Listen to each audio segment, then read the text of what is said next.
Every animal deserves a home. Every kid deserves a best friend.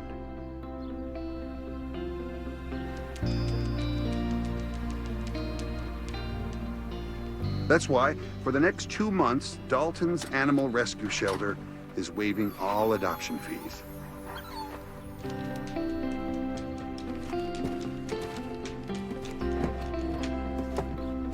Making sure every one of our rescues finds their forever home.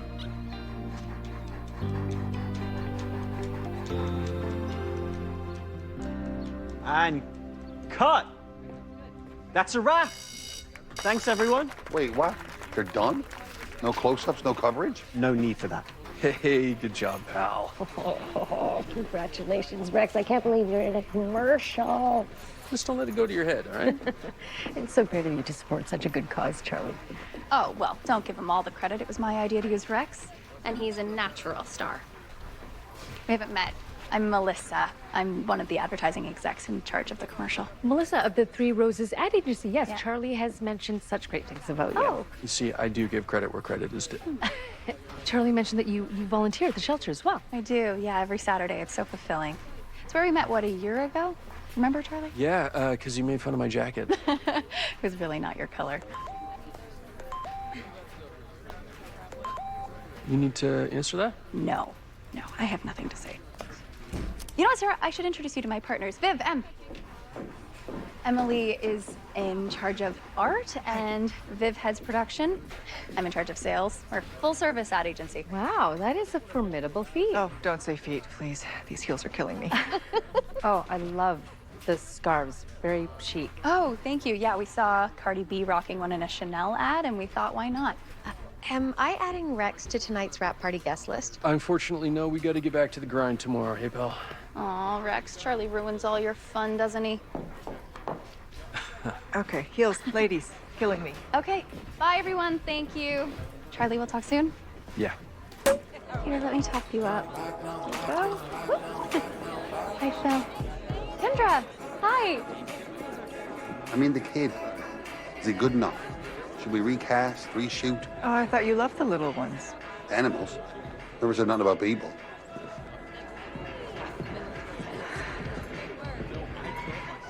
I think if we turn the lights off, people will get the message and just leave. Yeah. You know what? Why don't you two head home, and I will stick around until everybody leaves. Really? I feel like we're bailing. No, go. I've got this. Bye. Have a good night. See ya.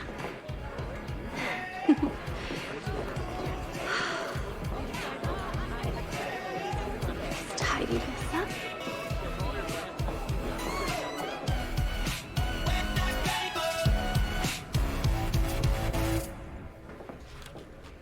Hi, you've reached Melissa. I'm gonna call her again. She's probably just hungover. Melissa is never late for work, even when she's hungover.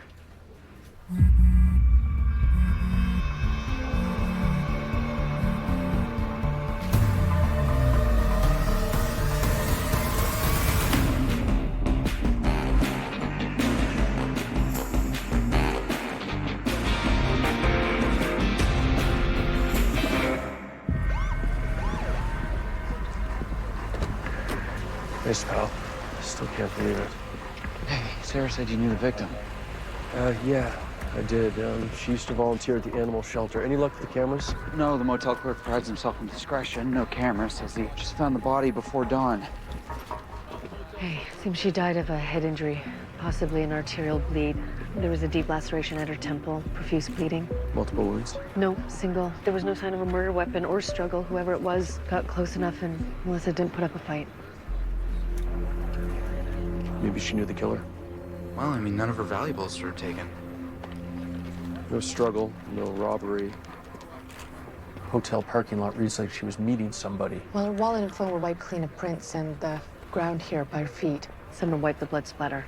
Covering their tracks. Yeah. Only one reason you'd meet someone at a motel in the middle of the night. And Charlie, you saw her yesterday. Did she mention anything, anyone? No. She did receive that upsetting text, though. I remember that, yeah. Yeah, it changed her whole demeanor. Okay, well, I'll scrub her phone when I get back to the station.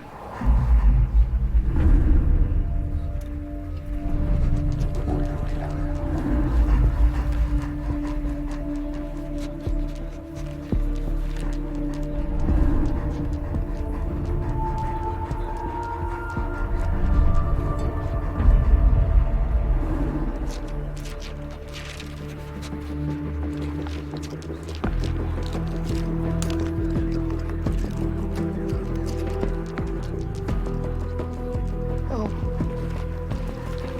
What do you got, pal? you want to give that to me? Good work. Melissa's car keys? So we have her keys. Where's her car? You know what? I'll get an APB out on that.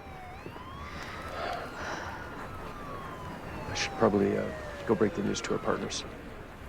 Rex, come on.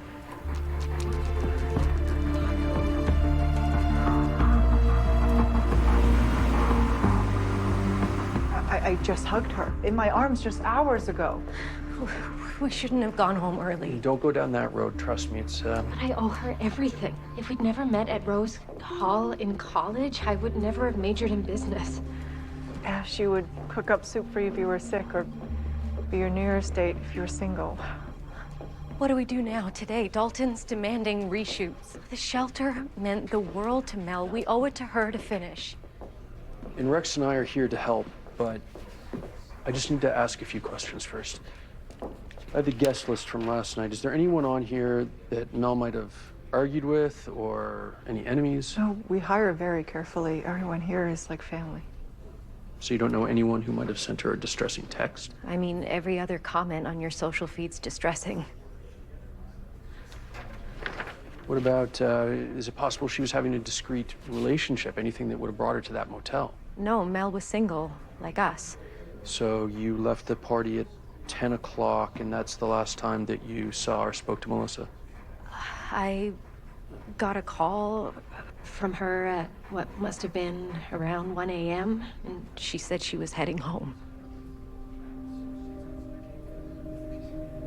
Emily, is there anything you want to share? Mel didn't have a boyfriend, but there may be an explanation why she was at the motel. No, Emily, we told her to stop. Well, maybe she didn't. Mel had a bit of a wild streak. She liked to go to the bar, get tipsy, and pick up strangers.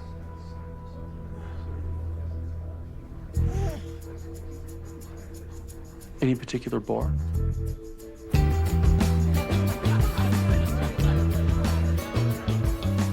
Yeah, I knew Mel. Hard to miss her. Did you see her here last night? She called around 11 o'clock to see if she'd make last call. What time did she get here? I have no idea. Detective, the bar was very busy. Does that camera work? Yeah, it works, but only the manager can access it, and he's on his honeymoon. Can't wait that long. Hey, pal. Come here.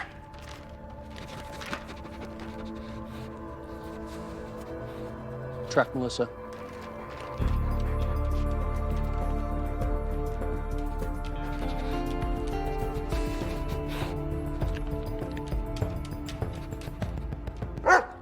Melissa was sitting there.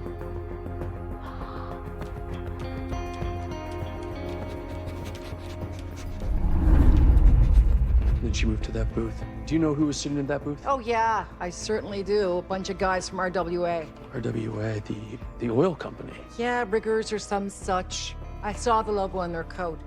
Bozos skipped out on their bill. Where's this door lead? It's a shortcut to the bar's back parking lot. Regulars use it. Melissa used it too. Detective, you work with Joe Donovan, right? I do. Would you tell him that Rita said hi and that she's keeping her nose clean?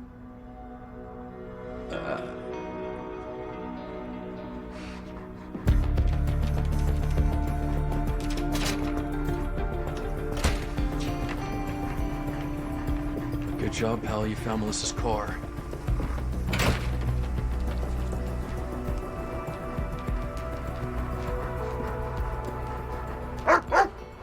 What else you got? Yeah, I see it. Slash tire. think we better get Sarah here. Pulled the sprint off the door. And it looks smudged with some kind of, I don't know, wet, gooey. Crude oil? Could be. I'll know for sure when I have it analyzed back at the lab. Lucky guess? No, I'm just putting the pieces together. Rex tracked Melissa's scent to a booth where a bunch of workers for the RWA rig yard had been partying. Friends called it a wild streak. Wild streak. Yeah. I thought dating norms changed. Aren't they swiping with agency now? Well, I guess some double standards didn't get the memo. She didn't drive over anything sharp. This damage was done with a knife. Had to have happened after she parked here. By somebody who didn't want her leaving in her own car. I bet the answer to who that is lies with IDing that print.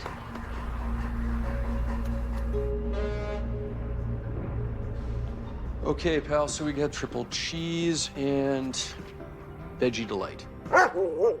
No, they didn't have any more meat lovers. Alexa, can you preheat the oven to 450 degrees Fahrenheit, please? I have set your oven to bake at 450 degrees open. Fahrenheit.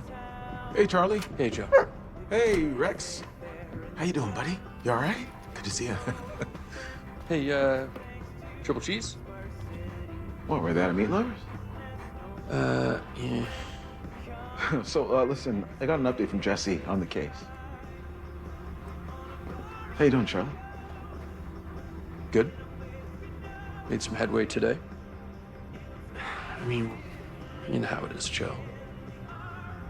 She was a friend. Yeah, these kind of cases can hit you hard. Yeah, now her dating life is subject to gossip. Well, is it really gossip or just facts from those who knew her best? Can't the facts exist without prejudice? Yeah, well, they certainly should. Gosh, is it just me? No, it's the oven. Every time it's on, it turns the place into a sauna. Alexa, set the room temperature to 21 degrees Celsius. Setting temperature to 21 degrees Celsius. Oh, in other news, I spoke to the Rose's lawyer, and they said that Melissa was looking into getting a restraining order. Really? That's new. On who? They said that Melissa didn't say. Didn't give a name. Only asked a lot of questions. So we got anything else? Maybe just a bartender named Rita said hi. Did she? Mm-hmm. Well, I successfully cracked Melissa's phone, and based on the less than pleasant messages that Melissa was receiving, I think she might have a stalker. Explains the restraining order. Yeah, I'm still trying to track down the texter's identity. Oh, it's taking so long. The messages were sent using an encrypted messaging service. Any personal information, it's completely hidden. What about the prints from the car? There's no match in the system. The gooey substance is definitely oil, though. Gooey, is that the forensic term? It is, if I say so. The oil ties one of those riggers to tampering with Melissa's car. Yeah, good enough for Rex and I to check out the rig yard. Come on, pal.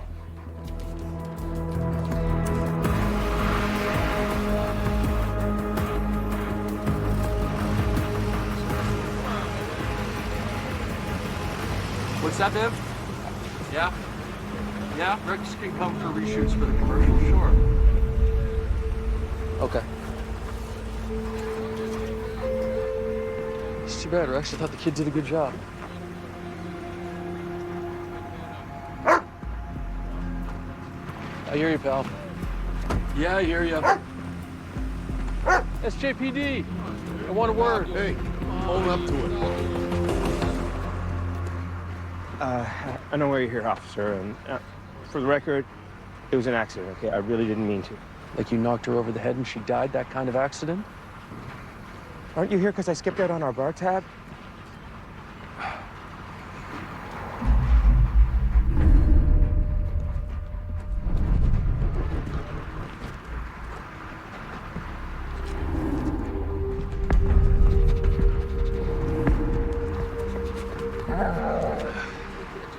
Doggy thinks I should pay up for T-Bone's bill. That's fine.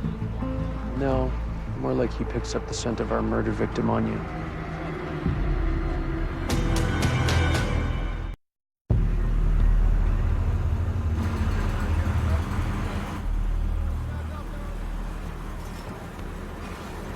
Look, she hit on me, right? Get that chick. Her name was Melissa. Melissa. Look, She came over to me, and hell, she's out of my league, so I shut up and followed her lead. And what was her lead? She pulled me outside. We made out a little. I opened a car door. She changed her mind, said she wanted to stop. And did you stop? I did. She took my number and I left. What about the slashed tire? I don't know anything about that. Like I said, I left. Wanted to walk off my buzz before work. How cold was last night? Cold? Well, my license has been revoked. For speeding, so no car to drive. Well, that's something that we can verify. You know what would help right now is your phone. What time did your shift start? Hour ago. Jack is pretty dirty for working an hour. Is it a crime to skip laundry? No, but Rex smells our victim on you, and I see blood on your collar. Doesn't look like it's from shaving. Jimmy got hurt on the rig yesterday. I helped him out. Great. So you don't mind if I do forensics on your coat, then? I'd have to be a fool to kill a woman and show up to work with her blood on me. Do you know how many fools Rex and I have put behind bars? Take your coat off.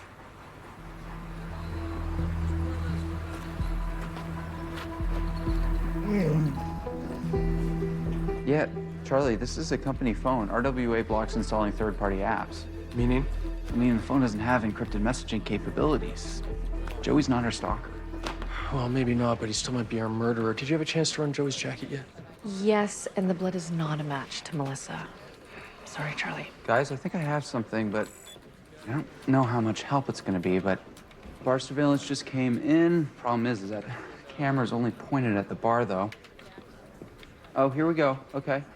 Timestamp shows Melissa ordering a drink at 12:18 a.m. Okay.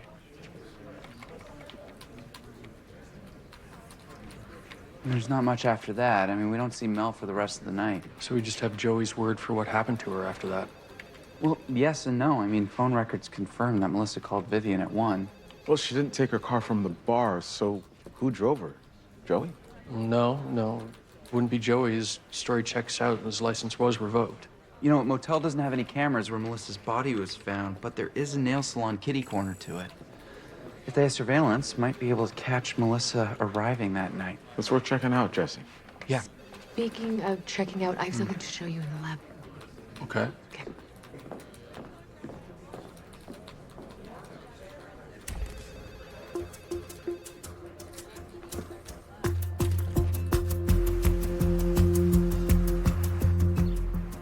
No. I'm not handing over my security footage to a complete stranger. Like I said, I am with the St. John's Police Department, okay? This is in regards to a homicide case. Even more of a reason not to get involved. You're not getting involved. I just need access to the camera footage, okay? There might be information on there that could help solve a young woman's murder. I watch cop shows. You should get a warrant. And I know you need one of those if you want to get your hands on my property.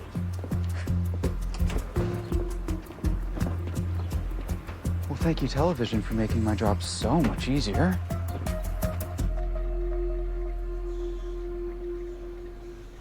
Okay, oh yeah, I see it now. What is it? Any idea? Rust flakes pulled from Melissa's hair right by her head wound. So the murder weapon was likely metal. Exactly, some kind of pipe, I'm thinking. Huh. Rex and I were due at the Rose's studio half-hour ago. Oh, reshoots are today? Yeah, I know, in the middle of a case, but give me a chance to talk to Dalton. Now remember, I want close-ups, mediums. I need a variety. Speed. And action, everyone. Playback narration. Every kid deserves a best friend. That's why, for the next 2 months, Dalton's Animal Rescue Shelter is waiving all adoption fees, making sure every one of our rescues finds their forever home.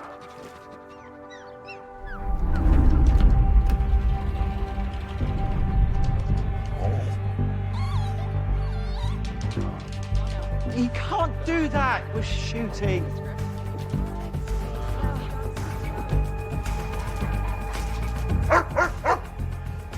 Hey.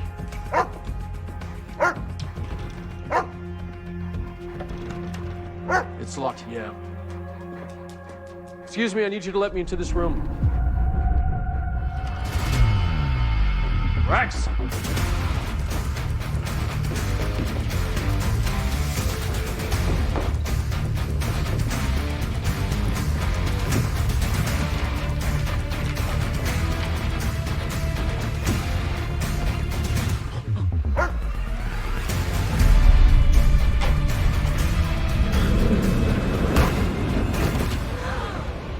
Tell me we're still rolling.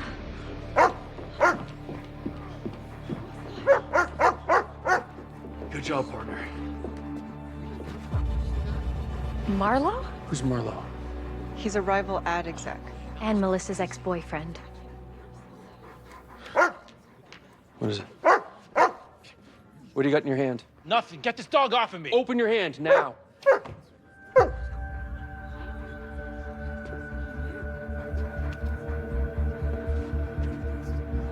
A listening device. What are you doing stealing this from a dead woman's office? Hello? How hard is it for a dude to get an energy drink around here? He's a peach. Mm-hmm. Bug could be accessed remotely, so we seized Marlowe's laptop. Jesse's doing a quick scrub now to see if there's any useful information. Speak of the devil? So we got a few weeks worth of audio collected. Mostly just phone calls Melissa made to her clients, her comings and goings. So Marlowe's been following Melissa's every move? Yeah, even the night of the murder. Bug recorded a phone call she made to the bar. So if he was listening, he'd know exactly where to find her. Rival ex-boyfriend who planted a bug. Well, it sounds like we've got her stalker. Okay. I'd heard the news. And I knew I had to get my bug back before someone else found it. Why did you plant it? Mel let me wine and dine her. We talked shop, we were seeing each other. Then I start hearing that my primo clients are getting calls from the Roses asking if they're satisfied. Don't you see? Mel used me. Well, I'm sure you weren't talking shop just for the fun of it. Hey, look, business is business. I mean, Mel led me on. How did it end between you and Melissa? It wasn't pretty. I was angry. You do anything that might make her want to file a restraining order? Me? Heck no. Look, all I did was plant a harmless bug, and I didn't even get anything useful out of it. Well, if you had been listening, you would have found out where she was last night. We gave you opportunity. Motive you just spelled out for us. Oh, I haven't listened to it in weeks. Where were you last night? Home. Alone. Mm-hmm. It's not the strongest alibi.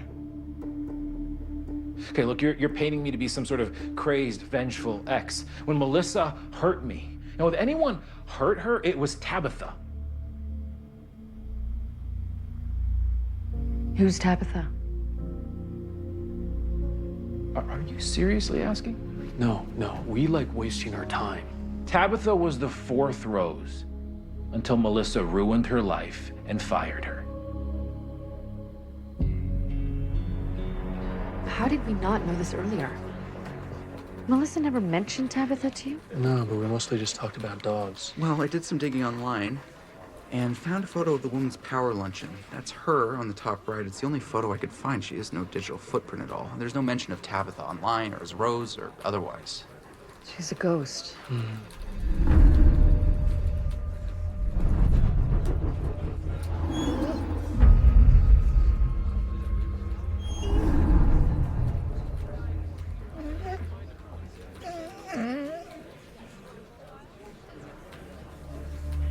A ghost who likes scotch. Check out the top left frame of the bar surveillance video. Oh, wow. Tabitha was there the night Melissa was murdered? Jesse, call her in. I'm gonna go check and see why the Roses have never talked about her before you get Tabitha when she comes. Absolutely. Okay, Rex.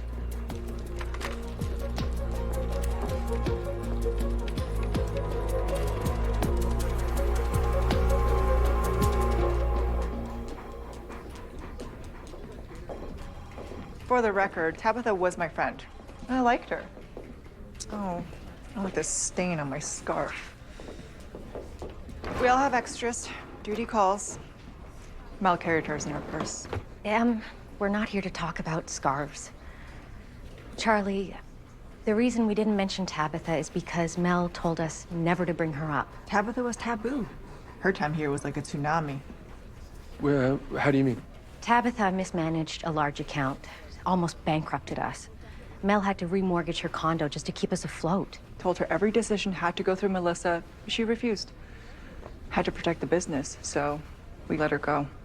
How'd she take that? She was spiteful, started bad-mouthing us in the industry. Mel lost sleep for weeks. If Tabitha hurt Melissa, are we in danger too? There's no evidence of that yet, but, just be cautious until we learn more. They're liars. They'll tell you I mismanaged an account and had to go. So what is the truth? Truth was, I knew what I was doing. They're 3 friends from college who run every thought by each other, even lunch orders. And you didn't fit in with the group? No. And they blacklisted me for it. Couldn't get work. I had to move back home as an adult woman. Any chance you've been sending Melissa angry messages? Only because she'd been ignoring me for months. I have an interview coming up. She's the only person who can clear my name. I am good at what I do, and I deserve a second chance. Okay. What about being at the same bar? I don't know, maybe we both like cheap drinks. Look, she ignored me all night, and I was fed up. So when I went outside and saw her car, I slashed her tire. I guess I could be charged for admitting that. It wasn't even cathartic, not like if it had been M or Viv's car. What do you mean by that? They're the ones who screwed up the account and blamed me. Don't be fooled by their good girl act. Those roses are nothing but thorns. Yeah, I think it's time we look into this agency. I want to know everything that Emily and Vivian have been up to. Killed by her partners? I mean, Melissa was the brains of the operation. Their livelihoods depended on her. Yeah, why get rid of your golden goose? Yeah, exactly. I mean, that would be like you guys getting rid of me. Okay, getting rid of Rex. Then me. Yeah, I'm gonna go back to Marlowe's bug, give it a second listen. You think there's something on there? Well, I think best friends working together, it's a little more complex and nuanced than I thought. I can be a second set of ears. I'll take it. Come on, pal. Okay. Hold on, where are you going? Don't tell me. You're going back to the nail salon again? Judge Nguyen needs another 48 hours for the warrant, so I figured I'd nudge. Nguyen, no, listen to me. It will take a week, easily. Jesse, I'm just gonna say this once, okay? You're a cop. And a good one. You'll find a way. Without bending the law.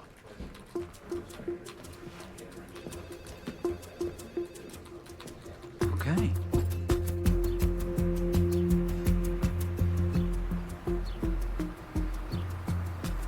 Okay, time to rock your cuticles.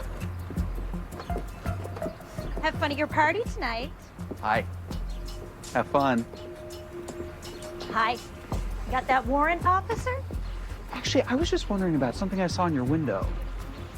Didn't take you much for a mani-pedi type, but let's pick your color. It actually wasn't that. It was more the 15% off of cash purchase that caught my eye. You see, my pals over at the CRA, they love cross-checking the books of cash-based businesses and their reported income on their tax forms. Why don't you leave your busy tax friends alone? You want camera footage? Yeah.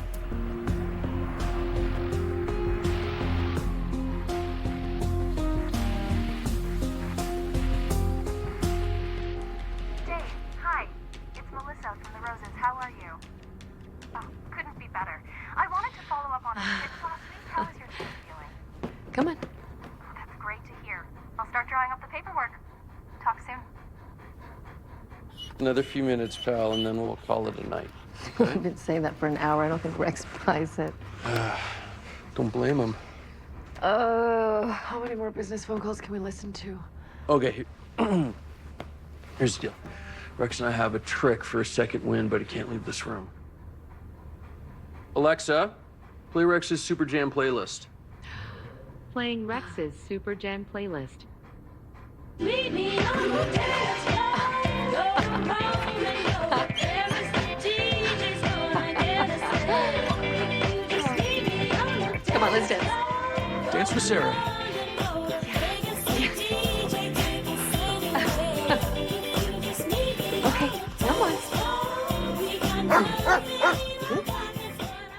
who's a good pup. Woof. Thank you, Alexa.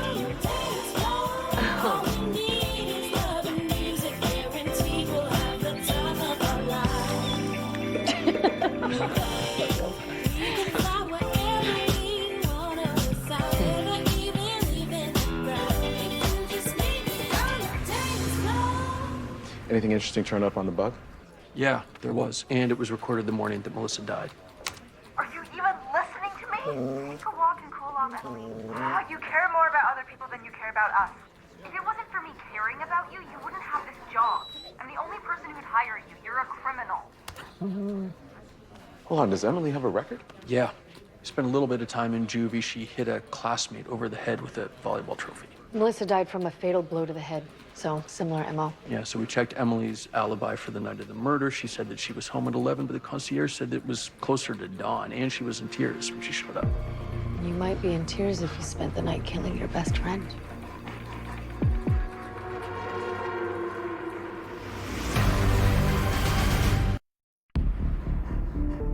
I didn't want to lie. I just couldn't be honest earlier. And how about now?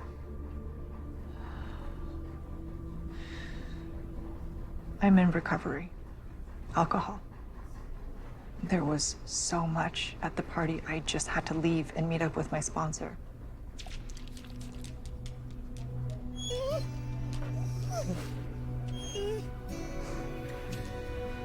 There's no judgment here. But why couldn't you tell us? The girls don't know.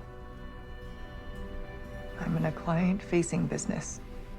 I need to schmooze, lunch, meet for drinks, and people form an opinion about addicts real fast. What about your time in juvie? Mel looked past that. She was really an angel about it.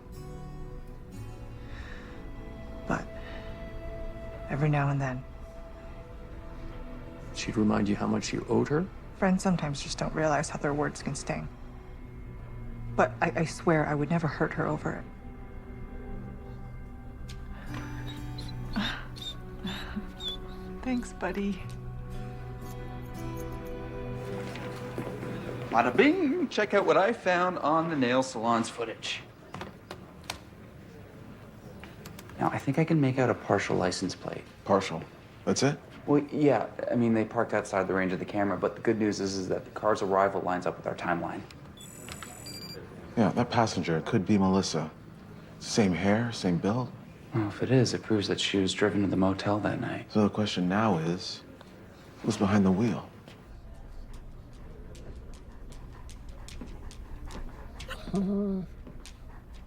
What is it, pal? Something in Melissa's office? Well, since the door's open already, I might as well take a second look. Looks like you're gonna become a star, pal.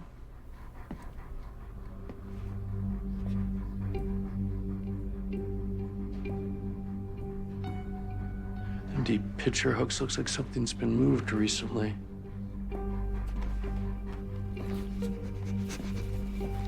What is it?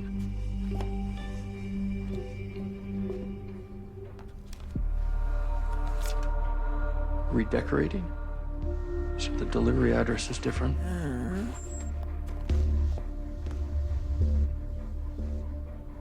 Hey, Jesse, I need you to check out an address for me. She was moving out. So I guess we were starting to spend too much time together? No, my team looked into it, and she was starting her own agency. What? Why? Why would she leave us? We're the Three Roses. I thought we shared everything. Well, I guess Melissa didn't. Now that makes sense. What?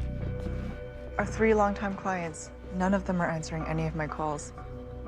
Melissa stole them. Excuse me. Hey, Jesse, what do you got? Well, I just traced the plates of the car that drove Melissa to the motel.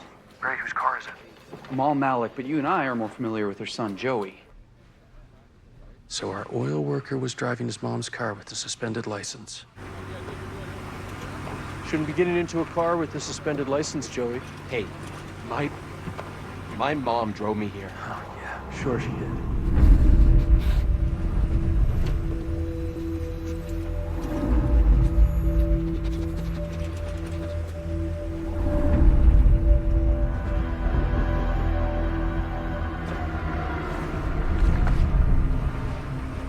do you got, pal? What's Melissa's scarf doing in your mom's car? I don't know. Yeah. So who killed her? You or your mom?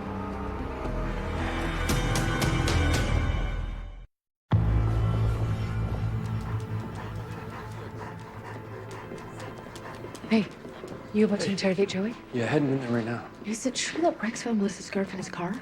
Yeah, in his front seat. Okay, check your phone. I sent you a photo from the crime scene. What confuses me is, you'll see, when they found her body, Melissa was wearing the scarf. How could she lose it and then be wearing it later? Emily said that she kept extras in her purse. Yeah, but it was the middle of the night. Why put a new one on? I don't know, but Joey might. Company has a zero tolerance policy for drinking and driving. I only had a pint, but doesn't matter. Okay, so you lied about driving so that you wouldn't be fired? That? And a woman who was in my mother's car turned up dead the next day? Yeah, let's talk about that, okay? What happened after the two of you left the bar? We didn't want the night to end. Now, her car was a no-go, so we got into mine. I mean, we were all over each other, so her scarf must have come off then. And you saw her put on a new scarf then? I wasn't paying attention to scarves at that point. She said to head over to her place, so I was focusing on driving. Wait, so how'd you end up at the motel then? She got a call, got upset. She saw the motel and told the caller to meet her there. Told me to drop her off and go home. Okay, you said that she received a call. You sure she didn't make the call? I'm sure. The only reason the night ended when it did was because of that call. Just wish she would have ignored it like I said to. It's the truth, I swear. Okay.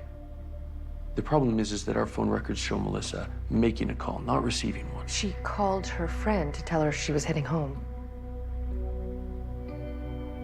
I don't know anything about phone records, but Melissa didn't make a call. Didn't sound like a friend on the other end. Never heard so much yelling in my life. So Vivian says that Melissa called her, but Joey swears that the truth of the matter is Vivian called Melissa that night. Well, an incoming or outgoing call doesn't implicate Joey either way, right? He has no reason to lie about it. Yet the phone records back up Vivian. Wait a minute, unless they had each other's phones. Guys, that is the only way that the phone records corroborate Joey's story. Vivian and Melissa must have accidentally switched phones the night of the wrap party. Vivian takes it home, realizes it, calls Melissa. Melissa answers Vivian's phone and suggests that they meet up to switch phones back? Yeah, but why not just hang on to the phones till the next morning and switch them at work? Why meet at the motel? Well, Joey said that Vivian was angry. Maybe it was urgent. Well, Vivian had her phone. She must have realized that Melissa was leaving the agency. So Melissa meets Vivian in the middle of the night. Turns out dead the next day.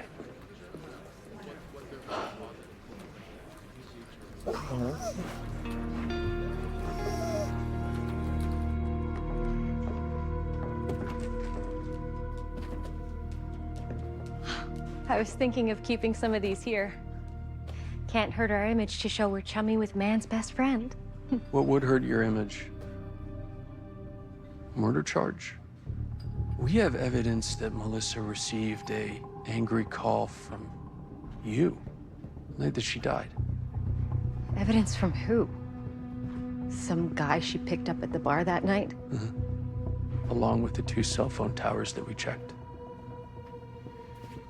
All right. Yeah, I accidentally picked up her phone at the party. Saw a few messages, found out what she was up to. Mel suggested we get together, hash it out. So we did. I left her and she was alive. Who are you gonna believe? Some stranger or me, her best friend? In this case, I'm gonna believe him. You all tie your knots differently. Melissa, she would tie it in a bow, but the night that she died, the scarf was tied around her neck in a trinity knot, just like yours. Now, why would she let you do that? Middle of the night after you'd had an argument. Unless maybe she was already dead when the knot was tied. Anyone can tie a knot. Yeah, but not everybody's DNA is gonna be on it. Just the murderers. was an accident. We both had been drinking. Things just got out of hand. Out of hand how? How? Mel got mad at me for taking her phone, reading her messages, said I broke her confidence. She pushed me, I pushed her back. Everything happened so fast, but I didn't plan on hurting her. Vivian, you took a metal rod. I was trying to keep her from leaving so we could talk. But she tripped as I swung, and the rod, I killed her.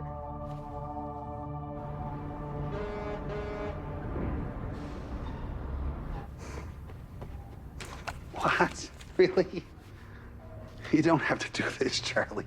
Rex earned this money. We insist. I can't tell you how many animals are going to benefit from this. It's awesome. Thank you. Yeah. Thanks, everybody. Night. Night. See you, man. Okay. Hey, wait, I thought Jesse wanted to see this. Yeah, I think he wanted to see Yasmin more.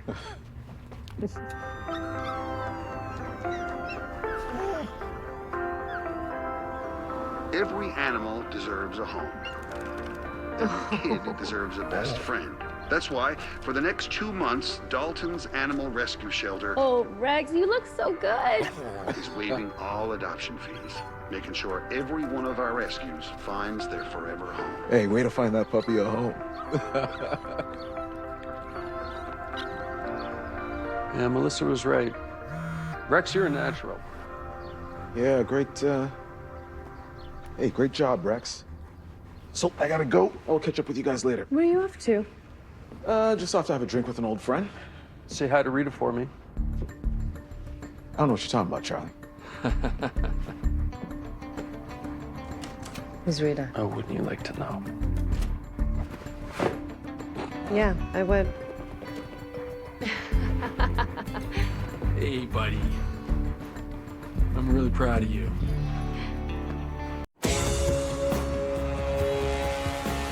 I thought the bid was a sure thing. Layla, I swear, I'm just as surprised as you. I don't know why I went to someone else. What did you do wrong? Did you even file the paperwork, or were you out all night partying? Of course, I filed the paperwork. This was your only job. I can't believe you screwed it up. Hey, last time I checked, I was the boss. Then act like it. Dad was a fool to have left you in charge. Layla, Layla, open the door. Layla, don't leave. Layla, Layla, come on!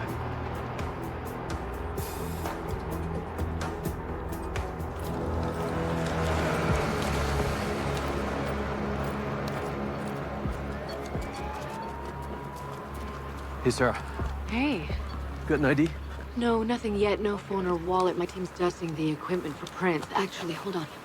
I did, find this in his pocket. Dominion taxi. Cab receipt from last night. Huh.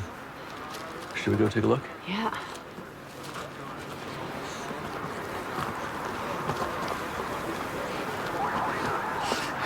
Looks like he had a hell of a night. Yeah, didn't end well. Bullet's still in him.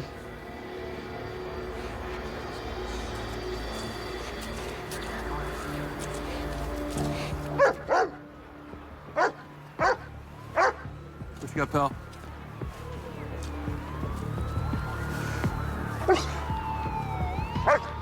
I see it.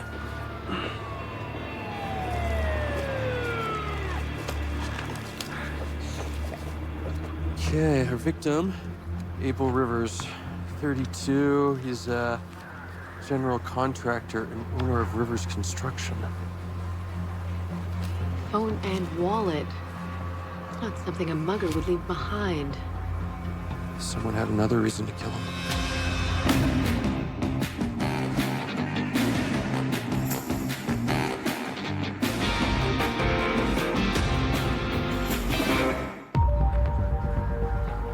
Abel had a wild side.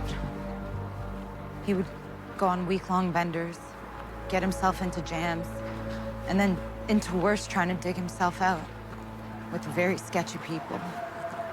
He told me he cleaned up his act. Did he? My dad believed he did, which is why he left him the company. The whole oldest child family business thing. Did you believe he did? I wanted to, but he never met a vice he didn't like. Drugs, alcohol, gambling. I'm sorry. This is such a terrible way to speak about him. Did Abel have a reason to be at the construction site at night? This was supposed to be the site of a recreation center that St. John's is building. He was supposed to secure the contract, said he had an inside track. We just found out yesterday that the bid was rejected. Did you drive this man last night, Abel Rivers? Yeah, I picked him up around 2 a.m. Corner of Queen and George. Wasn't in the best of moods, you know what I mean? He's a beauty. Can I pet him? Yeah, he's working at the moment. Fair enough. What was it that put him in such a bad mood? Oh, before I picked him up, he was in a scrap with this tall bloke. Abel fought someone? You described the guy? I just did. He was tall, dark, you know, probably handsome. Short hair, bit scruff. Where exactly did you say you picked him up again? Fox and Puffin. Fox and Puffin. Okay, thanks for your time. Rex.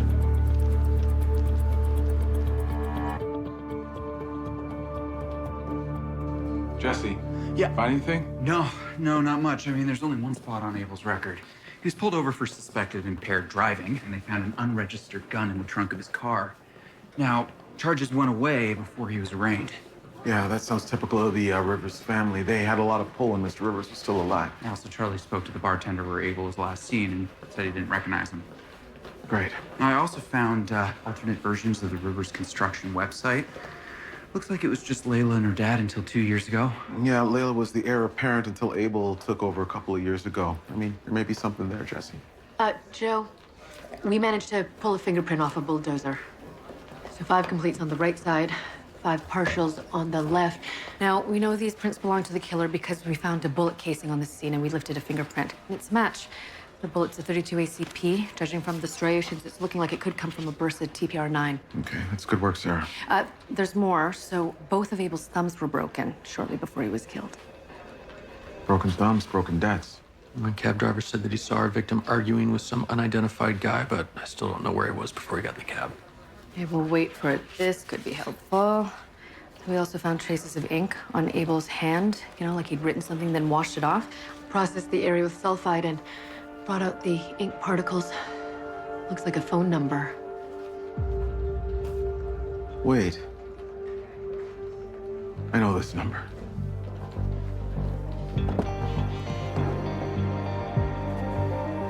Joe Donovan, the myth, the legend. How are you, pal? It's been a while. Reggie, we just found your number on a dead man's hand. What? Tell me what you know about Abel Rivers. I seen him around at my new job. I got a bartending gig at a private club. Hold on, Reggie. By private club, do you mean unlicensed?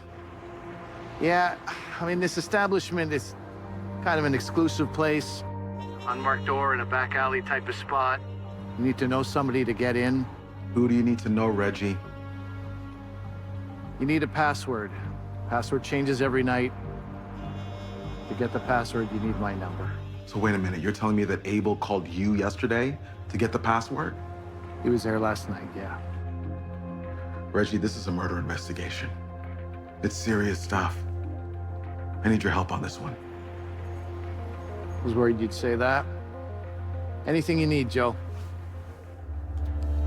Abel Rivers was at an underground casino last night. But casinos are illegal in Newfoundland, which is why it's underground. His sister mentioned something about him having a gambling problem. That might explain the broken thumbs. Right, the casino is close to the Fox and Puffin. Okay, so we can presume that our suspect who fought with Abel was probably at the casino as well. But wait, if we go in there flashing our badges and our suspect isn't there, then, I mean, the place is just gonna disappear. Yes, which is why we are going in undercover. Yes. Yes. Undercover. Oh, sorry. Michael. Hey, Sarah. Hey, I'm glad you called. I'm so sorry. I have to cancel tonight. You beat me to it. I have to work too. Oh, okay. Wait. Weren't you just telling me that your favorite thing about The Crown is the stable hours? Case came up last minute. Rain check? Yeah, tomorrow? Why don't I make you dinner at my place? I'd love that. Okay. See you tomorrow, gorgeous.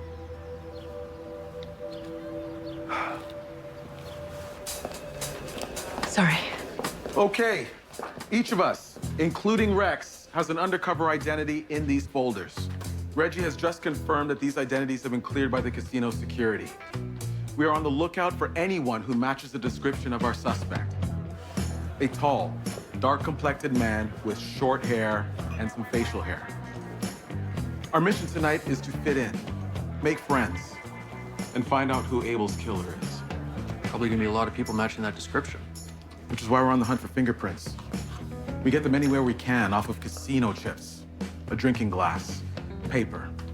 And when we find them, we're gonna give them to Sarah, and she can analyze them right away with that. Fingerprint powder. Discreet. Now, Abel's favorite place to hang out was at the poker table. So, Charlie, your identity is that of Lucky Chuck, a professional poker player.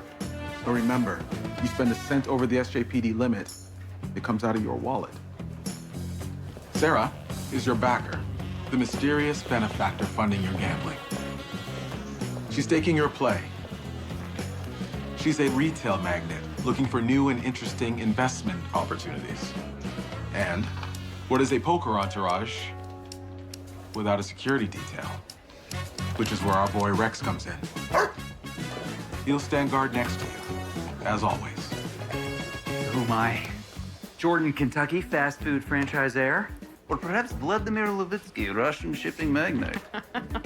Jesse Milton? Casino staff, really? There, get practicing. Your job, Jesse, is to be the blackjack dealer. Make friends. Talk to people. Find out about all of Abel's movements last night.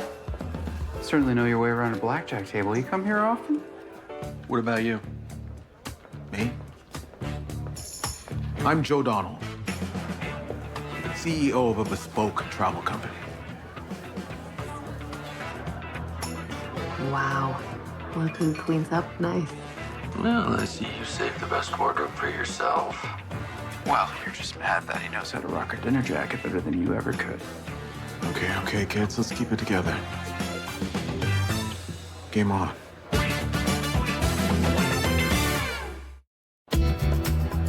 Come on, baby. Big Red. Yo, this guy's actually loaded, man. Yo, give me my money, man. Hey.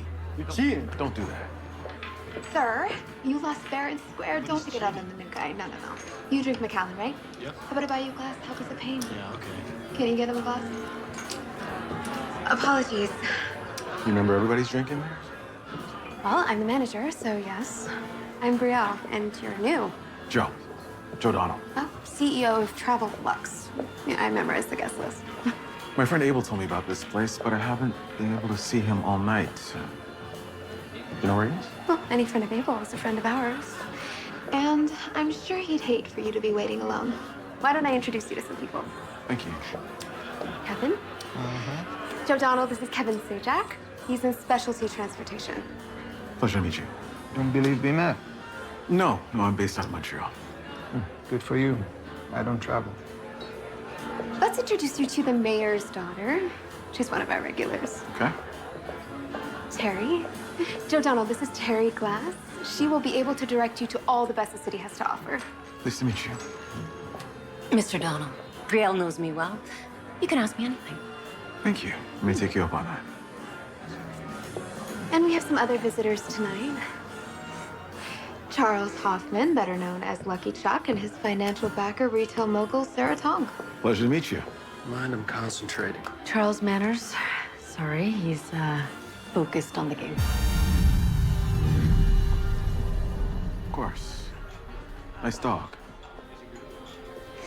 If you want to switch it up from the old fashions, we just got a bottle of Henri Cinq. Henri Cinq. I'm impressed. I've been looking for a bottle of that for years now. Came close to finding one in Switzerland. Oh, you were close. Found one in Italy. Oh, you like to travel? Whenever I can. Hey, how is it that you know Abel? Oh, you know him. You know, life of the party. Makes friends wherever he goes. Well, he's certainly made the rounds here, but he's never come in with anyone before. Well, I'm not just anyone. All right, place your bets. Place your bets. Deal made. Yes, sir.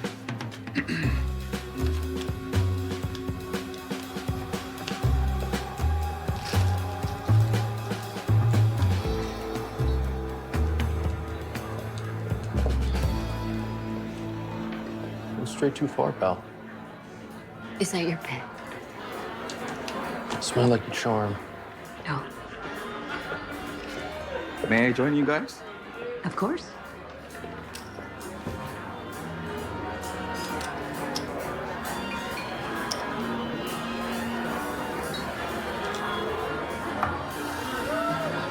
This for you. Thank you. Thank you, sir. It's very nice to get a tip from a tall, dark stranger. Tall, dark stranger. I've gotta take care of something.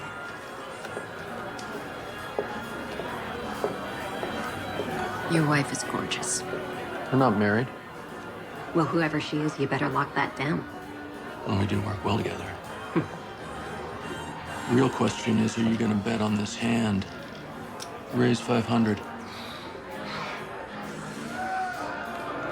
Not with these cards. What do you say, pal? Take this guy's chips? We'll see about that.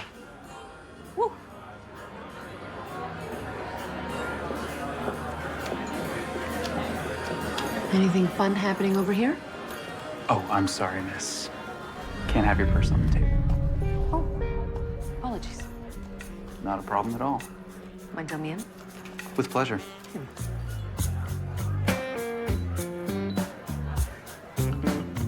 So what do you think? You gonna buy in another 1,000? Who says I was planning on going that steep tonight?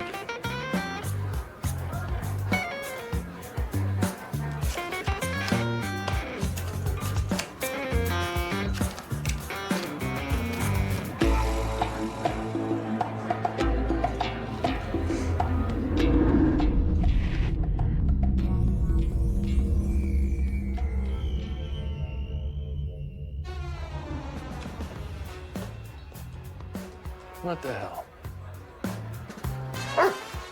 Yes. Yes. $1,000.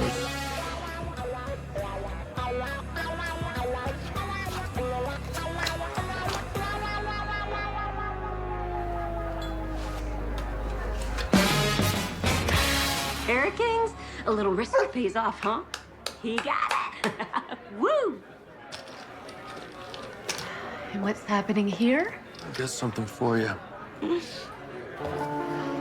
you're gonna like the one on the top.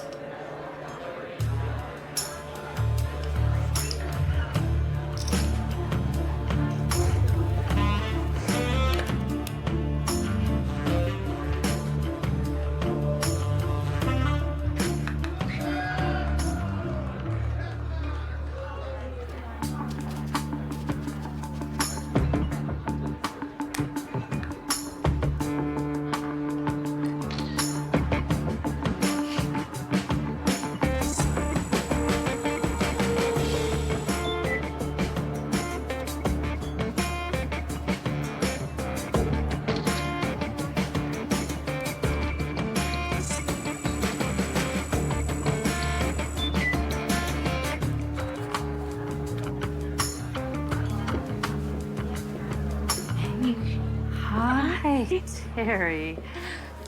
What are you doing over here? Just freshening up. So, you're the money behind our new poker star. Riel said you were in retail, but I don't know that I've heard of you. What brands are you in? Actually, I don't divulge my business. Everyone who needs to know me knows me. Oh, I'm sorry. It's okay. I was just curious. I just like to keep things confidential. Everything I do affects stock prices. Reporters would have a field day if they knew about my particular interests, so your secret's safe.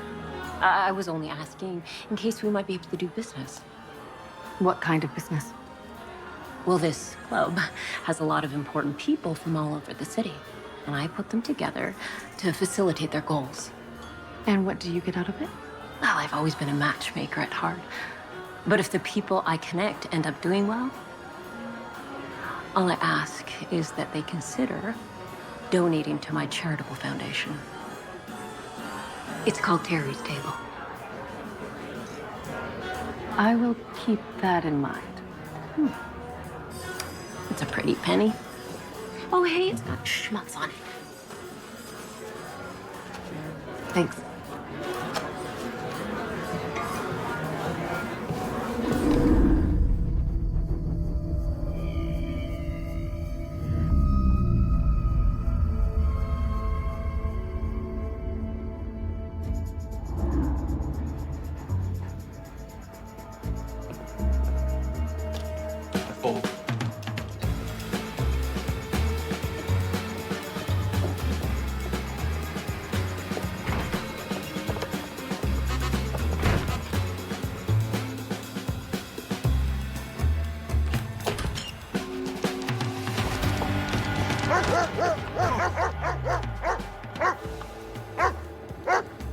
Hey, Gus. I didn't take you for a gambler, detective. Yeah, I gambled tonight on finding Abel's killer here. I guess paid off. You got the wrong geezer. You lied to me. About where you picked up Abel, you knew he was here. As far as we know, you're the last person who saw him alive. As far as you know. But you don't know much. Ain't that right? You're facing obstruction of justice charges at the very least, so talk or go to jail. When you put it like that. Sometimes I loan money to people who need it. You telling me you're a loan shark? That's interesting. Abel had his thumbs broken. That you? Yeah, look, it's not a part of the job that I like, but sometimes you gotta, or else this lot will walk all over you. So you're admitting to roughing him up? Why stop there? They told me it was sorted, and I'll have my cash in 24 hours. So being a good bloke, Who are you working for? What do you mean? Who are you working for? I'm independent. You're a cab driver with 100,000. You're telling me that nobody's staking you. Start small and you can work your way up. If you know where to find the real problem gamblers. Any of those gamblers in there have a problem with Abel? And if not, things really not looking good for you, Gus. Well, lucky me. Because that guy he was arguing with's in there tonight. Show me.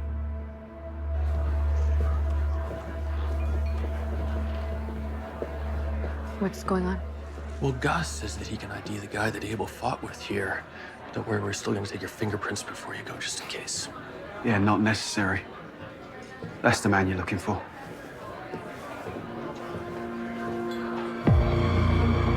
Is that Michael?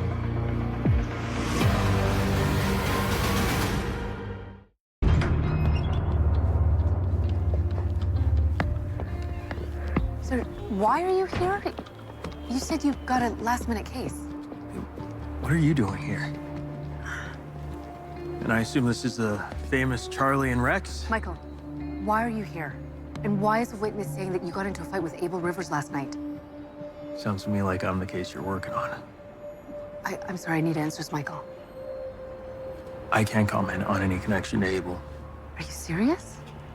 The man was murdered, and you were one of the last people who saw him alive. Not to mention, you're here at an illegal casino after lying to me about what you've been doing. Probably a good idea to tell us what you know. Sarah, I'm not trying to hide anything from you, but I can't comment on what I'm doing here, nor on Abel Rivers. Okay, I'm gonna need fingerprints. You don't have cause. You're refusing? I am. What is going on with you? Sarah, I want to help, okay? But this is attorney-client privilege. Who's the client?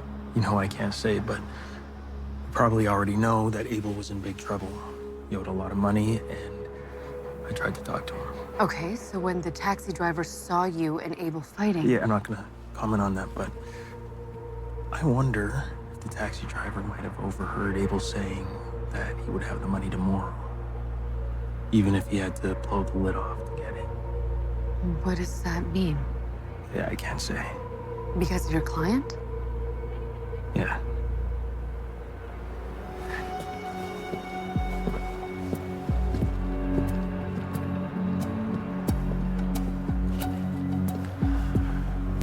You think he might have something to do with this? Do you?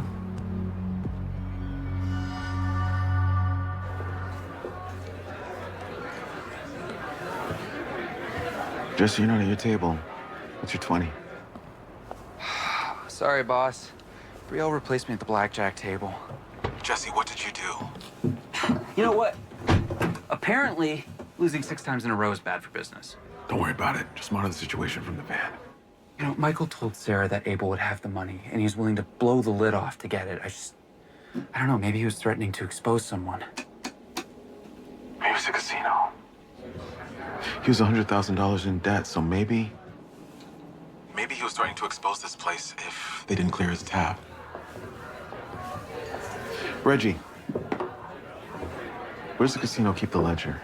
Brielle has it on her at all times. Except for the 15 minutes when she takes a smoke break at 1 a.m. And what happens during those 15 minutes? She locks it in the back room, Joe, and there's only one way in or out. You're not thinking of breaking in, are you? No. We're planning on it.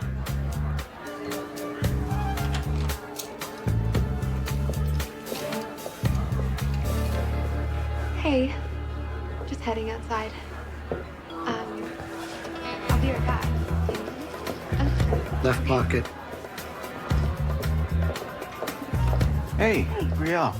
Did you happen to know where I could vape by any chance? Oh, I'm just heading outside for a smoke myself. I know it's bad. Why don't you join me? That'd be great. Oh gosh, sorry. Are you okay? Right. So I've been trying to quit for years. It just hasn't really worked out for me. I got the keys.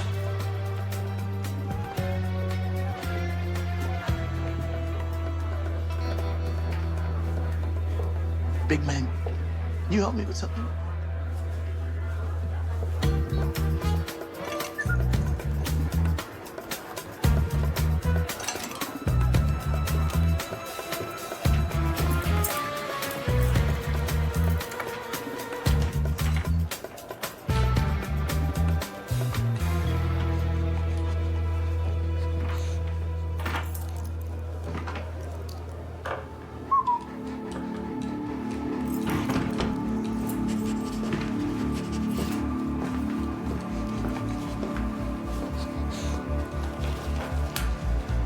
See what we got here.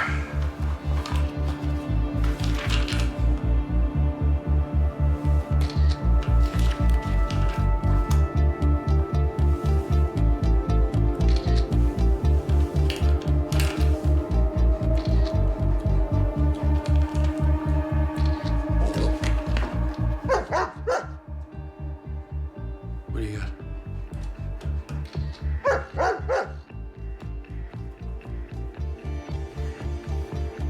Rex found something. Okay, Bill, back up, down.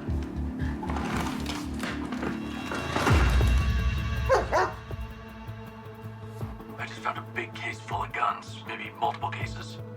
Change of plans. Might want to hurry up. Don't know how much longer Joe can keep Brielle outside. Burst of TPR-9, same gun that killed Abel. And if Rex senses it, it's been recently fired. Get me a sample. I could confirm that. All right, pal. Yeah, I hear ya. Let's check it out.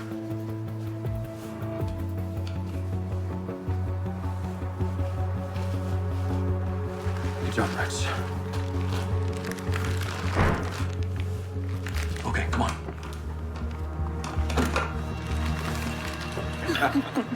Well, listen, I'm telling you that if you're a foodie, Singapore chili crab, you gotta try it. It's my top 5. No, it cannot be better than Bigos in Poland. Bigos in Poland. Yeah. Well, why don't we go on vacation, try them both, come back, and we can argue about it then.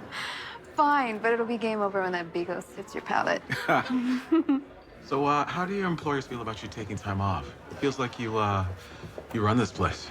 Yeah, it's not that bad, actually. I set my own schedule. Speaking of, I should probably get back to my guests. How do you feel about, getting a drink at some point? Hmm? Yeah, I'd love to. Well, I want to give you my number. You give me a shout. Because I would love to pick up exactly where we left off. That's all right with you. Well, I will call you soon, Joe Donnell.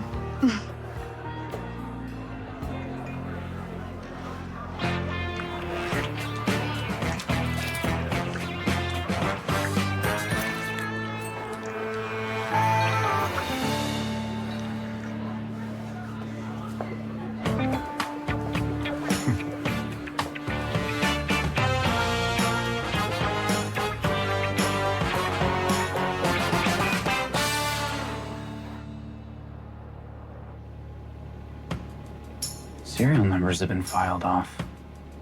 Ready for market. This is way bigger than we expected.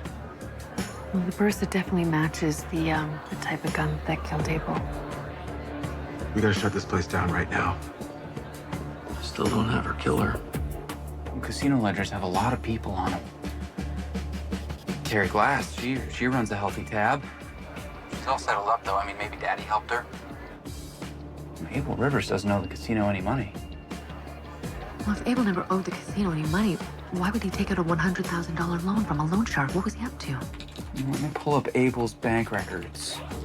Yeah, he was broke, guys. I mean, he was taking out large sums of money in cash every few weeks. No clue where it was going to, though. What about the guns? So Abel brought $100,000 into the casino and was killed by a smuggled gun. There was that old gun charge on his record. Well, maybe this isn't about money for gambling. Maybe this is about guns. If Abel was involved in weapons dealing, maybe that's what got him killed.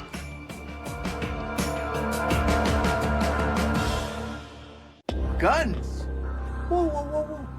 I didn't know anything about any guns. It's just a private club. Reggie, an illegal, off-the-books private club with a stash of untraceable guns? Reggie, you don't know anything about that? I thought it was just backroom deals. Joe, I arranged the meetings. Wait, how? I get a text with a time for somebody to meet, and they always meet in Brielle's office. Did Abel ever partake in that messaging system? Yeah, a few times. Last time was yesterday. But Gus said that Abel came to him with a sob story about getting screwed over. Said that they took his $100,000 and then left him out to dry. Did Abel ever threaten to snitch on the weapons dealer in order to get his money back? I don't know about any of that, Joe. Honest.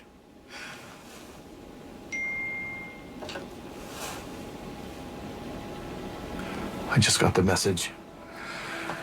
It's going down now.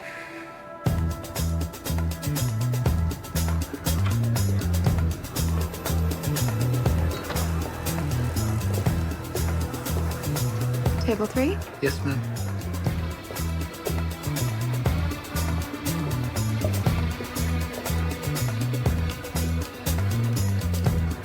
All eyes on Reggie. He's got our man. He's taking a drink to our weapons dealer. Everything all right, sir? Yeah, great. Great. Okay, thank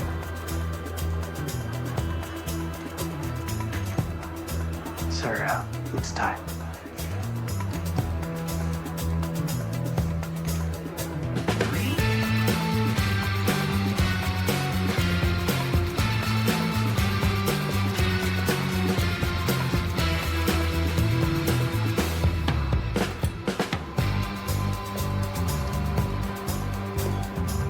Hey, sir, you are not authorized to go in there. I think I am. No, sir, hey. Hey, there you are.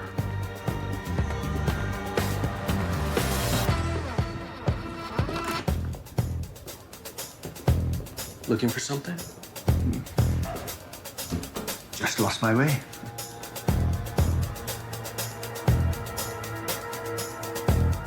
I know what's in there.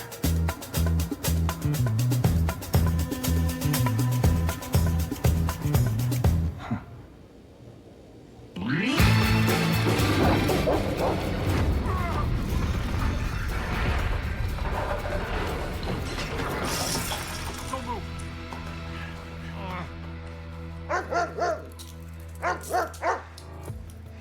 do you got, pal?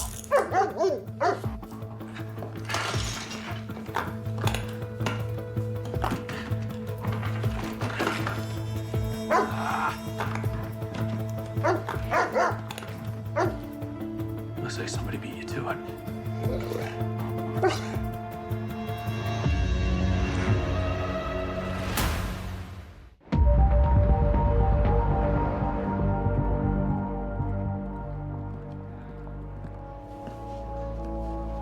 Joe Donovan? Joe Donald. Must have stayed up all night thinking of that one. This photograph was taken at 1 a.m. Right around the time we were having a smoke together. Mm-hmm. Exactly, and when we busted Sajak, all those weapons went missing. Where'd they go, Brielle? I don't know anything about this. Did Abel Rivers have something to do with it? I doubt it. He was a gambler, a bad one, nothing more. Right. This gun was recently fired. The gunpowder matched residue that was found on Abel Rivers. This gun was with all of these other now missing guns. Are you saying I had something to do with Abel Rivers' murder? Where were you night before last at around 2 a.m.? I was at the club. Can anyone confirm that? I had furnace trouble. I was on the phone with the service person at 1:45 and he came right over. Furnace trouble. Yeah, that's right, yeah. Brielle, I do not want to arrest you. But I've got so much to go on. Gun smuggling, operating an illegal casino, conspiracy to commit murder. Girl, you've got to give me something. You didn't tell me you were a cop. Well, you didn't tell me you were an arms dealer. So I guess we both have secrets. What if I was to tell you the name of the other person who has access to that back room? Well, I say you have to set up another meeting.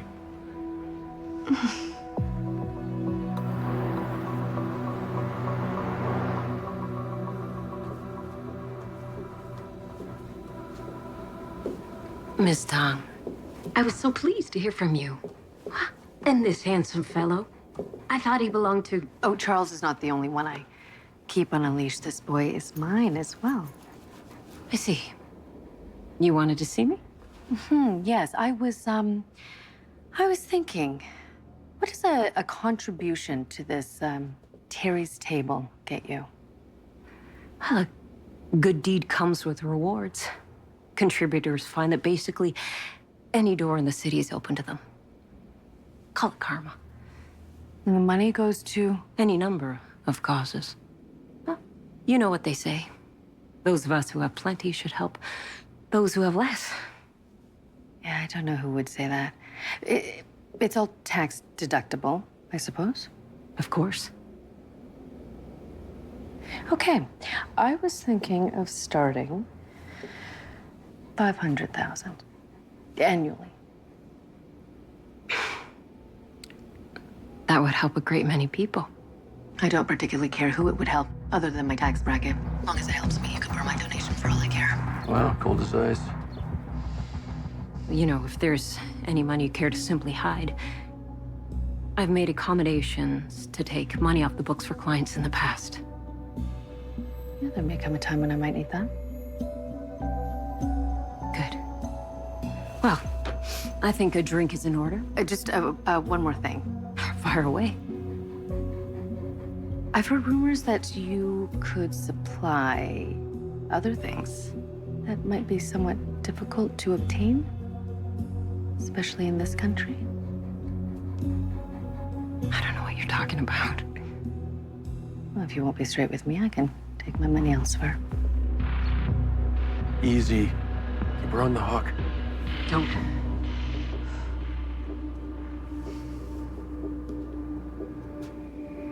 What do you need? A weapon. Something small but lethal. Can you provide that? When? Now. It might take some time. No, I don't have time. Listen, I'm concerned about my personal safety. Charles has become increasingly unstable. Understood. Wait a moment. Okay, just wait for the exchange. Yeah, we're ready. Hey, you got Rex. Trust him. He's good at this.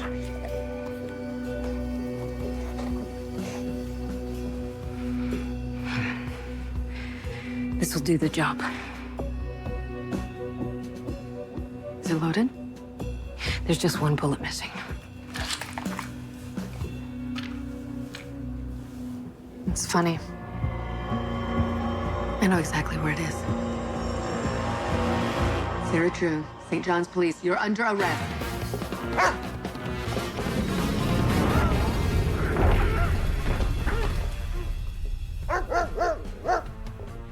Sarah, you good? Yeah.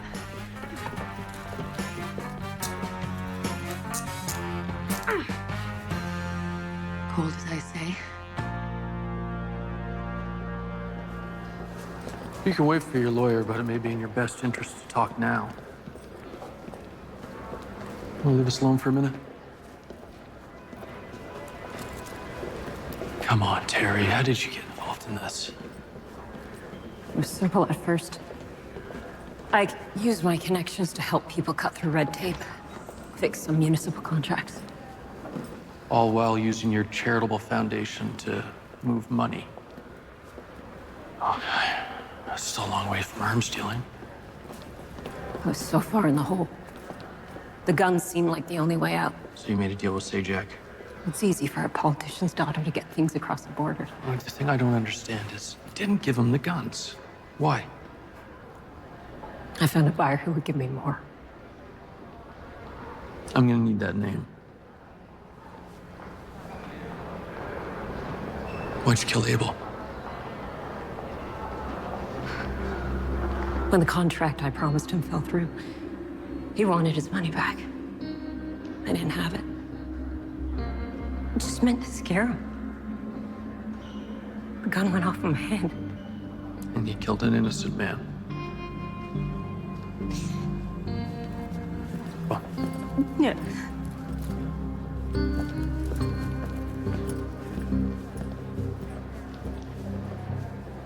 Michael. Hi. Hey. I wanted to let you know earlier, Michael was helping me with my brother. But you work for the Crown. I was investigating Abel as a favor to Layla. Privilege still applies. I thought Abel was gambling the company funds and asked Michael to find evidence. Abel recognized me at the club and we argued. When he was murdered, I suspected he might have been involved in something else. Well, not exactly. Abel told the truth. He wasn't gambling again. He went to the casino to try to get an edge for your business. You just got tangled up with Terry. We did get a full confession out of her for your brother's murder. Oh. I'm glad to know that now. I just wish I believed him sooner. I'm truly thankful for your help. Do you mind if we...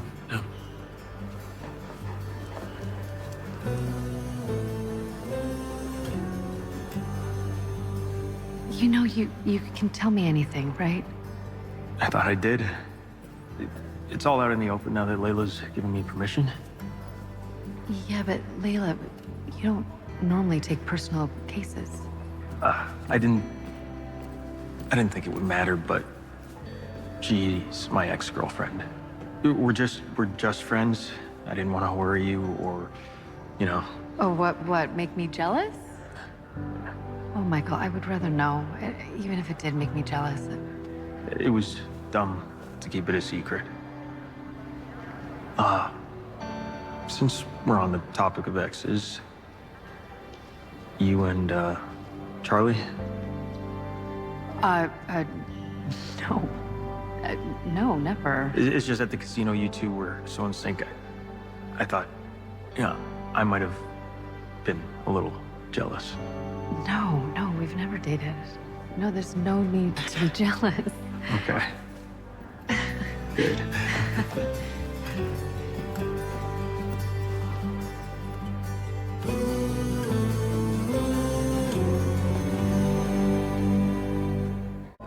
Next time on Hudson and Rex. Wow, you're early. Killer used a 5-inch blade. Seems like overkill. This is the work of a highly organized killer. I need you to patrol every single neighborhood. We are looking for anyone wearing a jester mask. Until we know who this killer is targeting, we need to be vigilant. No sign of our suspect, but I think we've got another victim. So we officially have a spree killer on our hands. Rex!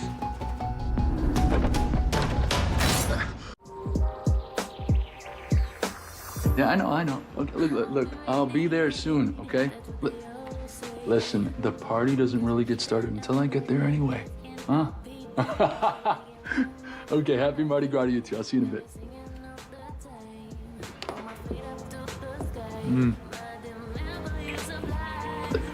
We need to finish getting ready, okay? They're expecting us at the bar. It is your party at your bar. We can be a little late.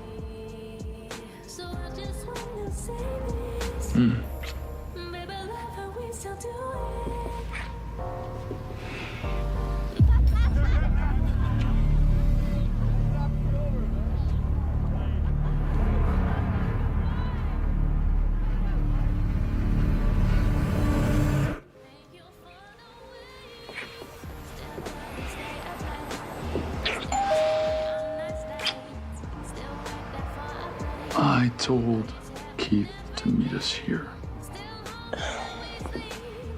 Are you gonna tell him tonight? Well, that's the plan. Good. Well, better do it quick before he gets a few drinks in him.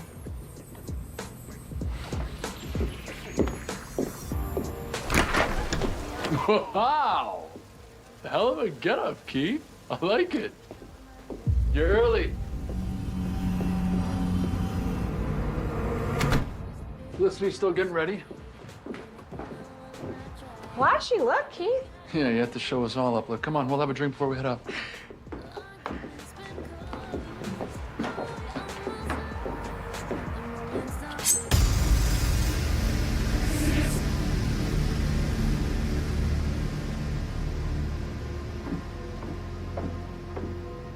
Devin. You almost ready to go?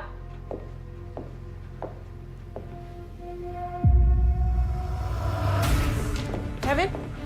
Devin? Devin? Devin!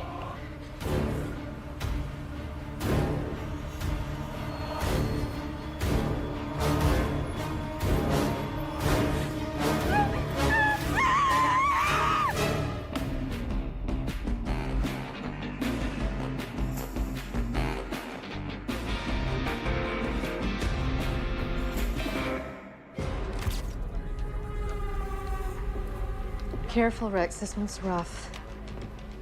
You're not kidding? 3 stab wounds. Abdomen, heart, and base of the throat. Killer used a 5-inch blade. Likely a curved hunting knife. Seems like overkill. Literally, like every blow could have been fatal on its own.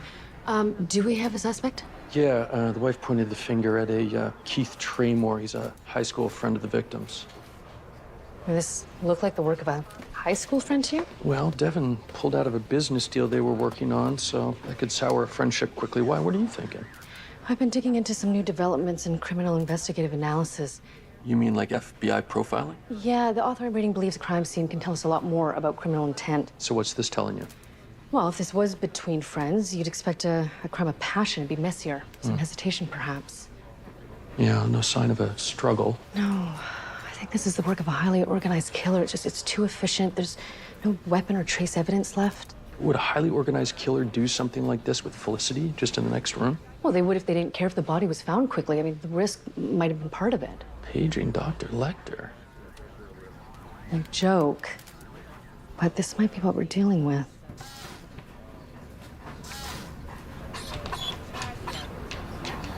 Well, we do have a suspect and motive that are saying otherwise. Care to make it interesting? You mean like a bet? No, just dueling theories.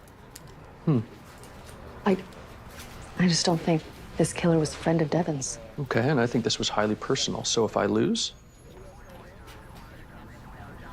That author that I mentioned is coming to town for a lecture. You can get the tickets.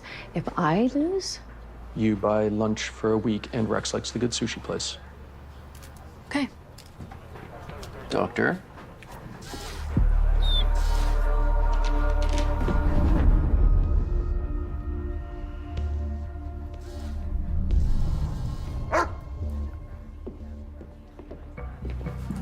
What is it, pal?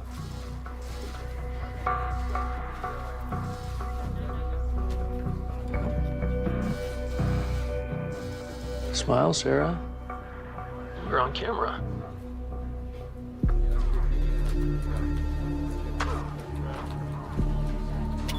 We know what happens next. This doesn't confirm it was Keith. But it does confirm my theory. The killer was poised and ready. Look at how swiftly he attacks. The killer lifts his mask but doesn't say anything. Jesse, do we have a better look at our guy? No, it's the best we got, unfortunately. Ooh, that's creepy. So why tonight? Why Mardi Gras? Well, the killer was probably taking advantage of the holiday. Lots of people walking around in costumes. Better chance of staying hidden, blending in. Do you notice how the killer showed Devon his face before he died? The killer wanted him to know who he was. He was making a statement. You know, the more I think about it, I don't even care why he did it. I just want this guy off the streets. I don't think it's gonna be that easy. A murder this well planned, he likely had his escape plan too. Yeah. So I sent an officer to keep Traymore's place.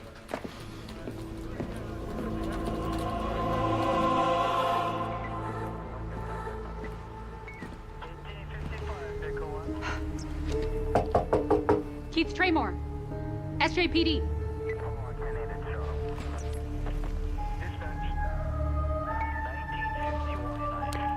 Dispatch. There's no answer. I'm gonna go check out back. Yeah, copy.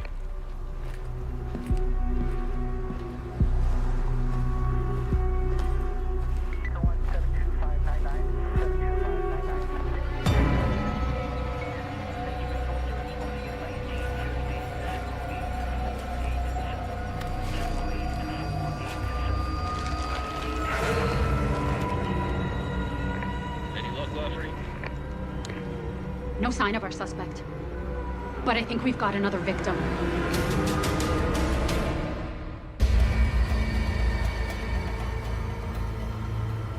Son, where are you? You're supposed to be here by now. Yeah, hello. I'm sorry I'm late, okay? But I had to go to 3 different stores to get the exact brand that you wanted. I don't even know how you can tell the difference. I can. Okay, well, I'm on my way, all right? You better be. Just get here as soon as you can, okay? Hey, watch out, man. Still there? Sorry, yeah. No, it's just a lot of crazies out tonight. I'll see you soon. Love you. Okay, bye.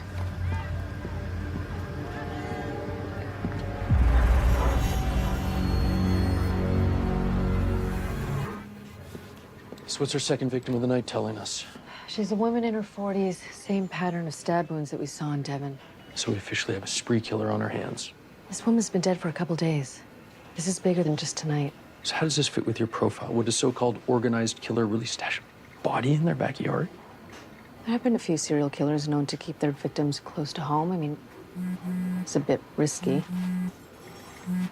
Hey, Jesse, what do you got? Hey, we got an ID for our new victim. Marcia Aston. She owns the house. She evicted Keith. A lot of bloodshed for money troubles. I've seen people kill for a lot less. Great, Jesse. Anything else? No. Yeah, actually.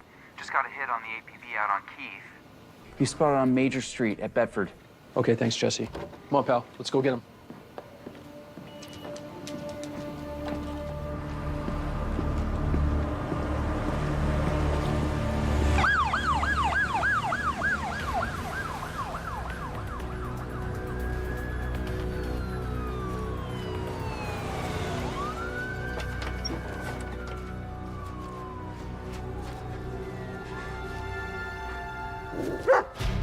Whoa, shh. Easy, Bert. Hey, get out of my yard!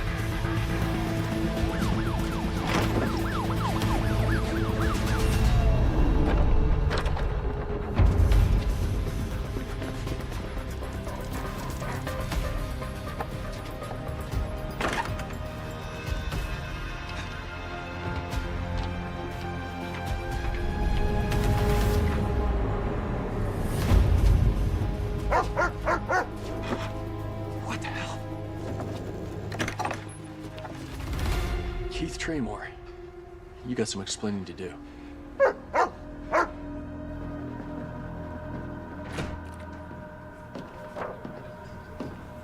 What were you doing prowling around in somebody's backyard? Well, I wasn't prowling. When I heard the sirens, I was just looking for a place to hide. How'd you know the cruisers were for you? Because I saw my own face turn up on the TV at the bar that I was drinking at. I wish you used better photo of me. Well, our mugshot was the only picture we had on file.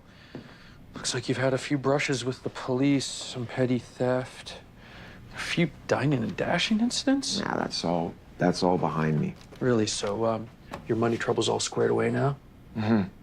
Yeah, except you were getting evicted from your apartment and spent over $10,000 on useless brewery equipment. It's not useless. Devin and I are gonna have that brewery up and running by the end of the year. Speaking of Devin, what time you show up at his place tonight? I never made it. We were supposed to meet downtown, and then he asked me to come by his place for 9. Well, somebody showed up. Felicity thinks it's you. What the hell is going on here? What happened to Devin? Quit playing dumb, Keith. He's dead. Just like Marcia Aston, your landlord, who we found in your backyard. What? That's impossible. I just spoke to Devin. You're having money troubles with both of them, and Devin, he was going to pull out of the microbrewery deal. What? Where did you hear that? It's been terrible to have your dreams just dashed right in front of you. I didn't kill him. Okay, he was my best friend, and I didn't kill Marcia either. This is the first time that I'm hearing any of this. Make me believe you. I can prove it to you. I was drinking all night downtown tonight at the Lazy Sod. You can call and ask.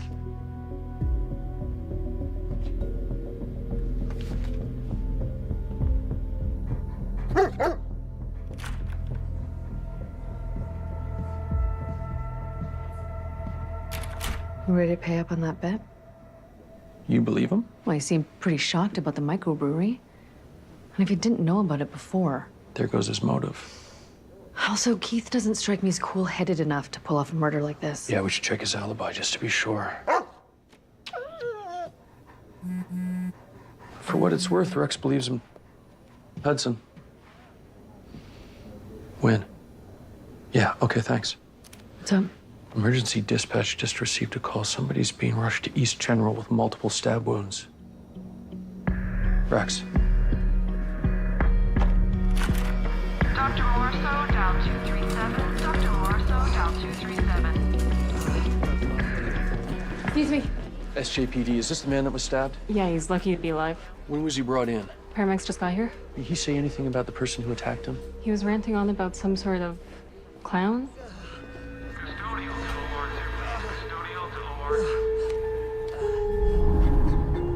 Excuse me. We have to get him prepped for surgery. Charlie, it's the same killer. Yeah, and we had Keith in custody when this man was attacked. Which means he's not our killer. Well, I don't think this guy's gonna be able to tell us anything. What do you got, pal? Yeah, as yet. Well, Keith might not be our killer, but I think we might be getting closer to finding out who is. Your alibi checked out, Keith. You're free to go. Sorry about the misunderstanding. I get it. Dev and Felicity were expecting me at their place. It was an honest mistake. And I forgive you for growling at me. Good boy. You think of anyone who might have a grudge against Devin? No. No, his whole staff loved him. He supported the local Little League team. And there wasn't a dishonest bone in his body. Even pulling out of the microbrewery deal? I mean, didn't tell you about that. He would have.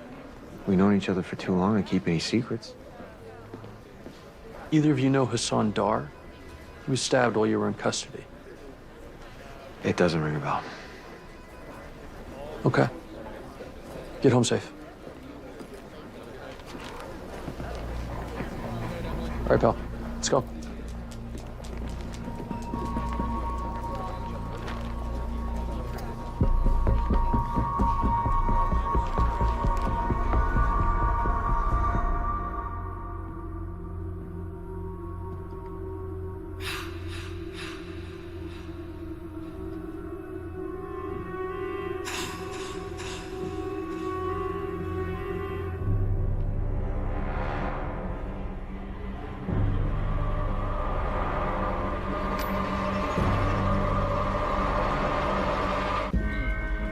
I need you to patrol every single neighborhood.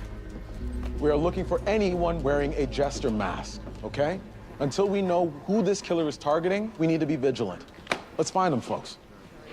Jesse, what do we know about our latest victim? Hassan Dar, local tax consultant, young father, bad bowler. I mean, nothing to suggest that he'd be a target for murder. Any connection to our other victims?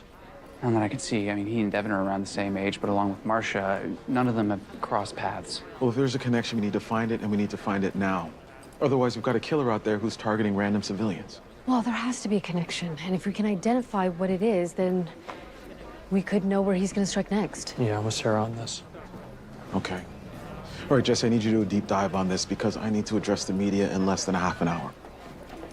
Okay, my team's done their scrub at the scene where Hassan was attacked. Okay, ride with Rex and I. Come on, pal.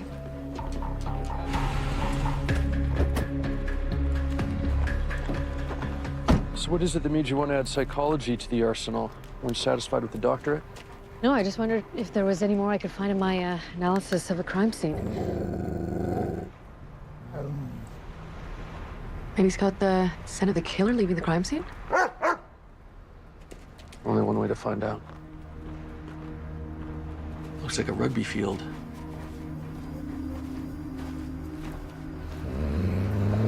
What are you sensing, Rex?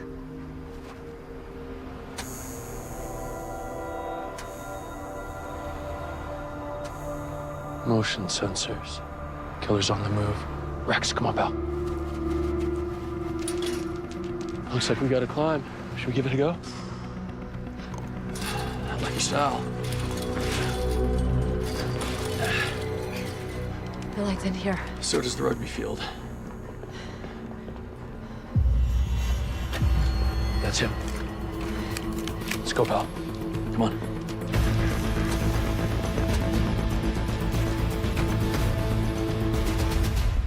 SJPD, freeze!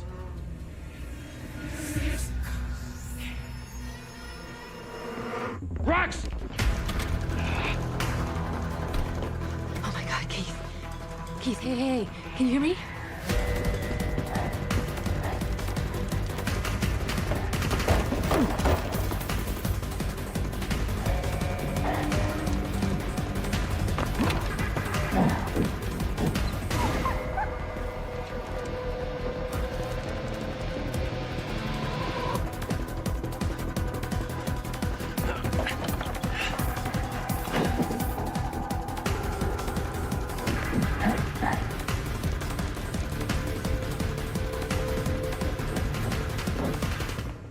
Stay with me.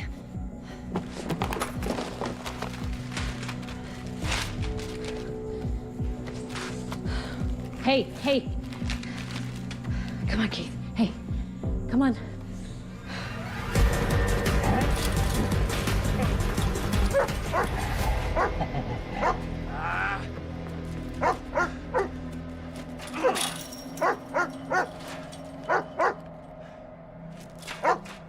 Suspects on foot headed east towards Major Street. Rex!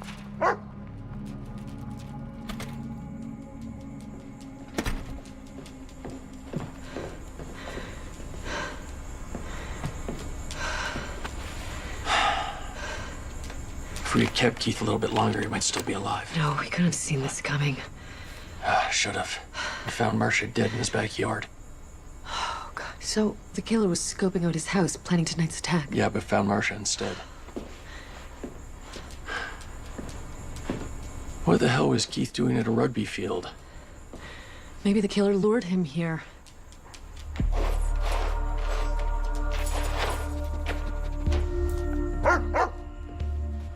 What do you got, pal?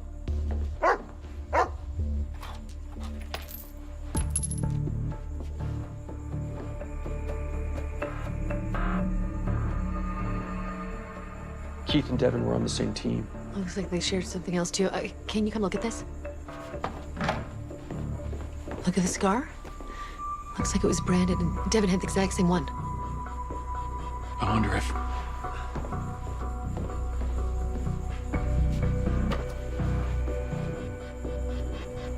Bingo. Sarah, check this out.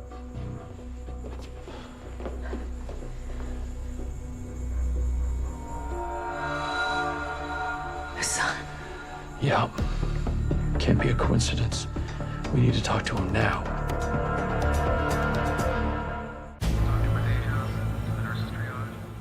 Look, I'm sorry, but I really don't want to talk about it. Hassan, we need you to tell us what you remember. Keith Traymore and Devin Neiman were also attacked tonight. God, is Devin all right?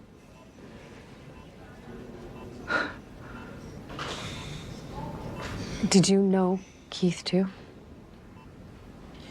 Yeah, but only by name. He graduated before my time. What happened on that rugby team, Hassan? It was intense. They had this nasty tradition of hazing during tryouts. What kind of hazing? Rugby is a brutal sport, okay? You had to prove that you could take the hits. When did the scars come into play?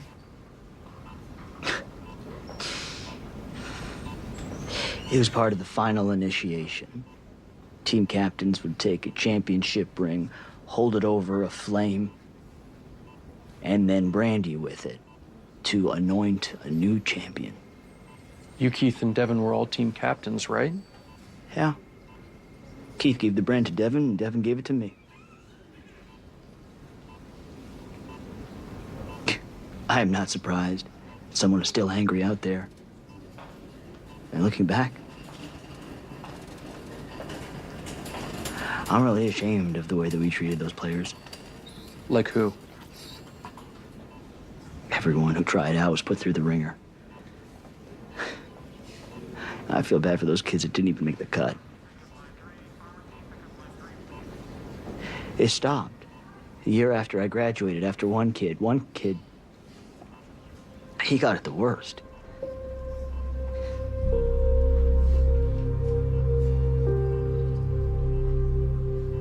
Well, Liam Rivera was 16 when he tried out for the rugby team. He fell 2 stories when he failed to make the jump over a gap on the school's roof during the hazing. Now, the season was canceled, and the coach, Henry Sutton, was fired. Okay, now that we have a connection, we have no excuse if another body drops tonight. Jesse, let's look at possible targets. Well, the victims are all team captains in their senior year. I mean, maybe the killer was holding them responsible. Hassan said the hazing ended the year after he graduated. So who was the captain that year? Oh, let me see. A guy named Randy Kinnaman. Randy Kinnaman. Okay, we send uniforms to his house right now. And we're looking at every other member of that rugby team. Anyone who's missing could potentially be our killer. Even players who didn't make the cut were hazed, so we also need the names of all the players who tried out, too. Yeah, there were only records from this year's season at the clubhouse. Actually, you know what? The old coach still lives in town. Maybe he has the records. Okay, that's a good place to start, Jesse. Why don't you go talk to him?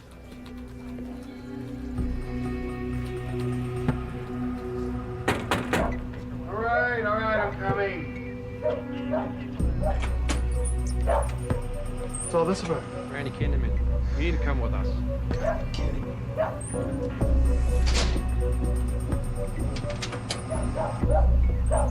This is ridiculous. Tell me what we're doing here? Someone will explain at the station.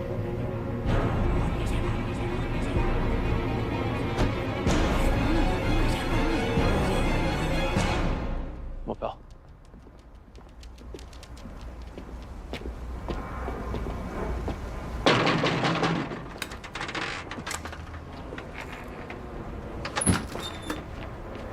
Liam Rivera. Who are you? Detective Hudson. This is Dr. Trong and my partner Rex. We're hoping you can help us. I don't like dogs.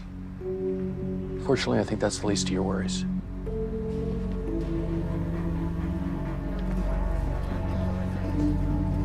Thank you. Thanks, Chance. Yep.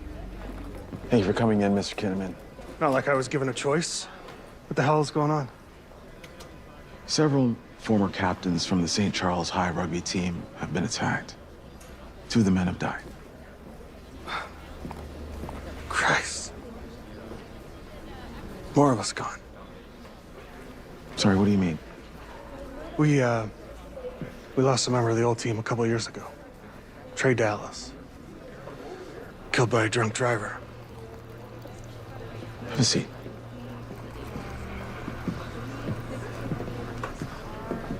I'm afraid that this has been a bit more deliberate than that. 3 of the men were attacked by the same perpetrator. And you think I'm next? It's possible. Which is why we need your help. We need you to tell us if you think there's anyone from the team who could have done this. No. The boys on that team are like brothers. None of them could do this to their own. What about someone who was cut? I don't see how that's relevant. Mr. Kinman, we know about the hazing. So if you want us to protect you, you need to tell us everything that you know. And now.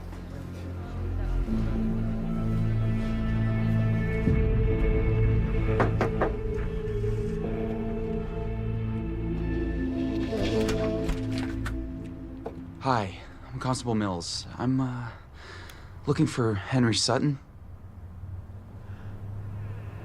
You'll have to excuse him, he's not exactly himself tonight, but...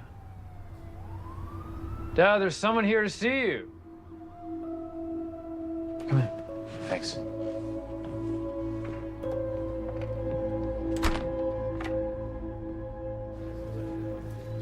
When they canceled that season, I lost everything, okay? My athletic scholarship, gone. I just want to leave that all in the past.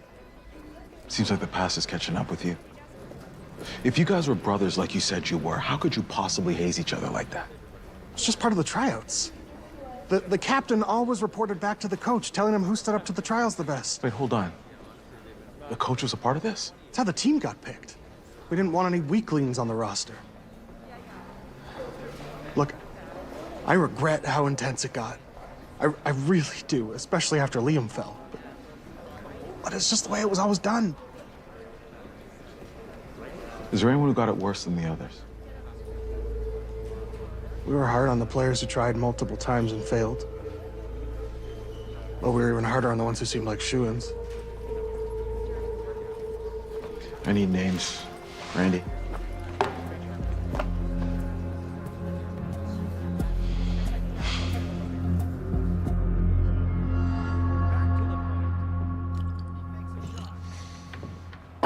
You don't look like a cop. Sam break his parole or something? He's only out of jail 5 days. Dad, come on. Unpaid parking tickets? He killed a man. It was manslaughter. It was an accident. You got behind the wheel drunk as a skunk. Shame the accident wasn't for getting your seatbelt. Look, Mr. Sutton, we really need your help. We're looking for the old tryout records for the St. Charles rugby team. One of my boys in trouble? A few of the teammates were attacked. We think it might have had something to do with the hazing. Yeah, everyone made more of that than it had to be. Rugby's a man's game. You couldn't be too soft on them as they were coming in. Yeah, you have those records, right? Sam here tried out year after year. If he didn't run the gauntlet and fail, the little weakling would be eaten alive out in the field. Guess it's for my own good. That team hasn't won a championship since. It's no coincidence. Mr. Sutton, we really need those records. Dad, they're probably in your files in the basement, right? I can go help you find them. Always such a fuss.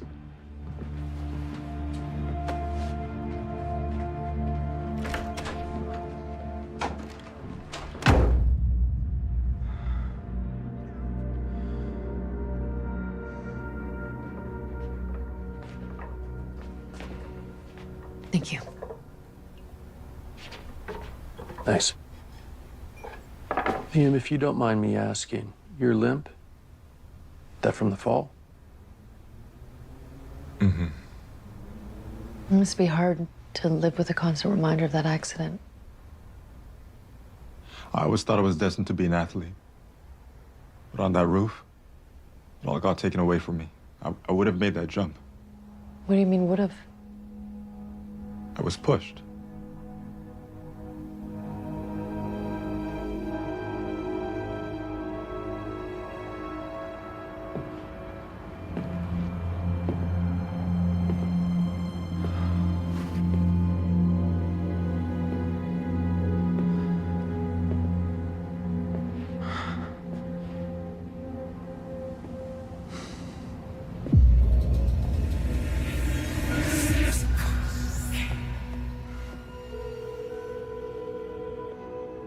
reach Detective Hudson. Leave a message.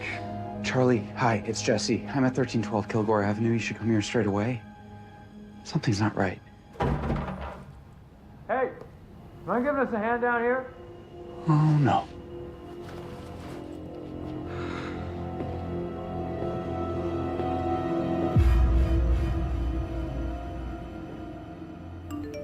That's what hurts most. The fall was no accident. Well, I'm sorry, what? I was pushed. You were put by who? It happened so fast. I'll never forget that feeling. Someone behind me grabbed my shirt and shoved hard. Hey! Get your dog away from there!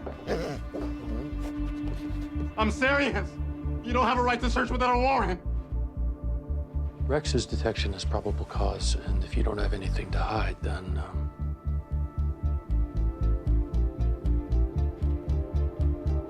Go ahead, pal. What do you got, pal?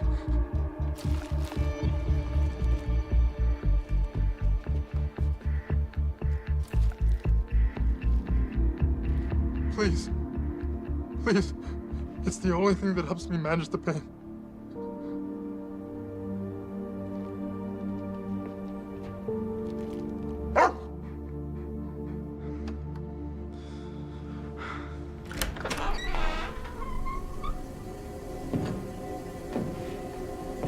Okay.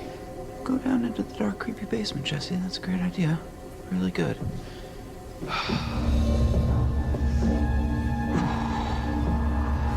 Hey, guys. Look, I'm heading back to the station. You have my number. You can call me if you,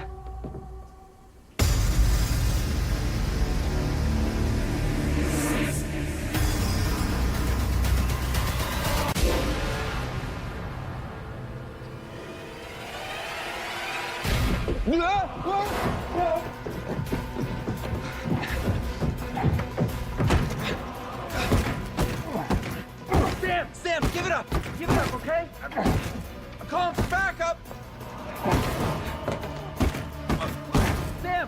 Sam, you already killed 4 people, okay? You don't have to make it 5. What do you mean, 4 people? Hassan survived, okay? He survived. So that should shave some time off of your sentence. Just, Sam, please. Please, come peacefully.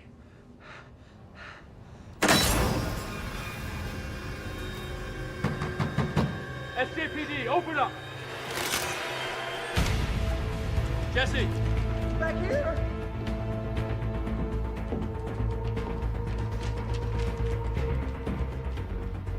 Jesse, are you all right? It was Sam, the coach's son. Where is he?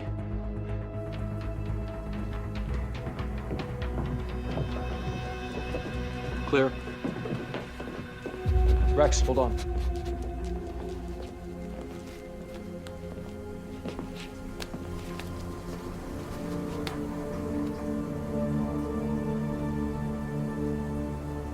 He's dead. Jesse, Sam say anything to you that might hint at his next move? Just that he was surprised to learn he only killed 4 people. Sam knows Hassan lived? Yeah.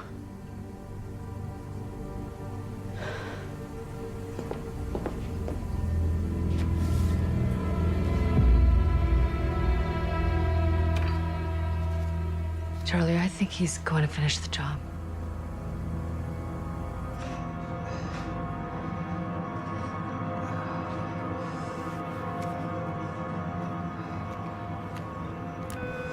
Paging Dr. Lund. Hi. I'm sorry to bother you, but is there another pillow you could bring me, please? Right away.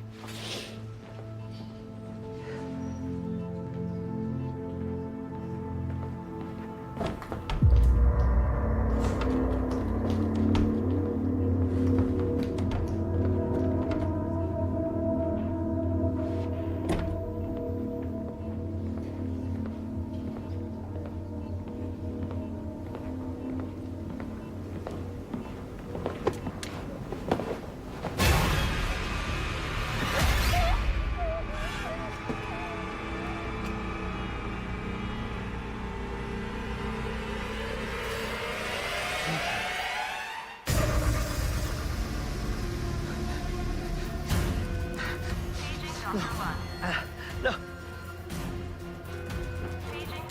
Miss, you okay? Hello? Rex, go. Little help here, please. Hey, I found her like this. What? Please. Please. God. No. No.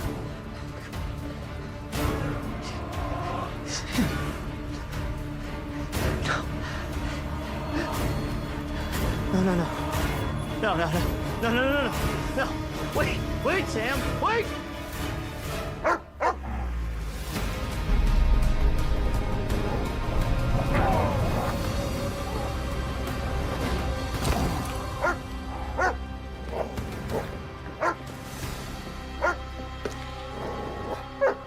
It's over, Sam. Ciao, partner.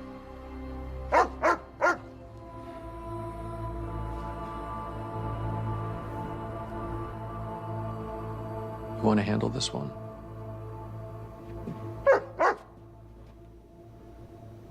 Without you, Hassan would have been a goner. You've been in Sam's head all night.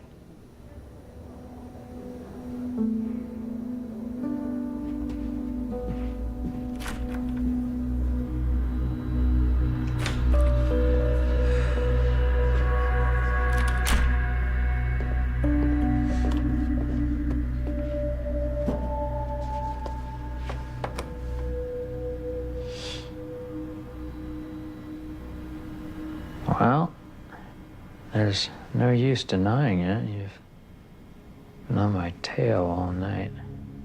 Seen what I've accomplished. Accomplished is an interesting choice of words. You took the lives of 4 people, Sam. Why Mardi Gras of all nights? Didn't matter when.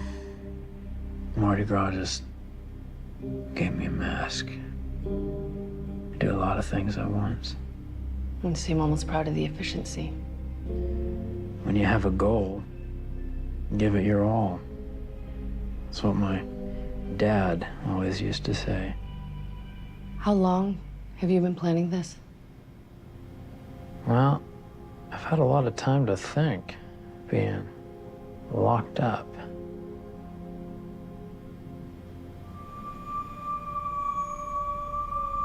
Do you know about the hazing? What they put us through? I do. You do? Oh, great. Okay. Well, then you know that going through something like that, being treated like that, really sets your life down the wrong path, doesn't it? And I didn't think it was fair that I had to keep suffering while they got to live their lives. And what about your father? Why did he have to die? Dad always denied knowing anything about the hazing, but tonight that truth came spilling on out, didn't it? It was like something came over me. I thought maybe this was the only way to end my pain. Felt like I didn't have control. I don't believe that's true, Sam. Following your trail tonight, I saw nothing but control. What can you tell me about Trey Dallas? Trey Dallas, his last name? Dallas, yeah. Oh, he's that kid who died in that car crash. Mm-hmm. I hit him with my car when I was drunk.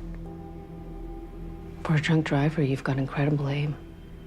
Trey was, he was on the rugby team too, wasn't he? It's not the most elegant way to take a life. But then you've had these impulses in you even before that, right? Do you recognize him? Him? Him. No. don't think I do. Liam Rivera. He fell during the hazing. The way he tells it, you were behind him on the roof next to make the jump. You pushed him. He was your first victim. Huh. You're good. She's good. So everything I'm saying is true. Well, I'm gonna tell you something else my dad always used to say to me. When the odds are stacked against you, you still gotta find a way to play the game. And I won. Yeah, you did.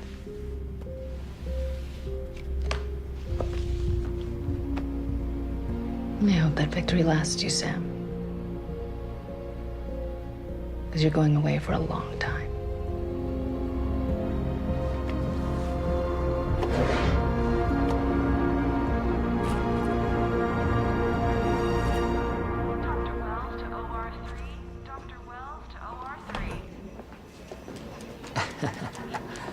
Hey.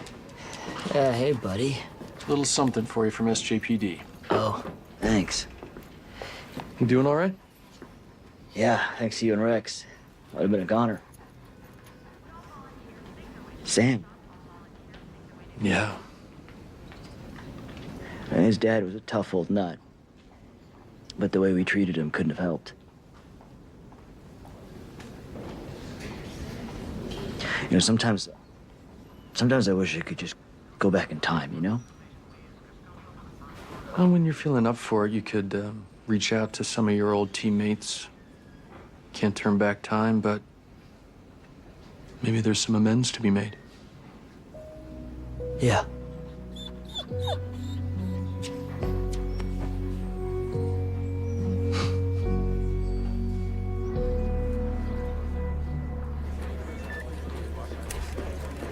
Hey, what are you guys doing here so early? Just booking a lecture for next weekend. Yeah, former FBI director's coming to show the tricks of how to identify a serial killer's crime scene. Well, after the night we had, that could be beneficial for everyone, I would say. I could probably find that in the departmental budget, I think. Nice. Yeah. Oh, but you're not getting off that easy. Actually, you know what? I'm gonna take your side of the bargain. Lunch for a month. Please? A month? Oh, and starting with Rex's favorite restaurant. The sushi place, you know, the fancy one? I believe I said a week. Whose side are you on? Next time on Hudson and Rex. K-9 230, officer down. I need backup. Whoever did this is violent and extremely dangerous. Everyone's upset that a canine was attacked, that they want to help. There he is. This is the man that we were chasing. Who is he? Corey Schofield appears to be living on the street. Hey, listen, stop. My dog! I want a lawyer. Charlie, is your judgment on the right side of this thing? I understand her anger about her partner. We know who did this to you. I'm gonna get him.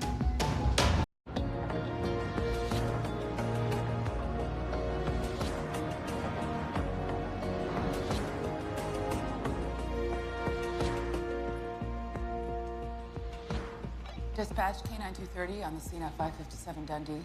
We've entered the premises. Rebel, you're working.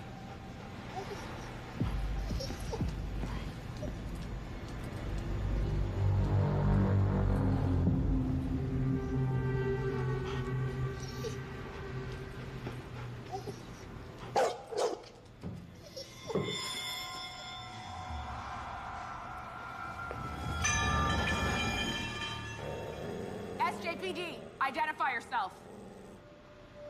Come on, you know we saw you outside. It's not a big deal. All we have to talk about is a broken lock. How does that sound to you?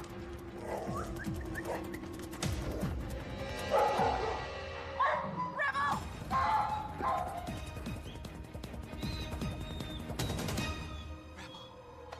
K-9 230, officer down. I need backup. This is an emergency.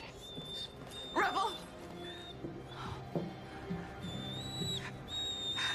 You're gonna be okay.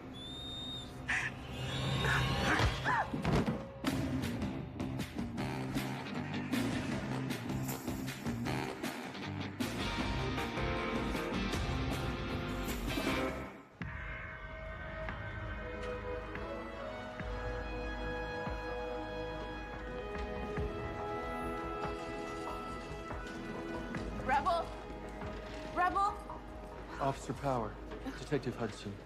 Can you tell me what happened here?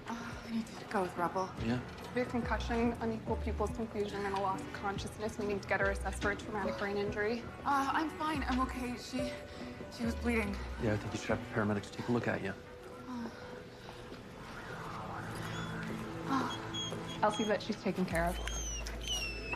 Detective, we have to get her to a hospital. I wasn't with her. Come on, this way.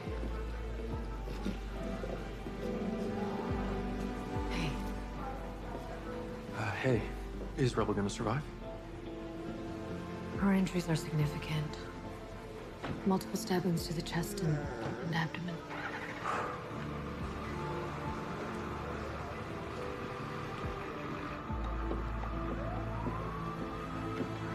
I've been thinking Rebel would have fought back. I'm gonna follow them to the emergency clinic, see if I can check her for any trace evidence.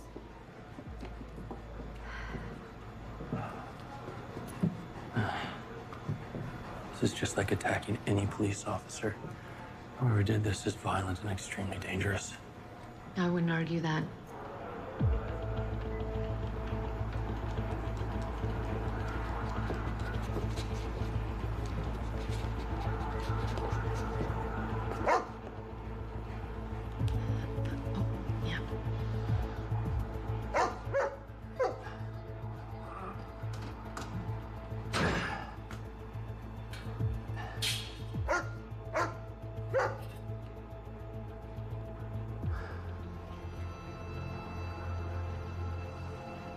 I've been managing this place for 3 years. There's been some break-ins lately, small thefts, but nothing like this. No violence. Well, I saw that your building has an alarm system and closed-circuit television, but the 911 call we received wasn't triggered by your alarm. Yes, the system has been malfunctioning lately. I was at home this morning. I should have gotten an alert on my phone. Do you mind showing me your security footage? Of course. 911 has reports of a prowler at 7 o'clock. Did you notice anything missing? Well, it's going to take us some time to do a full inventory.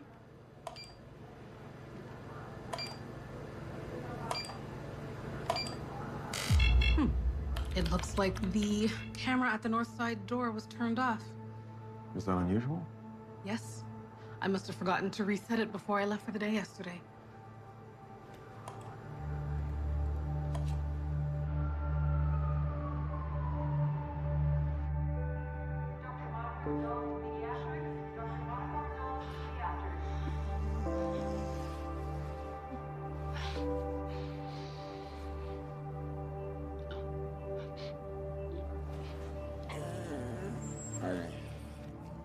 You're Rex. Major Crimes K-9 detective. Yeah, that's him. I think Rex senses you missed your partner. Thought he was Rebel for a second. I just got off the phone with a colleague at the vet clinic. Rebel's in surgery. Had a blood transfusion, but she's hanging in there. I don't know how this happened. Yeah, that must be your worst nightmare.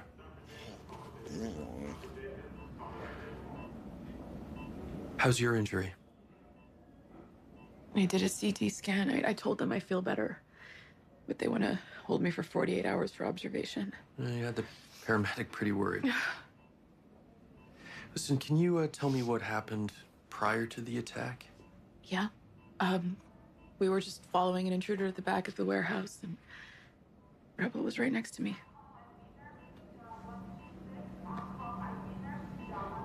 There are folks in that area who might need to steal. Check the encampment by the underpass. Talk to Dawn Kingston. She knows everybody there. Okay. Just people who are struggling and need a hand. You know, I feel for them. I wouldn't have given that guy a hard time. He didn't have to hurt Rebel.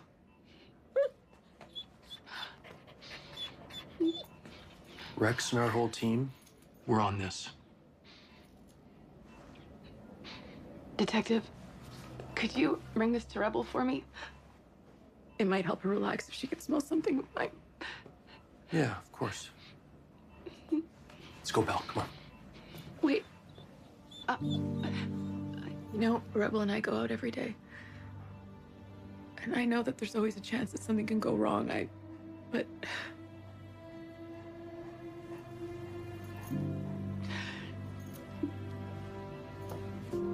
Come on, pal, we got work to do.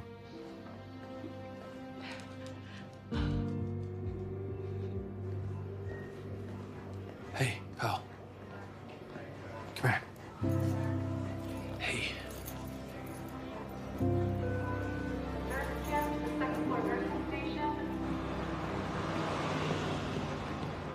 Tip lines are going absolutely wild. Everyone's upset that a canine was attacked. They want to help. Anything useful? No, not yet, but I'll keep monitoring the calls. Hey, Sarah, you were at the veterinary hospital. I mean, is Rebel gonna be okay? It's hard to say. I mean, they're working on repairing the internal injuries, but her lung was punctured and there's significant damage to her liver. Who would do something like this? How's Charlie? I mean, the good news is Rebel fought back. I found cloth fibers in her teeth. So we're testing for human blood and DNA. Actually, my team found this gas station receipt at the scene. It might not be connected, but worth a try. Okay, I'll see if I can match it to a name. Yeah, we need whatever we can get. There were no fingerprints on the weapon. The attacker either wore gloves or wiped the knife clean. Actually, the 911 caller who reported the prowler described a jacket with the logo on it. So we're making a sketch. I'll see if I can get it to news orgs and social media. Okay, great.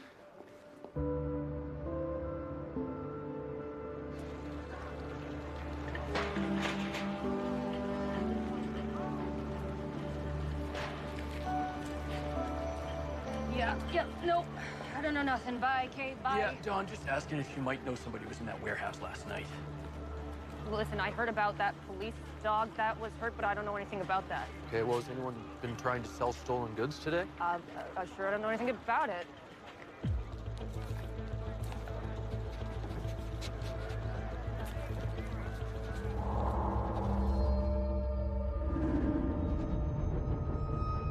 Look, I told you, man. What do you got, pal?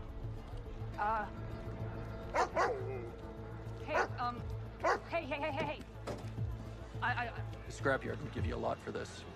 Okay, well, my boyfriend bought some stuff off a guy this morning, but I didn't know it was stolen. Is that why you lied to me just now? Okay, Don, I'm gonna need to talk to your boyfriend. Oh, well, good luck if you can. Me Benji left for the ferry this morning, gone to look for work in Nova Scotia. Okay, who sold him this? Look, I don't know the guy's name, okay? But Benji said they were arrested together one time. Benji have a last name? Benji Vine.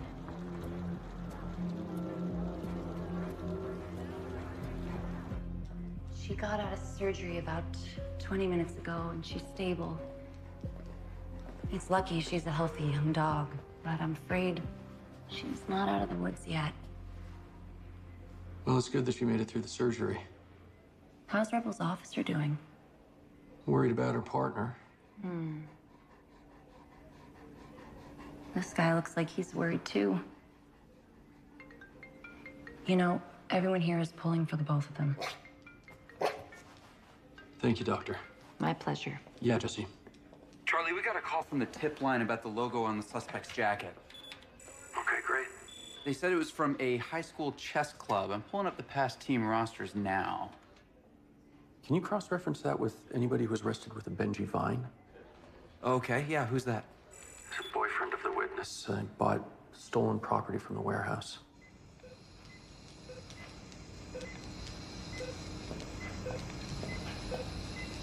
Let me see. Yeah, okay. Corey Schofield. Just getting his record up now. Looks like he has a couple arrests for drug possession, but no charges. Thanks, Jesse. Send me a photo array. Oh, see, we're taking good care of her. We're taking good care of her. Such a brave girl.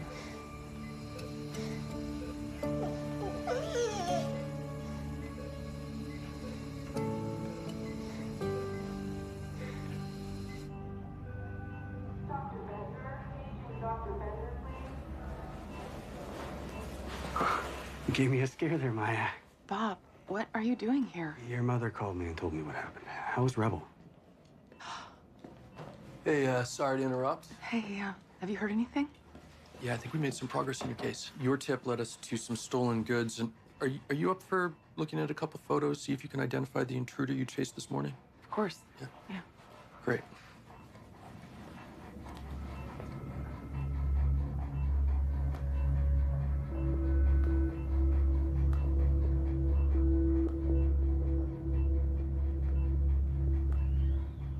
There he is. There he is. This is the man that we were chasing.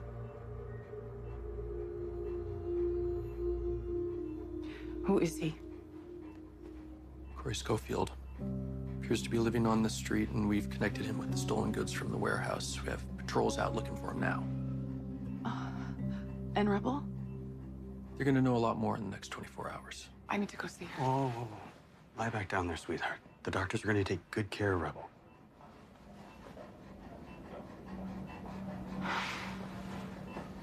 You know, you're probably right. I am pretty tired.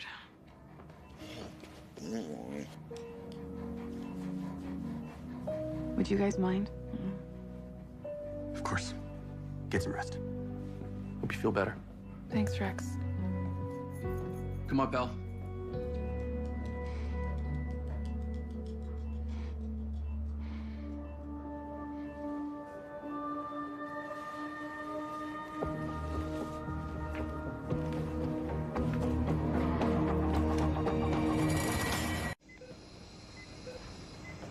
Just a few minutes, all right? Mm-hmm. The oxygen is speeding her recovery.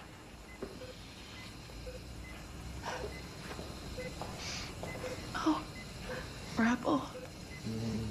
My good girl. You're gonna be okay.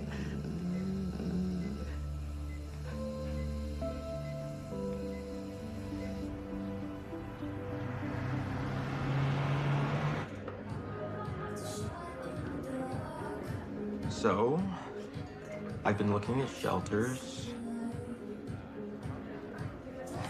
Okay. His name's Bentley. He needs a home. And, I thought it could be good for us. Oh, he's very cute. But it just, I mean, that's a big relationship step. Mm-hmm.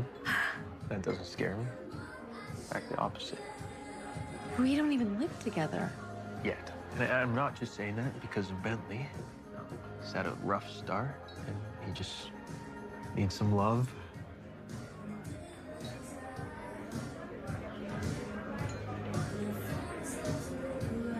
I know it must be really hard on you to see a canine injured. I worry Charlie's taking it especially hard. We're just used to thinking Rex is invincible, and then something like this happens, and we just realize that everything can change in an instant.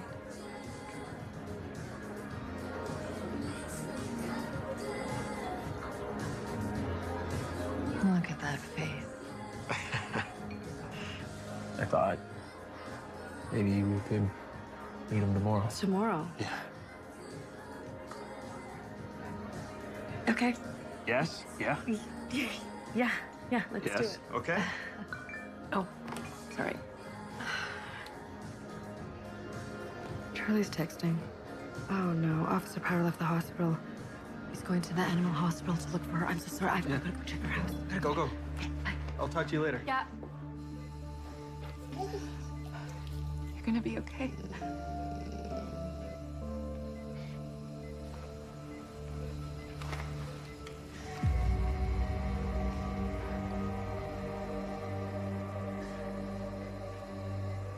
We know who did this to you. I'm gonna get him. I got her here, Sarah. Thinking of going after Schofield yourself? Hey, yeah, I'll call you back. Doctors are concerned that you left the hospital. I can't lie in that bed any longer not knowing what's happening. Not knowing if she's gonna live or die.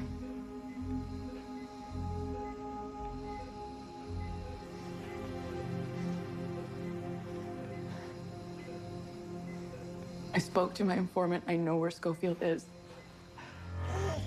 Charlie, take me with you. No, please, put yourself in my shoes.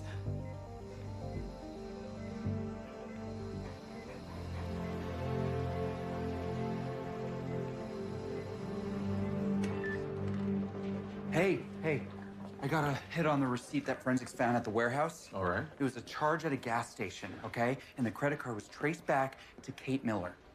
Hey, Kate Miller, the warehouse manager? Yeah. I guess it was the dead end. Well, the thing is that the timestamp on the receipt was at 6:30 a.m. the morning of the attack. She said she was home at that time. But I thought you told me. Okay, let's look into this, Mrs. Miller. Look into friends, family, employees. See if there are records. And let's look for a connection to Schofield. I'm on it.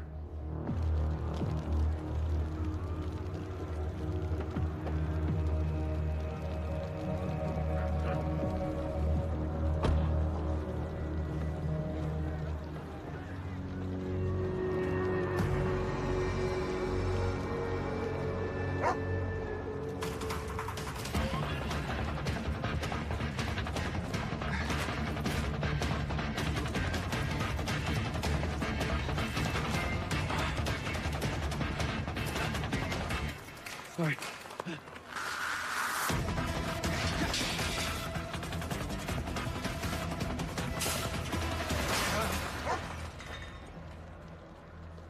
Whoa, hey. Listen, stop. You tried to kill my dad!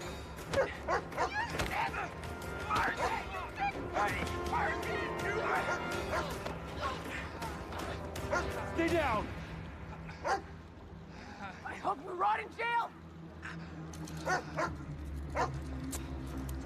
Come on your feet.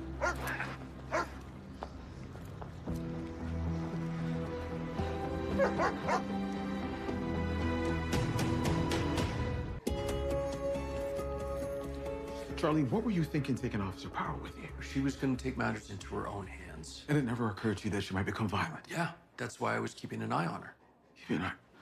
Charlie, she assaulted a man who still had the presumption of innocence. Joe, I know what she did was wrong, but I understand her anger about her partner. Charlie, is your judgment on the right side of this thing? Because I cannot send you into that interrogation room if you think that what she did was justified. You know I don't think that, Joe. We still got a case to work.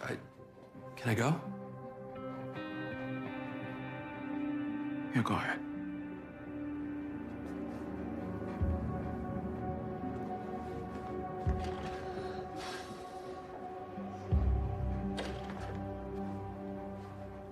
Hey.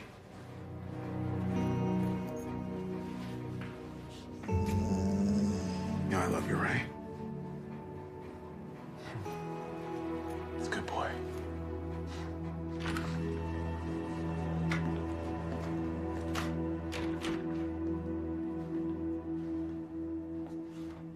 Want to tell me what you're doing in that warehouse?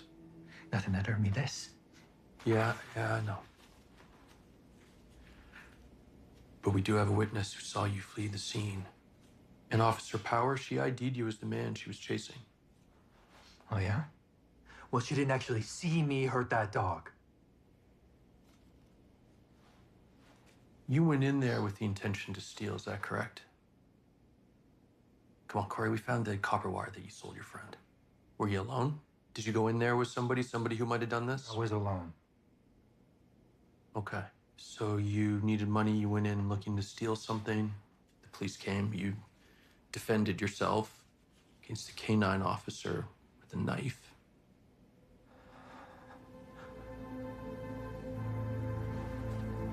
No, when I saw that the cop chasing me, I just ran out a side door. And Which side door? How do I know what door? It was a side door. Okay, you want me to believe you?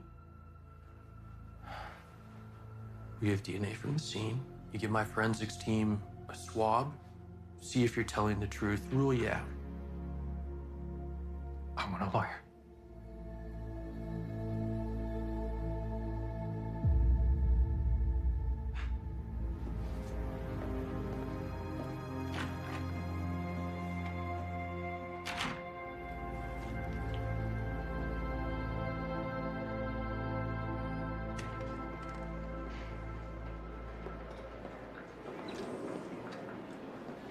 How are you feeling? Better now that they have the guy who hurt Rebel. But, Is what you did to the suspect today, is that normal for you?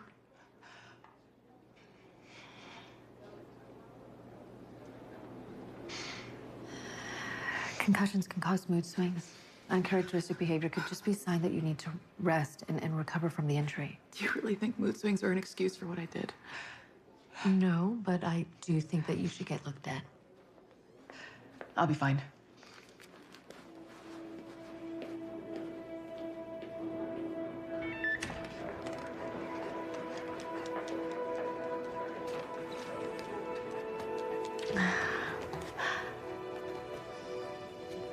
Oh.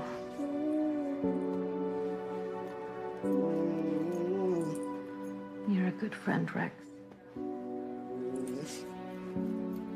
You're gonna live for a long time, right?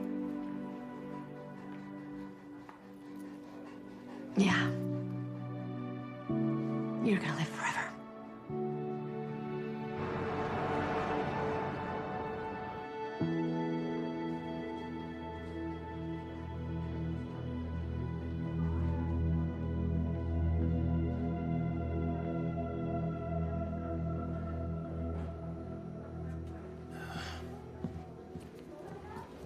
Well, of course, Corey Schofield would have the best defense attorney in town. Yeah, the kid's connected. His father is on the hospital board with St. John's best criminal defense lawyer. His father could be on a board with the Pope. Schofield did this. It's too dangerous to have him out on the street. Given the circumstances, unfortunately, there's not much I can do. What if we tested his DNA against what Sarah got off Rebel? His DNA acquired from this arrest. Yeah, we're entitled to seize cast-off evidence. Sure, but in this case, that evidence is likely to be excluded. What are you talking about? What's going to happen in court 4 months from now? I'm talking about a dangerous suspect and a victim who needs answers. My job is to get a conviction. How about you get some evidence that allows me to do that, detective?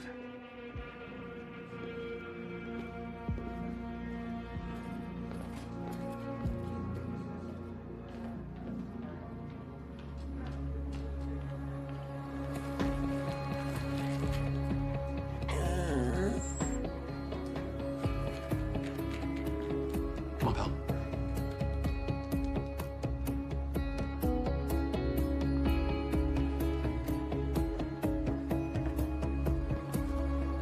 Hey.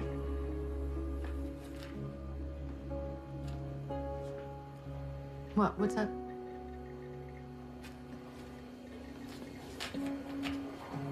Is that enough for a DNA test? Is this from Schofield? Yeah, I thought anything from the arrest was inadmissible. likely to be excluded, but I want to know if I'm looking at the right guy. I'm sorry, does Michael know that we're testing this?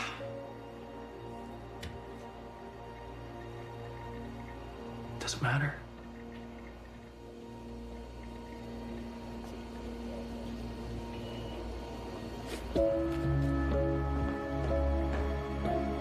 Yeah, could you send a criminal background check and any records we have on the plant manager, Kate Miller? Okay, thanks. Hey, buddy. How you doing? Hey, just be safe out there in the field. Yeah. Yeah, we need you.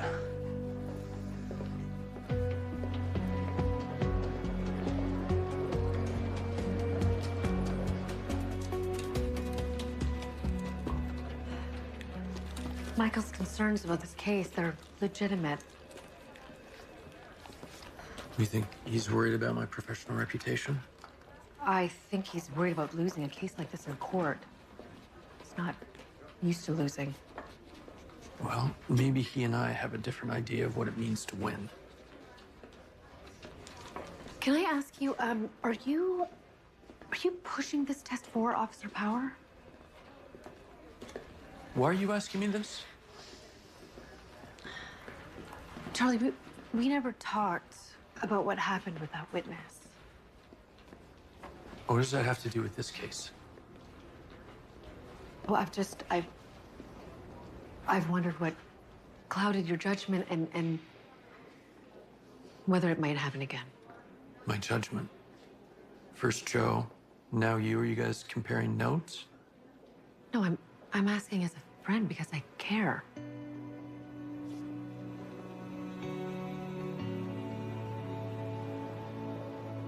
Did you run the test?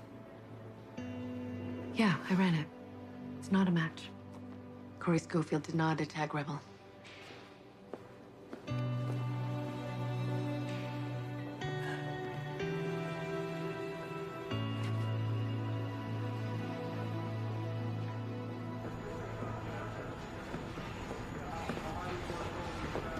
Superintendent, how can I help you? I'm just doing some follow-up. I'm wondering if you've established whether anything was stolen during the break-in. Yes, I had my staff do a full inventory. Everything's accounted for. That's strange, because, well, we found some copper wire with a batch number that traced back to this facility. We have a confession that they were stolen the night the police dog was attacked here. So we missed something during our inventory. Does that make me a suspect? And you were home during the time of the incident? I like to sleep in on Sundays. Okay. Could you just help me understand how you were both sleeping in and at a gas station? About 1 kilometer from here. So you were in the vicinity. Don't bother denying it. See, the thing that I can't quite figure out is why you would assault a police officer. But then my team told me about your brother.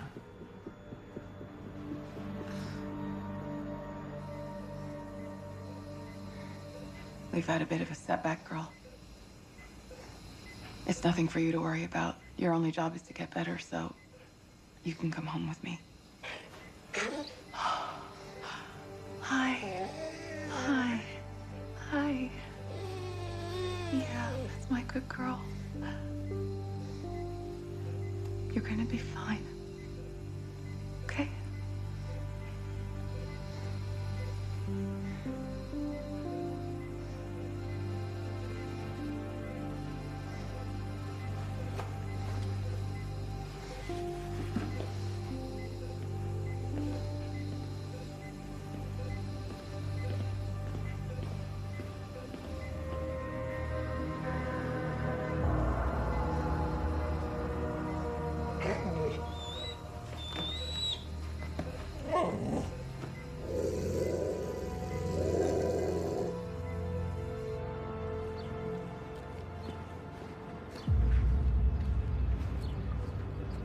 Hi, Maya. Bob, this is starting to get a little creepy. Now, don't say that. I told you at the hospital. I just want to help. Look, I appreciate you coming, but like I told you, I think a clean break is for the best.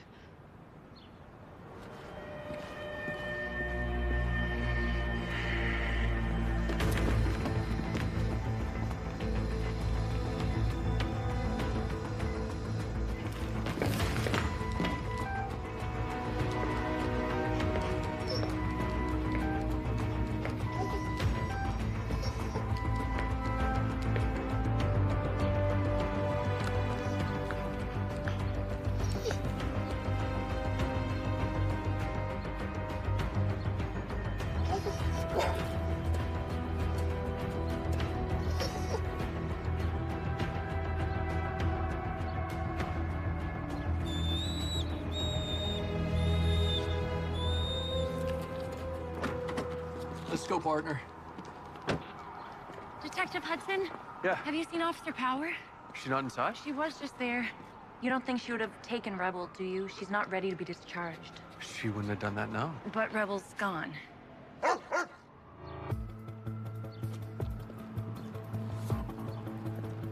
And so is Officer Power. I think she's been abducted.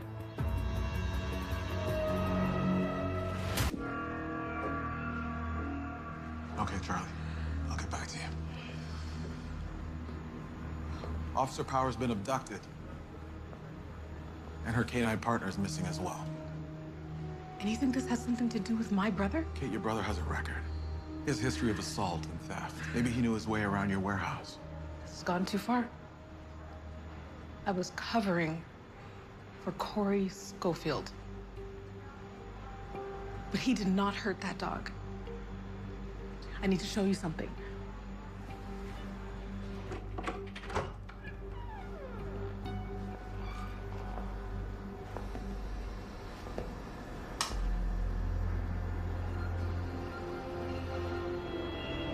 It's a warm place for when the weather isn't safe for people to be outside.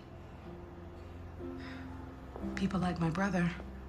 But my bosses don't know. That's why you shut the cameras off.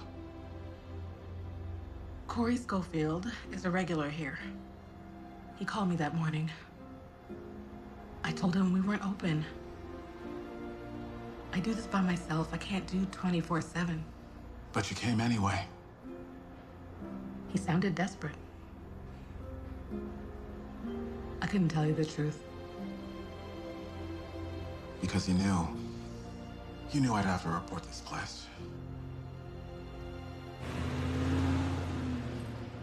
Jesse, I found Officer Powers' phone at the scene.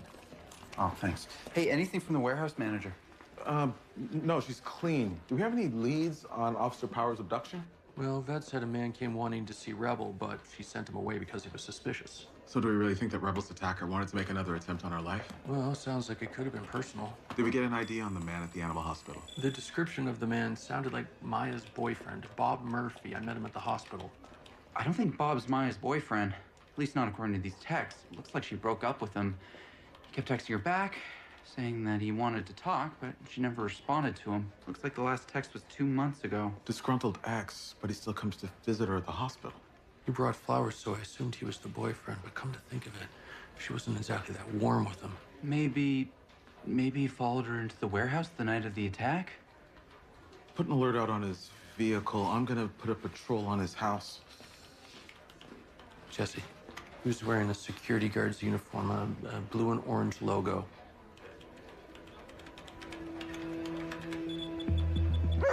Yeah. This one? Yeah, that's the one. Can you get a list of all the properties he'd have access to? Yeah. Okay, maybe start with this one. It's a shipping and trucking company in the middle of nowhere, but... I trust your instincts. Come on, let's go, pal.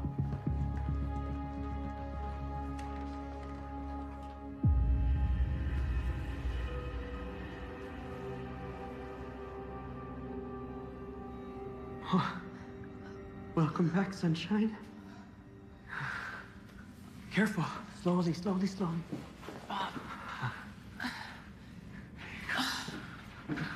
Bob, did you chloroform me? Well, I heard you checked yourself out of the hospital. I was concerned. Most people bring lasagna, not chloroform. It's that sense of humor I love. Bob, what do you think is gonna happen here? Well, I want you to listen to me. I know your dog didn't like me much, but with her being sick and all... She's not sick. She was stabbed. How do you think that happened, Bob? You know, it's not right to let a pet dictate your love life, Maya. It's not right! Easy, pal. Did you think with Rebel dead I would just change my mind about you? No. Oh, I'd be there to comfort you. And you'd see reason. Maybe start listening to me. This isn't the right way to do it. You love to talk about the right way. Well, I did things your way, and you still left me.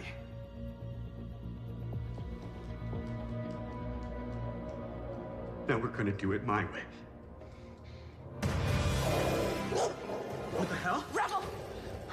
Rebel, stay! No. Good girl. Now back up. Good girl. She really follows orders, huh? Guess that's why you like her better than me. Rebel found us. The police will too. Put the knife down and no one can... you, Maya. You're not calling the shots anymore. Stupid animal doesn't give up.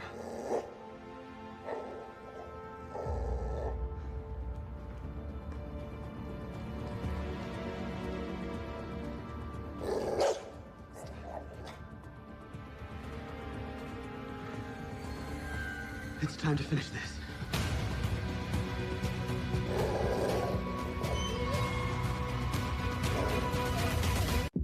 Bob, you don't want to hurt me. What makes you say that? You went to all this trouble. I'm listening.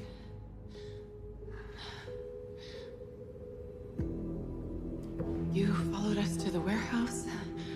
I was monitoring the police radios. Were you planning to kill me, too? I told you, I love you! I just don't like you talk.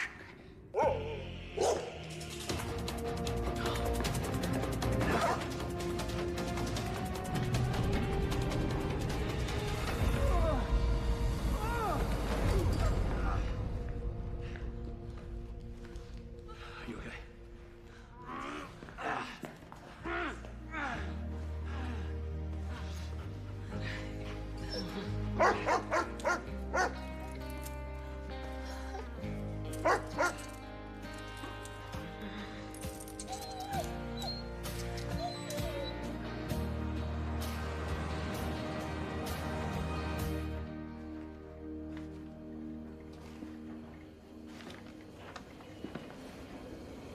You were right.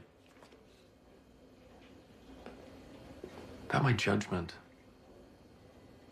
About kissing that witness. You liked her enough to risk your job.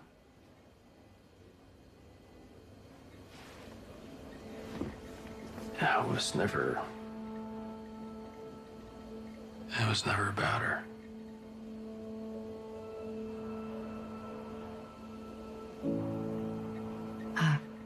Charlie.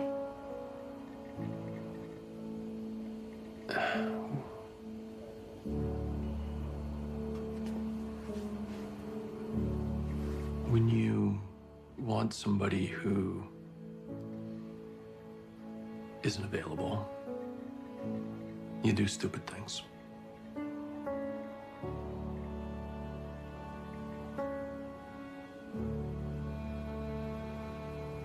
You've been feeling this way for that long? Since you started talking about London? Maybe before. Doesn't matter. Yeah, I'm happy for you. You and Michael. I just want you to be happy.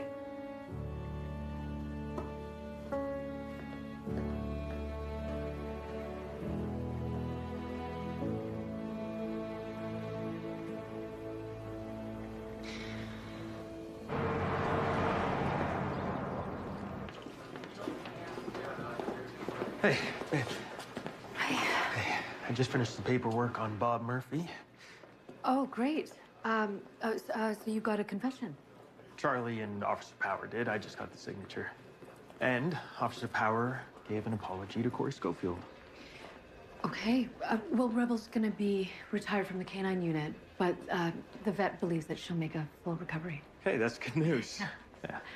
And the shelter said we could come by tonight and see the puppy. Right. Oh, he's so adorable. But I don't think we should rush such an important decision. Okay, yeah, fair. Sorry, I know we talked about this already, but it just doesn't feel right to bring a pet into this when we're not sure where it's headed. Yeah, I mean, we have an idea where things are headed. I mean, when you know, you know.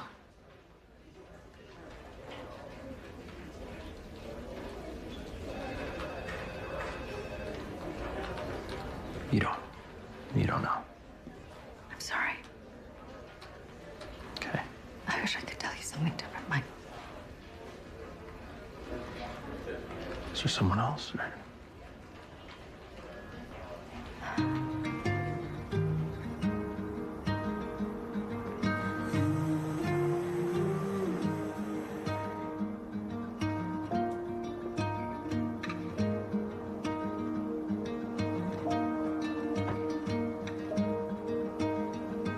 You're the only girl got a hold on me.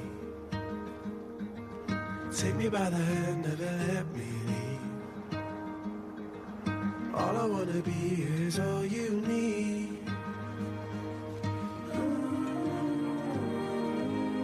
Progress at 4 Clark Street. Immediate assistance needed. I'm right by the scene now. Okay, I'll check in and call if I need backup.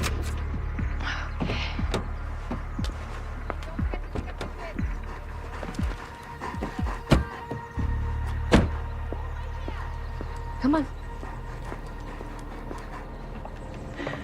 Easy, Rex. SJPD, show yourself.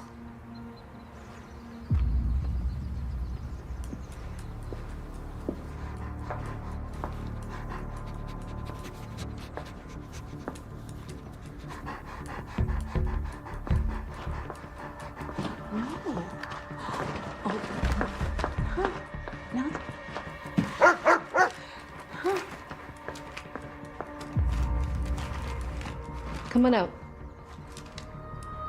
Oh, yes. Hello there, Sarah. Don't you remember me? I'm Charlie's Aunt Miranda. Oh, Rexy.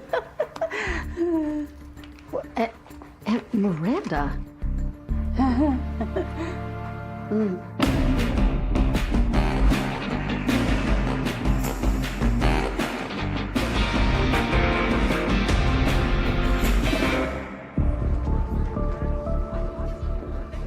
But can you really call it breaking and entering if I used a key? Yes, we can. Well, it's not my fault he keeps a spare in a fake rock in his garden. What were you even doing there? My investment club was defrauded.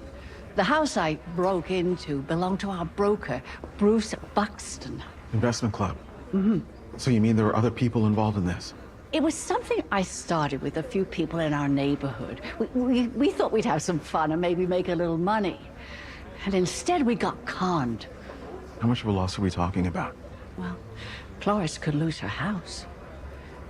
We were guaranteed it was a sure thing. Do you have proof that your broker's involved in this? That was what I was looking for when Sarah and Rex found me. Oh, he claims he was conned too, but I'm not so sure. I wanted to find out for myself. You should have come to us. Are you arresting me? So here's the deal. We are not going to keep you in holding overnight. We are going to let you go home. Under one condition. Anything. You do not leave your house until we say it's okay. So, house arrest. Until we complete the investigation. And do not reach out to Bruce Buxton. Of course. Good. Now all you have to do is explain yourself to a very angry nephew. Oh,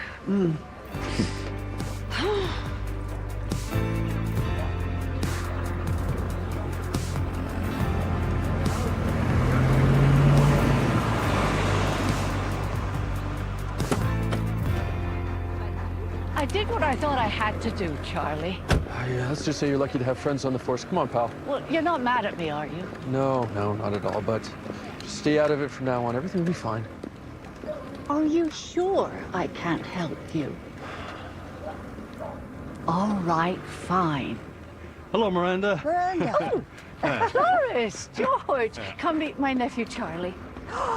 The policeman. Oh, we've heard so much about you. Nice to meet you both. And this is his partner, Rex. Good-looking animal. I had one like that once, you know. And then one day, damn thing just up and died. Oh. Not you, naturally. You're a good-looking fella, yeah. What did he have to say? When am I going to see a return? It's coming. Yeah, so is Christmas. I never should have trusted you. I take it one of the members of your investment club? Uh-huh. I thought we were going to handle this ourselves. We were, until my recon was interrupted. But anyway, Charlie's agreed to help us in our investigation. Nope, not your investigation. You're staying out of this. You're all staying out of this. Of course.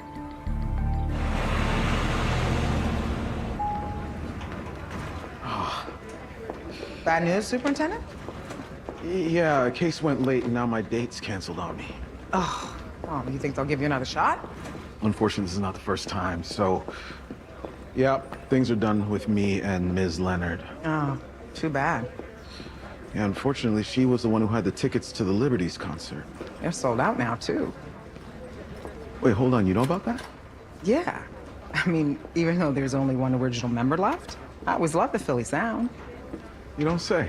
You know the OJs? Harold Melvin? I grew up on my dad's record collection. Okay. Crazy idea, but would you be interested in going in on a reseller with me? Oh, can't do it. I have other plans. Sure. Of course, it's no problem. No, really. I have other plans. If I didn't want to go out with you, I wouldn't be afraid to say so.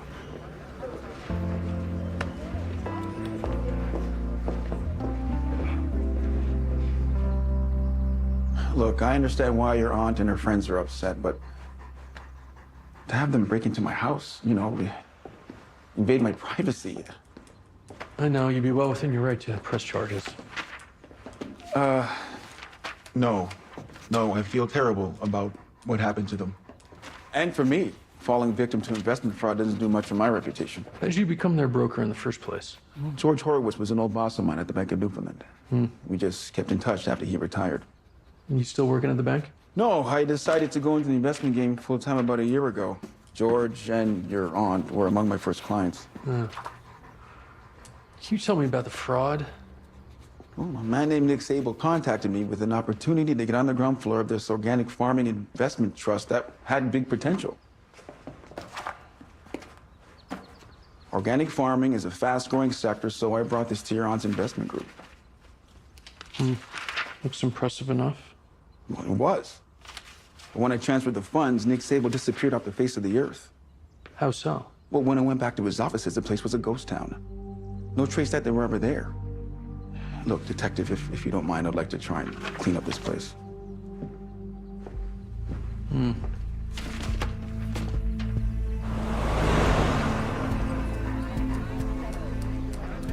Sounds like a classic boiler room fraud. Isn't that reserved for like multi-million-dollar cons? Maybe Bruce wasn't the only mark. Okay, so what's our next move? Well, I was thinking you and I could go check out the former Stable Organic Solutions, see what we could find. Okay, I'll contact the building owner, see if I can get the names of the old tenants. We'll find them, Charlie. Yeah, don't worry. Nobody messes with Aunt Miranda and gets away with it. Yeah, thanks. Okay, let's go. Come on, pal. Superintendent, I was just coming to see you. There is a great interview with Rufus Fuller in here. Check it out. The last remaining member of the Liberties. Yeah? I knew you'd appreciate it. I do. As long as you don't think that this being nice act is gonna make me drop my guard, make me not compete for the chief's job. Do I look worried? And who said this was an act? Look, I should get going. Have you heard Rufus' solo album? He had a solo album? I guess you don't know as much about Rufus as I thought you did. You should come by my office sometime. I'll spin it for you. Wait, you still have a turntable? That's more of a turn of phrase. That you do have.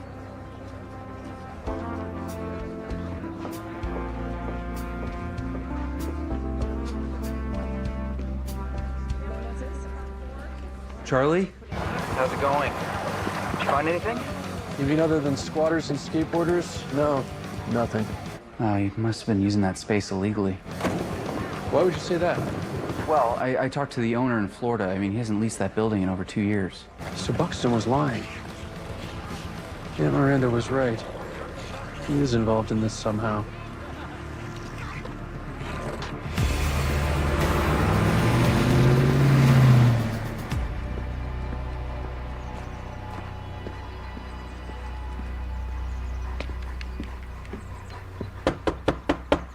Bruce Buxton.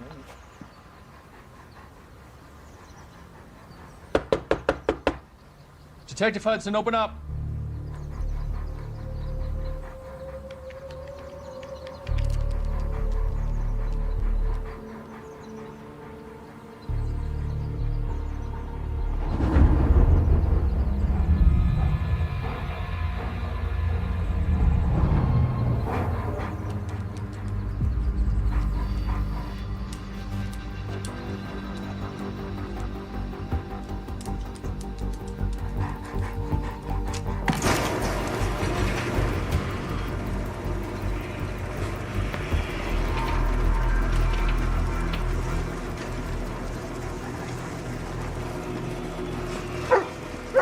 Good thinking, pal. Buxton. If you're in here, let me know. I have a warrant for your arrest.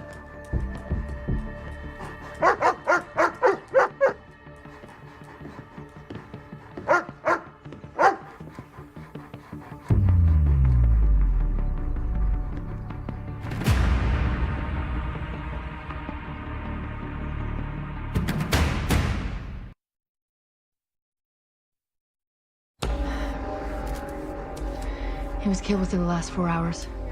Doctor would suggest piercing weapon, not a blade, though. When we were here earlier, there was a laptop on that table. No sign of it in our suite. He was interested in that last time we were here, too.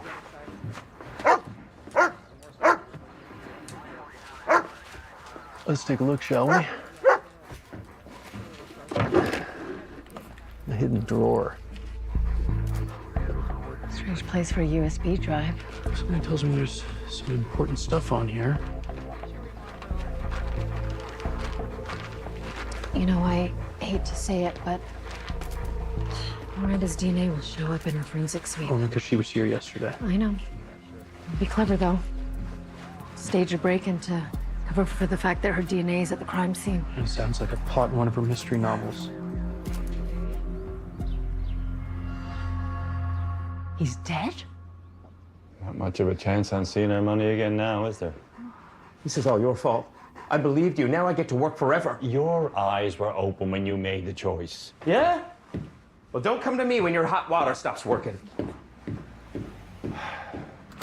Can you and I have a word privately? There's nothing to say that can't be discussed with all of us. We are all in this together. All right. I was just curious as to what led you to believe that Bruce was involved in the fraud. I was right, wasn't I? No way. Bruce is an honest man.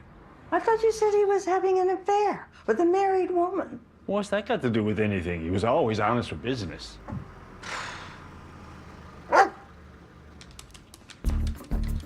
You expecting someone? That'll be my stepson, Kevin. He's dropping by to take me to the eye doctor. I didn't hear a doorbell. No need for one when Rex is over. Oh.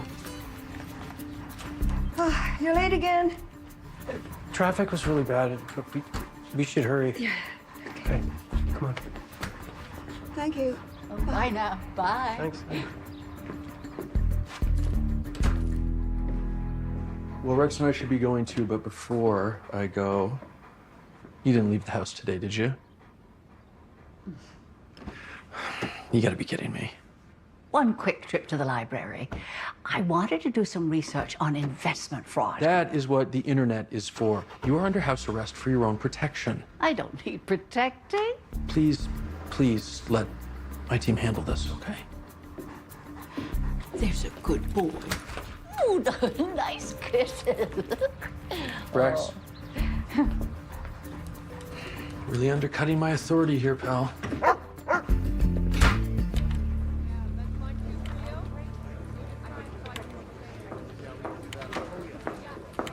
Sarah, hey, these were on the thumb drive that Rex found.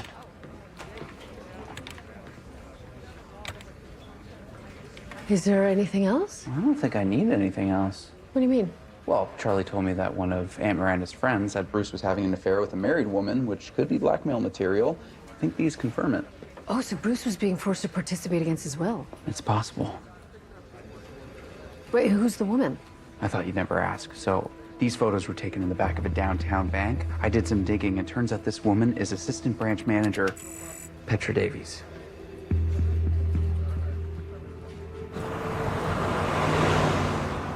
Who took these? Well, I was hoping you could help me with that. I have no idea. I've never seen them before. Although it does explain something. What's that? About 3 weeks ago, Bruce ended things with me.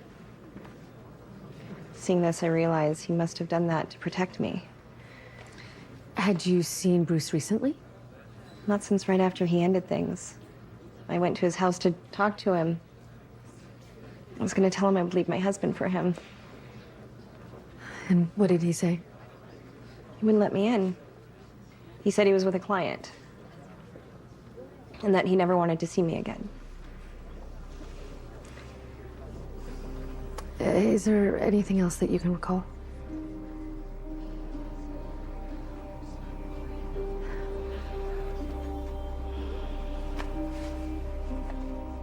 So he was being blackmailed. Looks like. And he paid off the blackmailer with our money. Oh, don't be sick, George. If he paid off the blackmailers, why would he be dead? Oh, well, he got a look at something. He knew too much. I don't know. This kind of stuff happens all the time. Ain't that right, Detective? Rex, what do you got? That is not the snack cupboard, Rex. Don't you ever feed that dog of yours, Charlie? I lost at least 7 shoes to my dog, buddy. You gotta feed him. He's a canine officer. He's not looking for a snack. My knitting needle, I've been looking everywhere for that. Oh.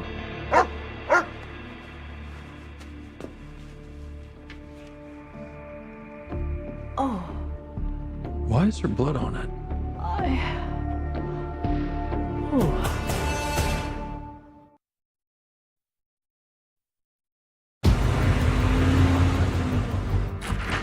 How did the weapon that killed Bruce Buxton end up in your house? Well, for heaven's sake, I don't know, but nobody hides a murder weapon in their own home.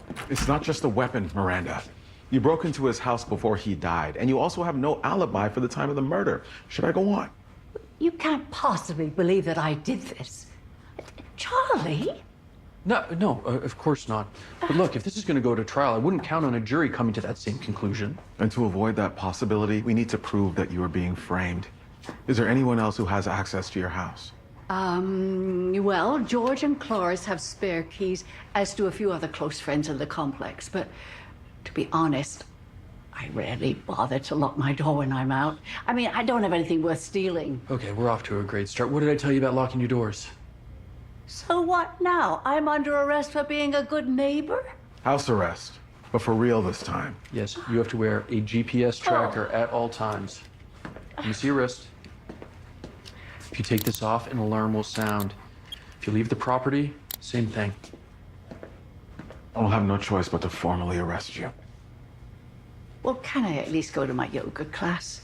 We meet at the community center just down the road from my place. Well, as long as it's just for yoga. No, okay? And you're not staying at your house. Well, then where? Come on. Oh, this place looks better. Better? How? Yeah, it finally looks like a home, not just a place where you keep your things. Yeah, well, Rex and I gotta go. So if you need anything, you ask Jesse. Well, I don't need a babysitter. Oh, no offense, Jesse. None taken. Oh, that'll be George and Cloris. I called them while you were taking Rex for his constitutional. Hey, Miranda, what part of house arrest are you not understanding here? You said I can't go anywhere. You didn't say anything about having guests. And I would go stir crazy without them. Please, they won't be any bother. Come on in. Well, if that's the case, I will order some lunch for everybody. Come on.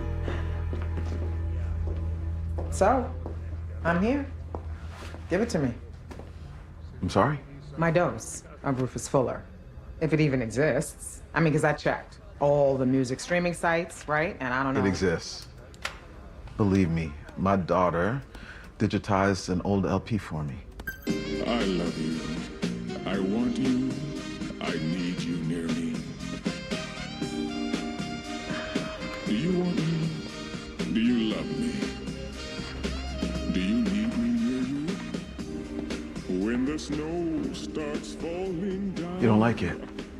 No, I didn't say that. It just... He doesn't sound the same flying solo. Sometimes you need to find the right person to harmonize with. Tell me exactly how you feel. Is that a pickup line, Joe Donovan? No, that's just a statement of fact.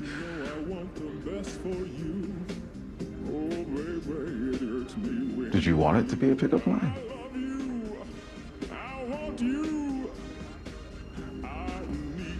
You notice the bruising here on the neck and jaw. I believe that Bruce was approached from behind, pulled back with an arm around his neck to expose his chest, and then stabbed 3 times. Well, that would have taken some strength, even with the element of surprise. The first stab was the deepest, puncturing the left lung. The next 2 struck the chest plate. Angle of entry on all 3 wounds suggests the killer was at least 5'9". That would eliminate Charlie's aunt, but if she wasn't working alone, her friend George is the right height. Well, there's no prints on the knitting needle, but it might be worth getting prints to match the partial on the thumb drive. George is decamped with Cloris and Miranda at Charlie's place. I'll see what Jesse can do. There must be something we could do. Like what? We ain't getting our money back. The damn man's dead. Let's just give Charlie time to figure this out. But if he doesn't make any headway soon, then I'm gonna take... Hello, Jesse. Oh, this looks delicious. Well, Casamia never disappoints. Instant Italian. Cloris, I will be right back with yours. Who would like some wine? Oh, that'd be lovely. Thank you. Things are looking up. Like I was saying, I'm gonna take matters into my own hands if Charlie doesn't act fast. Oh? And how do you plan on doing that? He seems like a nice boy.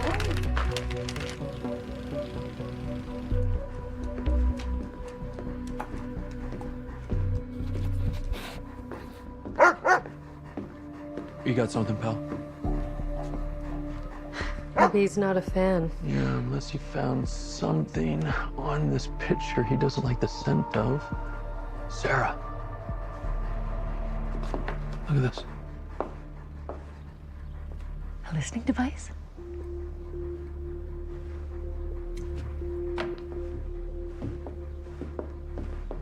Whoever planted that there must have also planted the knitting needle. Well, now they likely know that we know. George? No, I doubt it. His print isn't a match to the partial of the thumb drive. Do you have an extra evidence bag? Yeah. Yeah. Can you tell Jesse about this? And, I just got somebody I need to talk to. Okay.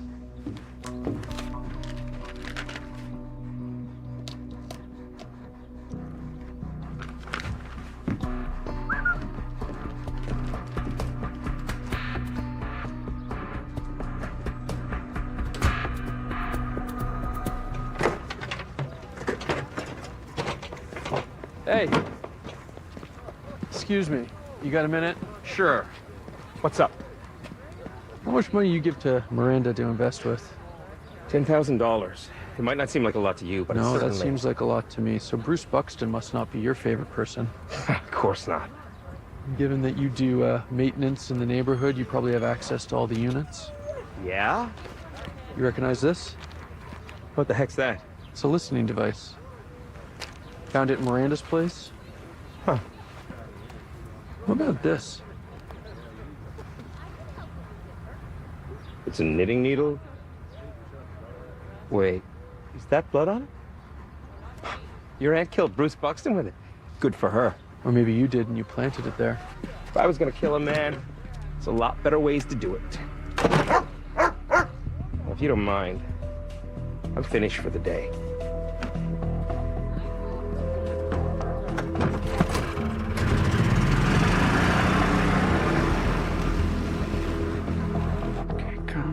Come on. Aha. Looks like Sarah was right.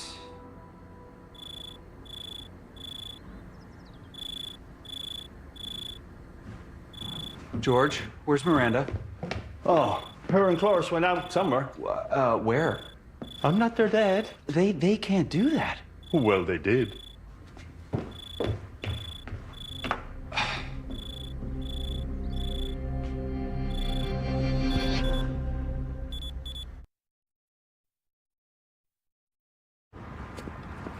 We said the corner of Taylor and Chase, and he said 5 minutes ago. I swear that boy will be late to his own funeral. No, they just don't concentrate. That's the problem. Yeah. Thanks for waiting with me. Oh, of course. Hopefully the doctor will have some good news for you. Oh, that'd be a first. Oh, is that Kevin now? No, that's not his car. What's that lunatic? Look out! Hey! Oh. Hey, are you okay? I think so, Cloris. Oh, Cloris. Oh. Let me help you. I'll live.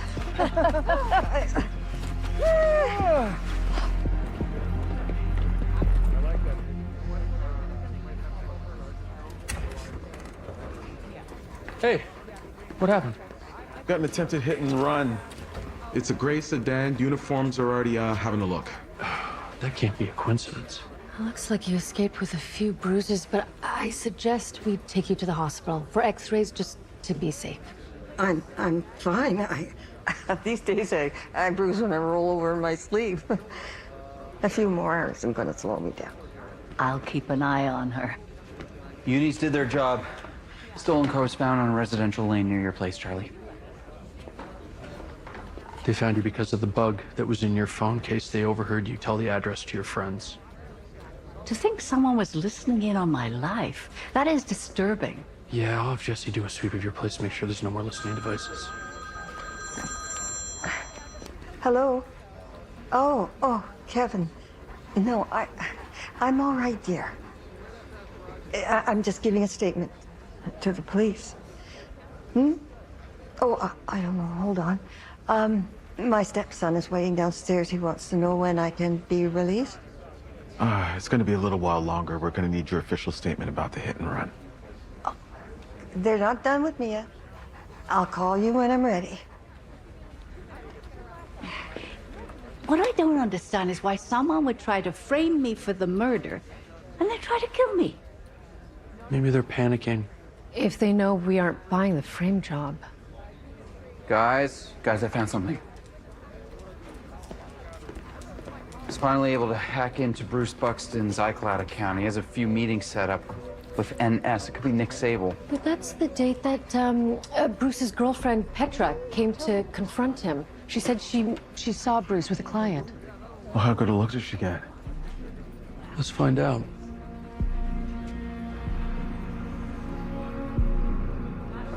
Hi, Petra. Thanks for coming. Happy to help. We're trying to identify the client you saw at Bruce's when you were there last.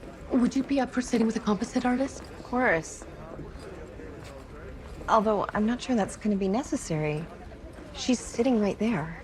Oh, Cloris, that was no accident. Are you sure?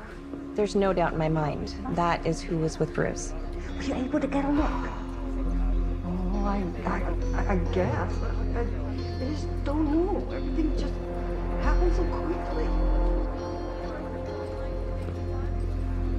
You're telling me you've never met Bruce Buxton face to face? Not that I remember.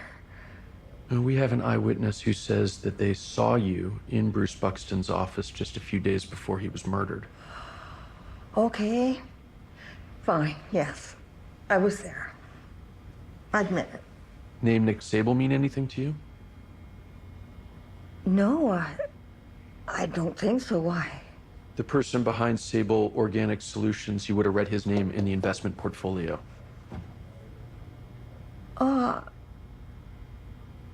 I'm not sure. Okay, Cloris. Bruce Buxton was supposed to meet with a man with the initials NS at the time that you were in his office. I was the only one there. But I remember Bruce said he'd had a cancellation and that's why he could see me. What was the meeting about? Well, I tried to withdraw my portion of the investment. I only have a small pension and I was worried something might go wrong. I was too embarrassed to tell Miranda and George. How'd Bruce respond to that request? He said it was too late. He'd already transferred the funds. There was nothing he could do. And you never tried to contact Buxton again after you found out you were scammed? No, that was the first and last time I talked to him in person.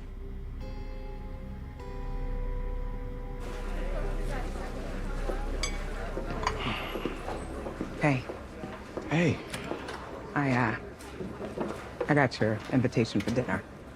Thank you. Of course.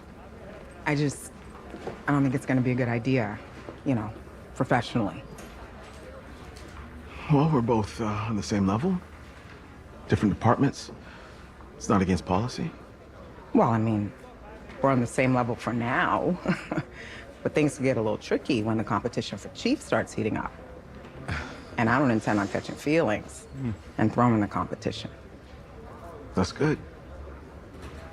Because neither do I. And the job hasn't been posted yet, so technically it's still a rumor. So maybe if you go to dinner with me, who knows, I slip up, give you something you can use against me. Promise?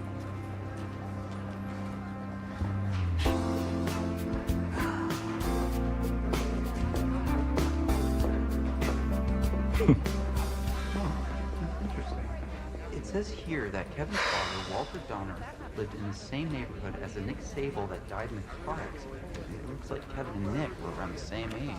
Sarah? Everything okay? You tell me. Where did Charlie take Cloris? He just had some questions about her statement he wanted to go over. I'm sure they won't be long. Oh. Would you be a dear and get me some water? Of course. I'll be right back. Thanks.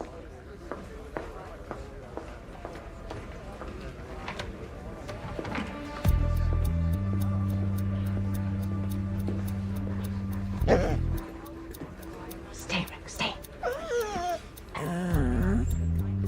Good boy.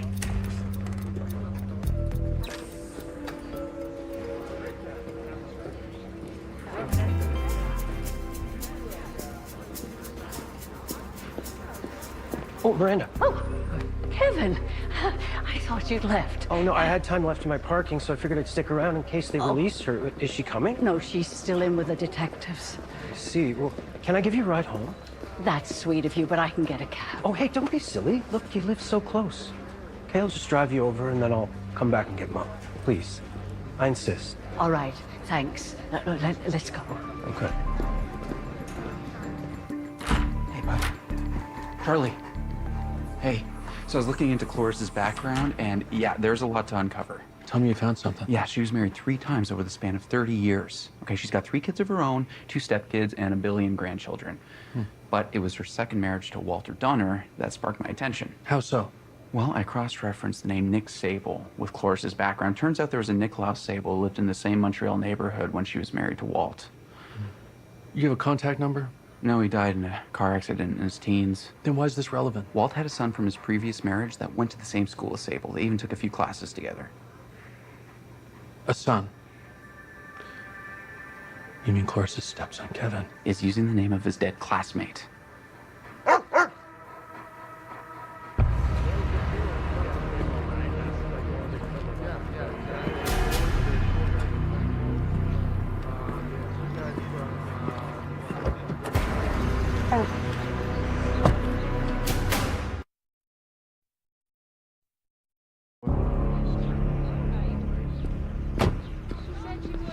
It's really not necessary to walk me to the door. Oh, I don't mind.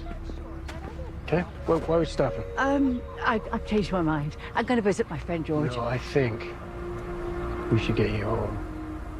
Oh, We're gonna walk straight there. No stopping.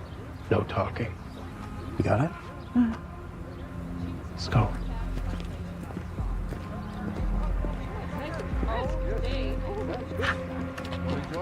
Don't even think about it.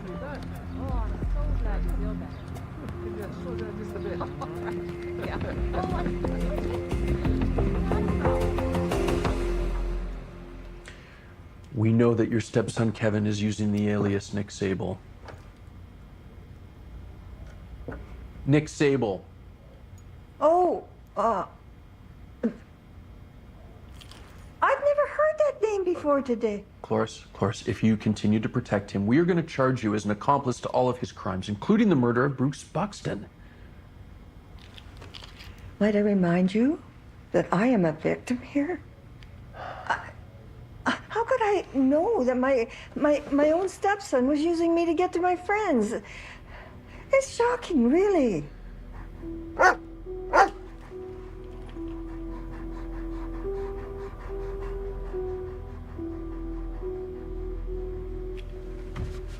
You know what I think? I think that we're going to tie Kevin's prints back to that car that almost ran you down. And I think that you were the intended target. Kevin would never do With anything. Bruce gone, you are the only person who can tie him to this. Your liability. I told you I don't know anything.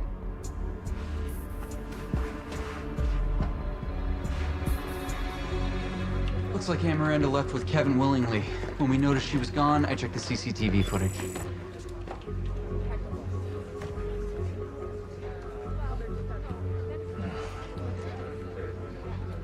When was this? 17 minutes ago.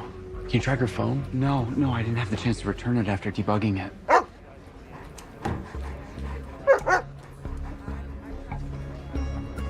Wait, there is a way that we can track her.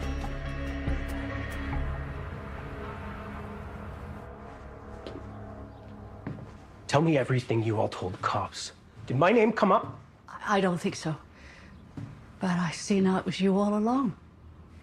And Cloris was working with you, wasn't she? You planned all of this together.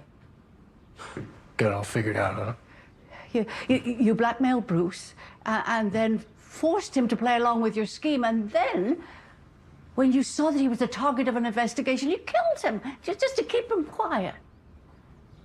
Well, that's pretty good. But you're wrong about one thing.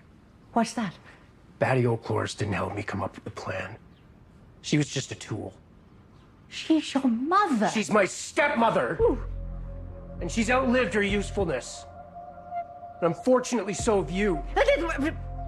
Before you pull that trigger, there's something you should know. Yeah? What? I have been stalling to buy my nephew and his partner time to get here. What are you talking about? A GPS watch. I figured when they realized I was gone, he'd use it to track me. Turns out that house arrest has some benefits after all. Oh, damn it.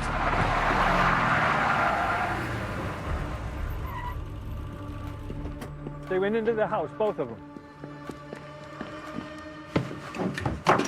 What's going on? Ah!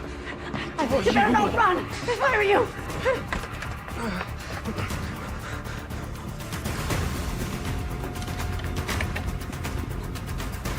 Are you okay? I'm fine. Now go get him. What the devil is going on? Oh, come along, George. Hey, hold on a sec. I miss all the fireworks. Never come on.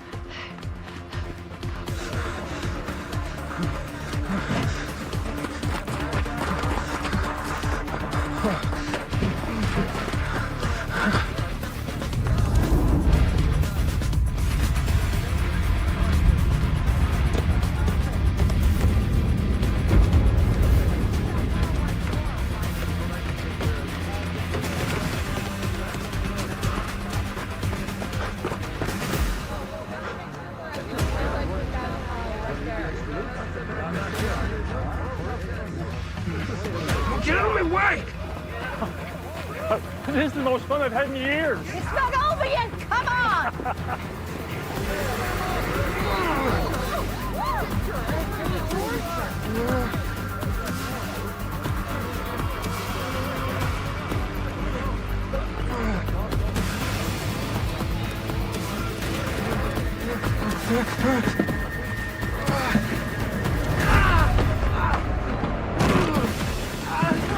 Stay away! Make way, SJPD, come through. Thank you. No. Good job, partner. Stay down. Stay away. Let's go. I didn't do anything. Come on. Yeah, well, we have access to the recordings from the bugs you left in Miranda's house, but I'm sure you didn't say anything incriminating, huh? Come on, let's go. You want to give me a minute alone with him? Huh? Not gonna happen, George. Well, that's the best. Batty O'Cloris didn't help me come up with the plan. She was just a tool. She's your mother. She's my stepmother, and she's outlived her usefulness. Kids, huh? Never seem to respect their parents. I played no role in the killing of Bruce. But you're still looking at prison time for your involvement in the fraud. I don't care what happens to me. Just as long as my stepson never sees the outside of that cell again.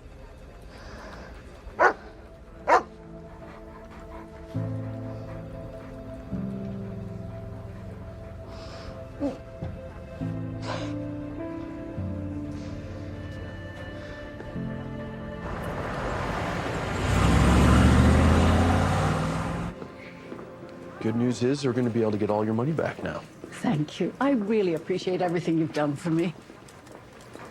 By the way, I love what you've done with Charlie's place, Sarah. Sorry, what? Oh, keeping it quiet, are we? But you can't hide it from me, dear. I can tell when my favorite nephew is in love. Well, I should be going. It's bingo night at the community center. Try and stay out of trouble for once, please. Now, what fun would that be?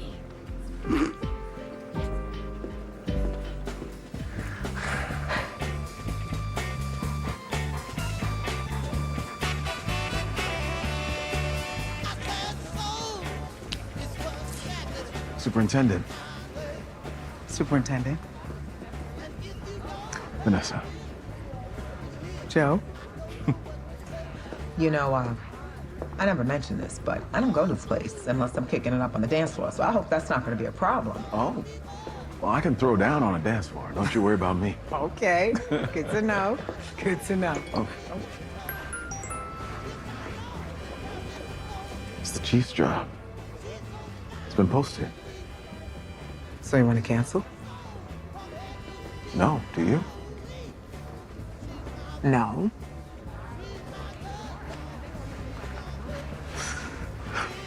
Shall we?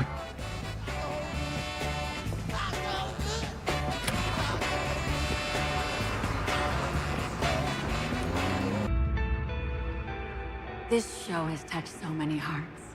And it's been my privilege to play Anne for the last 25 years. Do you want another angle? Yeah? Hey, Tegan, over here. Why'd you make the jump from reality TV to theater? Oh, I just always wanted to try it. Now, make sure you got one of our girls with our brilliant director. Now, Thursday's show is almost sold out. I put it in your piece that people should get their tickets while they still can. All right, now, one of just me and Tegan, you? You can't be serious.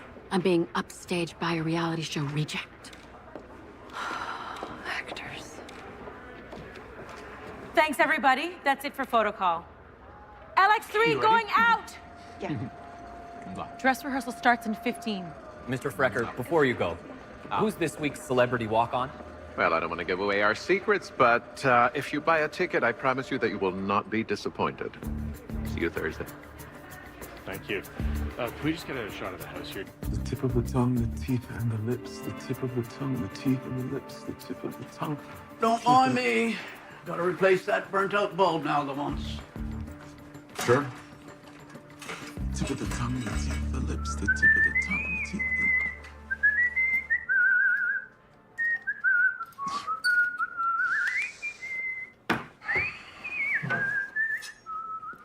You take your time.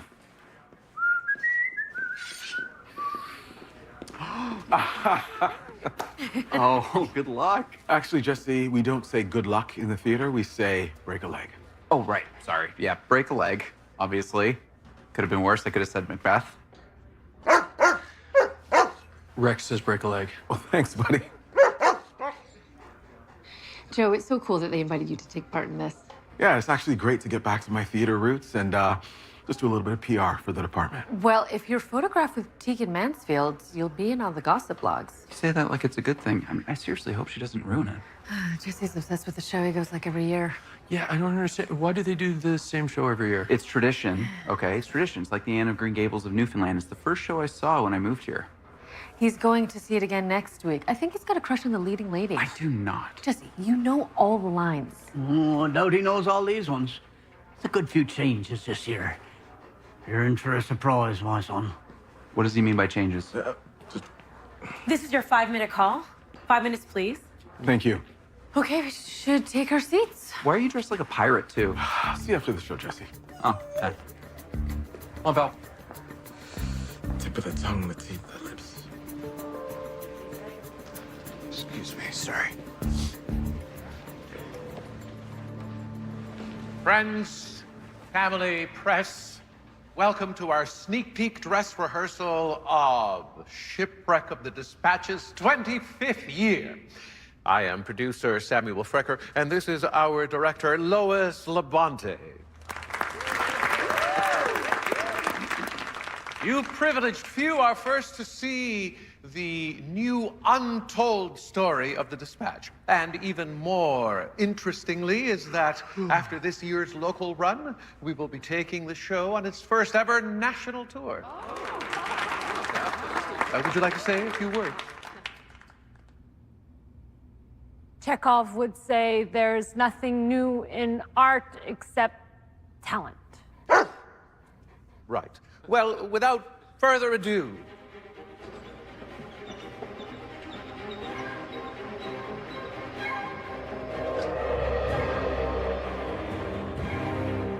Londonderry, 1828. 200 souls set sail in search of a better life in Quebec. That's good. But little did they know that I would cause them to wreck.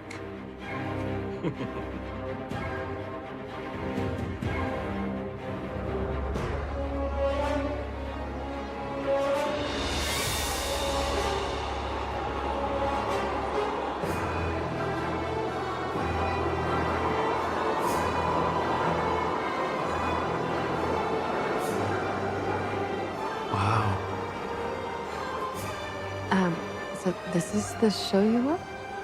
Definitely not.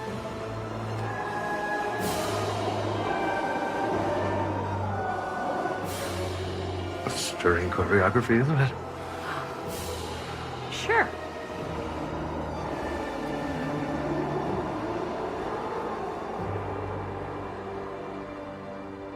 Deep in the belly of this terrible gale, let dread pirate Lancaster tell you a tale. For never a more compelling tale will you catch than that of the shipwreck of the Dispatch. One household in the Isle of the Dead saved hundreds from an ocean grave bed.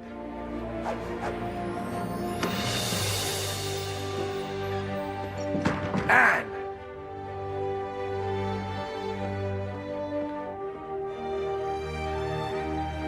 and Thomasina, with Hairy Man, her dog,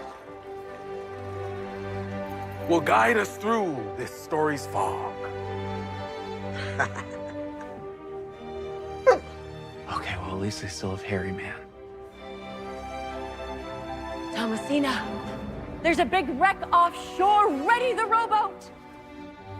I said ready the rowboat, Tommy. Readying the rowboat.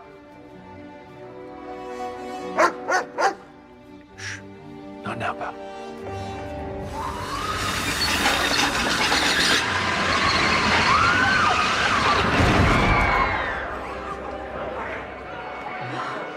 Oh my God.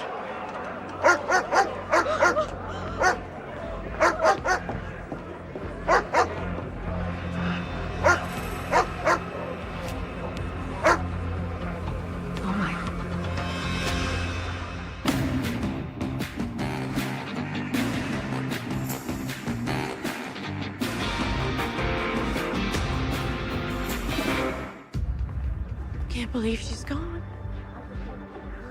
Oh, she was such a sweet girl, even if she didn't know her lines. Here. It's just awful. Thank you. There's nothing we could have done. She was killed instantly. Find it. Come on. Excuse me. Do you have any idea what happened? It was working perfectly this morning, but when I called the queue tonight, it's like the boat had a mind of its own. It just crashed. You ever have a problem like this before? Never. I check everything before every run. You did a check tonight? Not since the tech run this morning. Frecker had me changing lighting cues all day, and with all of his changes, I just didn't have time to. It's been a bit of a disorganized process. That's not an excuse. These actors trust me to keep them safe. I failed them. You know, Charlie, Frecker's been changing things all the time. I've been rehearsing all week for what was supposed to have just been a walk-on part. Tegan died doing what she loved. In light of this tragedy. We're canceling the show? If somebody's dead, we need to do an investigation. I don't want anybody on the stage. I don't want anybody touching the fly till we give the go-ahead. Of course, nothing will be touched on the fly system until we do a full check, but the show must go on. We open in 2 days. I don't think you understand, Mr. Frecker. What Detective Hudson is trying to tell you is that this show does not go on without our say-so. We shall prepare for the best. Rehearsal starts at 10 tomorrow. That's what Tegan would have wanted. I think Tegan would have wanted to live.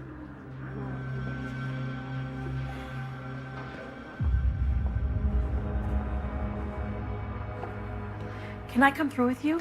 I need to take a look at the fly lines. I'm afraid this area's off limits for now. I don't know how this happened. We're gonna figure out what went wrong, I promise.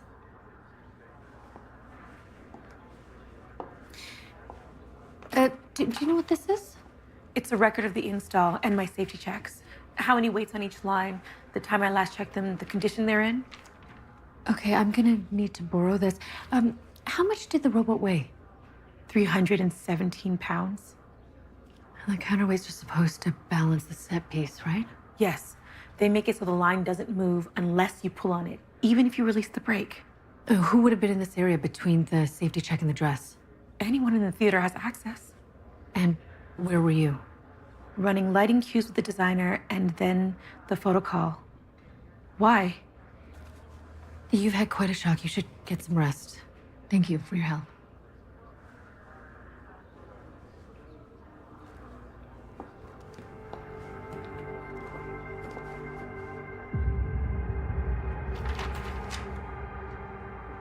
Hey, Sarah. Find anything? Yeah, the line holding the rowboat was imbalanced. I think that's why it crashed. That's a pretty big oversight. Well, unless it's not. There's 150 pounds less here than is listed in these records from the install and safety check.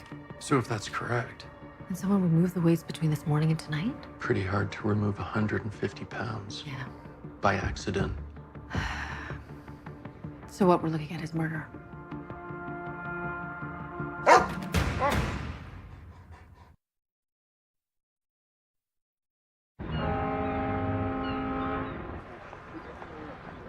Well, I don't care if nobody likes me. I'm not here to make friends. I'm here to win.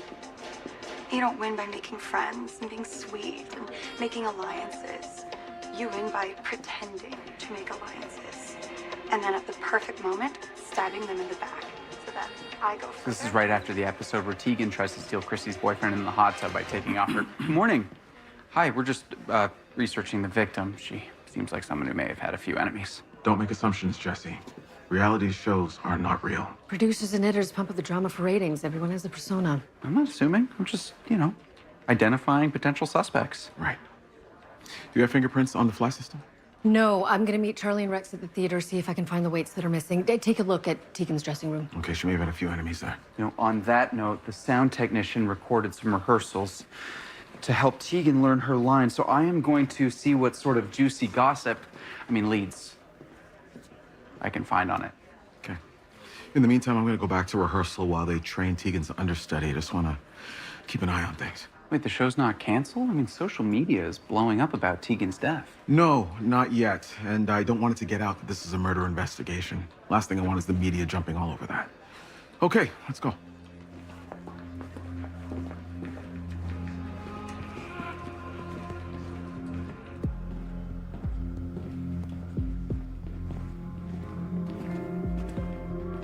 Well, that's thorough. Marley's got a real penchant for safety. Sin she couldn't enforce the same attention for detail when it comes to historical accuracy. I know, right? I mean, Thomasina, come on, Anne's supposed to have a brother. And you only saw the first 5 minutes? Yeah, 48 people died. It just changed the story so much. I mean... Oh, I hear you. Some shocking. Can I ask you something? Did you see anyone backstage near the Fly yesterday before the accident? It was a dress rehearsal, sure. Everybody was there. So everyone's a suspect.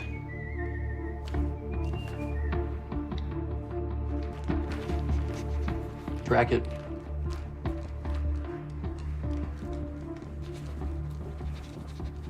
Guys, you gotta hear this. You find something? Oh, did I? Yeah, the sound technician left the actors' mics on for 20 minutes after the rehearsal ended. It's like its own reality show.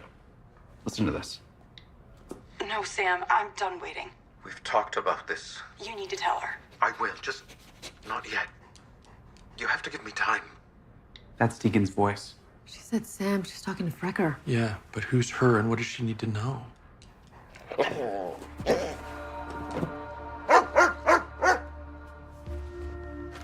Sir? It's an odd spot to keep a script. Well, I can see why. Tegan has all of Anne's lines highlighted. You think Tegan was trying to take over Joy's role? Could Tegan have been pushing Frecker to tell Joy that he was taking the lead role away from her? If that's the case, maybe Joy decided it was curtains for Tegan. Ha ha ha! I killed the captain, and he was my brother. You think I won't kill you too, maiden? I think you can go bigger. Are you serious? Bigger than that? Just do what feels right for the character. Yes, but pump up the drama. This is theater, after all. But remember to act natural. Oh, I didn't know it was Bring Your Pet to Work Day. He's not a pet. He's a highly trained law enforcement animal. Anyway, you guys have had a lot of change in the production. I thought maybe you could use Rex instead of the stuffed dog. Right. Yes, I think having a real-life scene partner would really make my performance more realistic. Interesting. Can he take direction? Can he? Rex, save the passengers.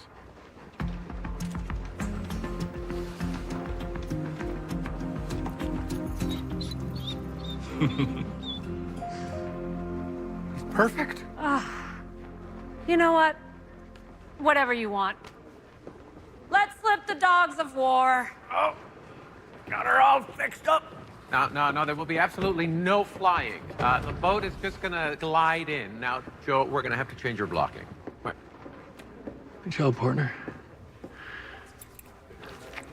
People are gonna be careful what they say around Joe, so you gotta be our extra eyes and ears.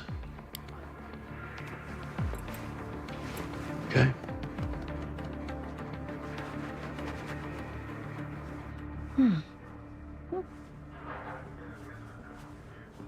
Excuse me, Miss Jameson, can I have a word? Oh, anything for a fan, especially a handsome one. Oh, wow. Our 20th performance, that was a good one. You were there? Yeah, you know what? I have been every year since. I really can't imagine anyone else in the role of Anne. Oh, well, you won't have to soon. They're replacing me after the local run. I can't believe they would do that after all these years. All these years playing a 17-year-old. Now, Tegan would have been a more age-appropriate Anne. Well, I mean, she's no Joy Jameson. Well. Come on. You're okay giving up the part? I am. I mean, I wasn't thrilled they were giving it to someone so green, but... Yeah, I mean, Tegan did seem inexperienced. Yeah. I noticed you pushed her last night. She couldn't find her mark. Honestly, I don't want a tour. I love my life in Newfoundland. My family is here, and I have a new show coming up. I'm sorry, I love this show, and to leave, like, after all this time with this terrible tragedy, it's... Sneaking out of rehearsal early? Frecker can finish it. I wanted to ask you a couple questions. What did you think of Tegan as an actor? That's of concern to the SJPD. It's of concern to me. I felt she had a lot of water in her soul. What does that mean? It's the opposite of fire. So if people were thinking that you cast her in a national tour, that would be pretty frustrating. Yeah, it was. But my opinion on the subject didn't seem to matter. It's Frecker's world, after all. The rest of us just live in it. How very zen of you. Has Frecker always been such a hands-on producer? Hardly. He's taken a sudden interest since he was bewitched. You mean, by the lure of Tegan's celebrity? Call it that if you want. I'm not one for television, but I've seen the girls' show. She had ways of getting what she wanted. And besides, Frecker's always had a thing for blondes.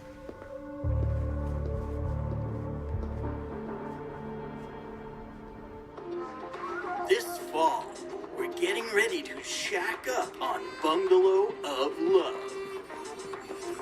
Sarah, hey, you find anything out about the counterweights? The missing 150 pounds from the rowboat are still unaccounted for. Maybe the killer took them off site. All these hours of watching Tegan on screen only for her story to end right in front of us. I mean, it's just hard to believe. From what I could tell, behind the scenes, her Bungalow co-stars seemed to like her. I wonder who she was when she wasn't playing a part. Well, she wasn't as well liked by her co-stars in the theater. Did Joy tell you that? Yeah, but she has a one-woman musical opening next month. Oh, so she must have been planning for months. Right, but I don't think the conversation between Tegan and Frecker was about her taking over Joy's role. I mean, Frecker had to know that she wasn't planning on touring with the show. Frecker's married, right? I think so, yeah, why? Well, Lois told Charlie that Tegan bewitched him into giving her the lead role. She seems to think that they were an item.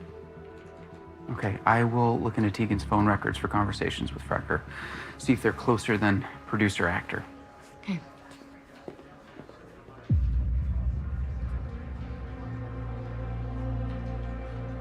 One household on the Isle of the Dead.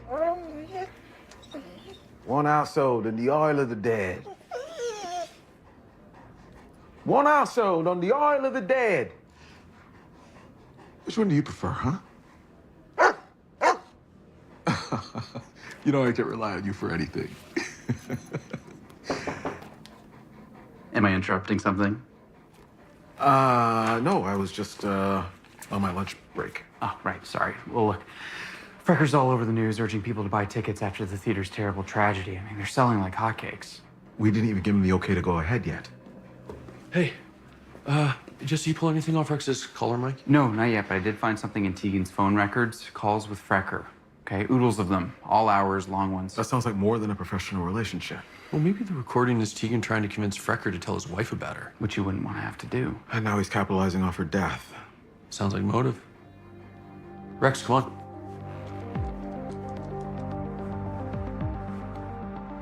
We are fighting through our grief. The show will be dedicated to Tegan's memory. As you can imagine, the cast is very shaken. Here's our latest cast member. Rex will be playing Harry Man, who was the heroic dog who helped pull victims of the shipwrecked shore. Say hello, Rex. Rex is working, and you and I need to have a word down at the station. What's this about? About your affair with Tegan Mansfield? Please, shut off the camera. Detective, you don't understand. We weren't having an affair. Oh, really? Tegan was my daughter.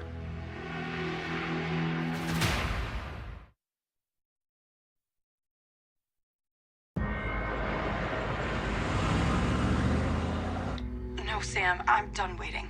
We've talked about this. You need to tell her. I will, just not yet. You have to give me time. That was you and Tegan 3 days before she died. What were you talking about? Tegan was tired of being a secret. She wanted people to know that she was my daughter, but I just didn't know how to break it to my wife. She didn't know you and had an affair? Gloria knew there were dalliances, but a child, that's a whole other thing. I just didn't want to rush it. But Tegan was pressuring you to. And that's why you killed her, to keep her from telling your wife herself. Kill her? No, I would never. Tegan's death, it was an accident, an equipment malfunction. Our investigation says that's not the case.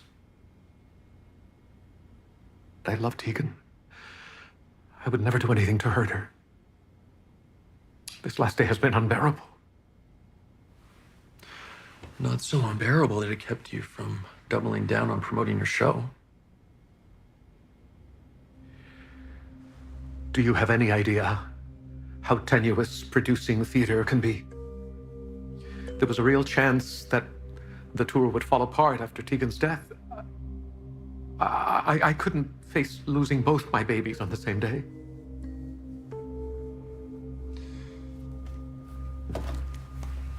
Anyone in the company have an issue with Tegan? Of course not. Everyone loved her. Somebody meant for that rowboat to come crashing down. What about your wife?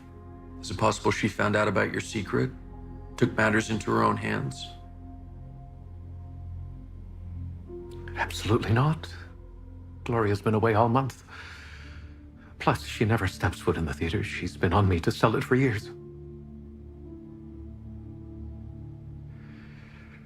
If only I had listened and sold it when I had an offer in the spring. Tegan would still be alive today.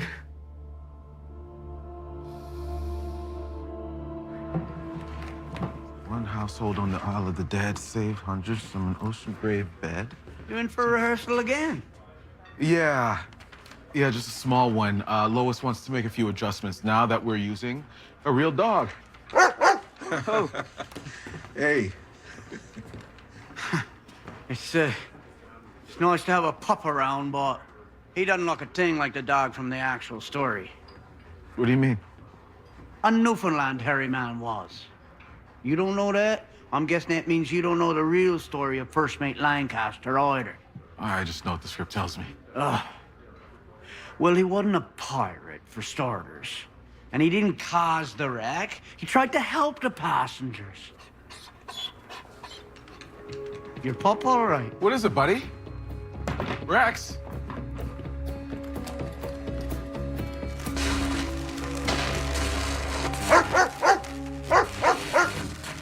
Oh no. Stay there, bud. Hold on. Oh.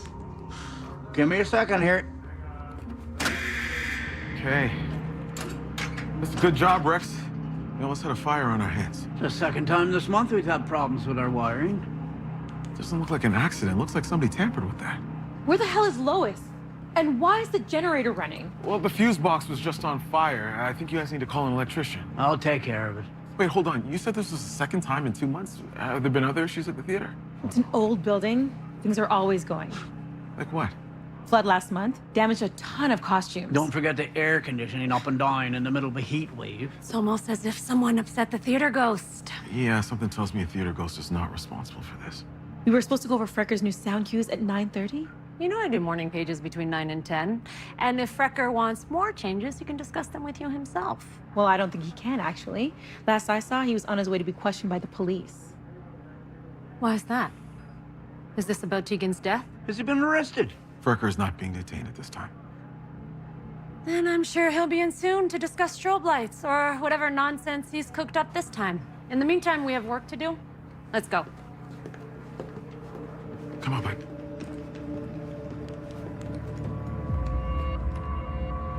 The fuse box was definitely tampered with.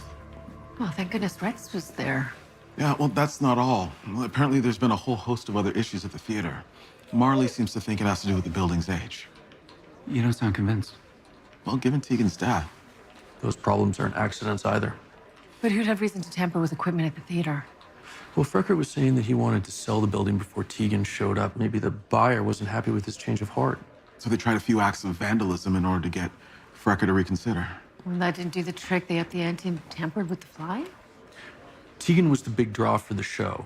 It would make sense that somebody would think that killing her would slow ticket sales. We need to figure out who this potential buyer is. I might be able to help with that.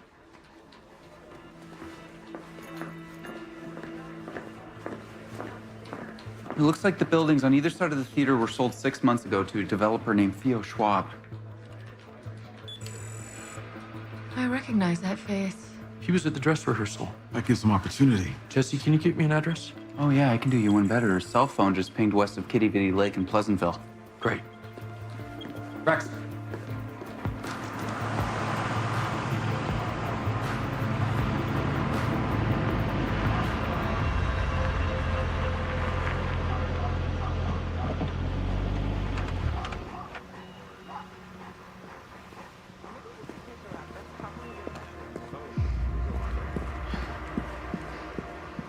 He looks like he's up to no good. Let's check it out.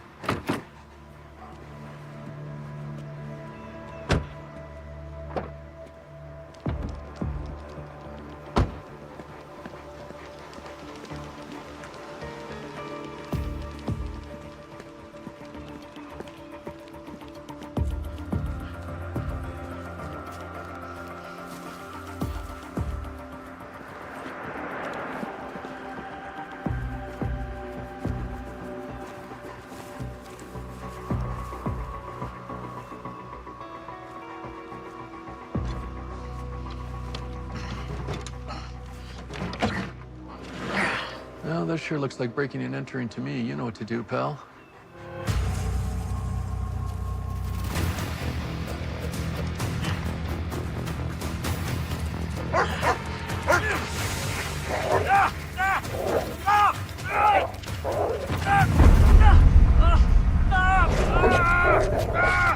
That's enough, pal.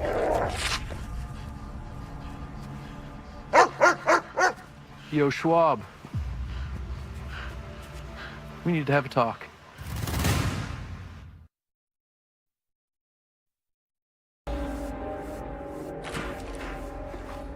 Look, this is all a big misunderstanding. Oh, so you weren't breaking into private property. Sit down. Now, what were you planning to do with all of this? It's not what you think. I'm a developer. Tundra Properties, I'm sure you've heard of us. No? Well, I'm in talks to buy the building. I was inspecting the condition of the property. Are you inspecting the condition of the Calvert Theater as well? No idea what you're talking about. Oh, you were planning to buy that too. But Sam Frecker, he changed his mind. Not the end of the world. There's lots of other properties out there. Yeah, but that's the only one keeping you from building an entertainment complex on that block. Coincidentally, they've been having a few issues lately. There was a flood, somebody was tampering with the wiring. Look, we have your fingerprints on the fuse box. You're on the hook here. Okay, maybe I did a little futzing to give Frecker a nudge. I thought if bills started piling up, maybe he'd be persuaded to sell. But when he wasn't persuaded, you decided to go after Tegan Mansfield. What are you talking about? That was an accident, right? No. That was murder. See, somebody tampered with the fly system. Wait, and you think it wasn't me? I don't even know what a fly system is. You were at the theater that night. Along with 30 other people. You had reason to want the show to fail. I could care less about the show. It's the building I want. Look, I messed with the fuses, I admit it. But I did not hurt that girl.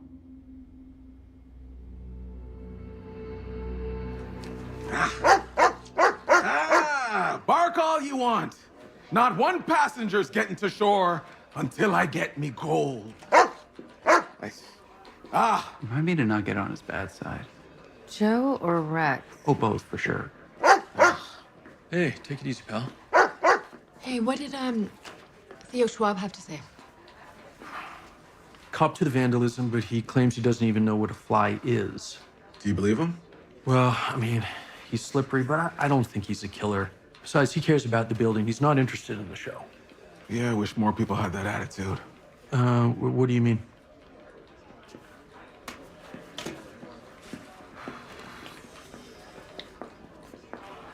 This year's dispatch is a wreck. If you thought drowning at sea was bad, wait until you see this show. Oh, Joe, I'm sure they don't mean your performance. There are comments like this on every single article about the show. I'd throw myself overboard if I were this cheesy pirate they've added to this revisionist history. So insensitive. The show's not even open yet. How can so many people have an opinion on it? Well, they're sock puppets. Sorry? Yeah, they're fake online personas created by a single user to influence public opinion. So someone with an axe to grind. Maybe the same someone who tampered with the fly. The question is who? You know, a handful of these were posted this morning before 10 a.m. from an IP address belonging to Dunn's Donuts. I'll see if I can get the CCTV. No, there's no need, Jesse. I think I know who posted them. Miss Labonte won't like this. Well, she has an issue with it. She can take it up with Superintendent Donovan. Come on, pal. Okay, Rex.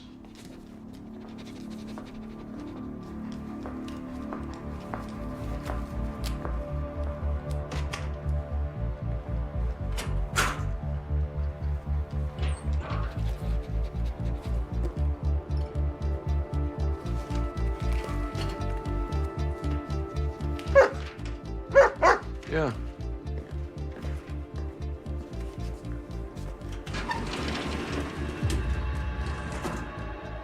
Sarah, missing counterweights. This doesn't make any sense. Why would Lois try and sabotage the show? She's been directing it for years. Well, maybe it has something to do with this. The, seagull. It's full of notes. Rehearsal schedule, proposed set designs.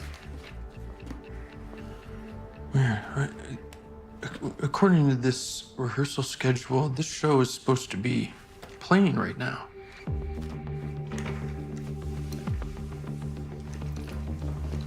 Excuse me. Excuse me. You know anything about this? It's a right shame. Miss Labonte been waiting years to direct that show. And what happened? Frecker canceled it. Said the dispatch needed extra rehearsal time because of the tour. You're not hitting your mark for your monologue. So if you don't hit your mark, I can't see you. Okay? You're not grounded in the penultimate scene. So why don't you try rocks in your shoes again? Okay? Take the air out of it. Just take it out. Everyone, please pick up your cues. No. We don't need you today. We're working with the puppet. Your work's done for the day, Lois. And why is that? You're under arrest for the murder of Tegan Mansfield.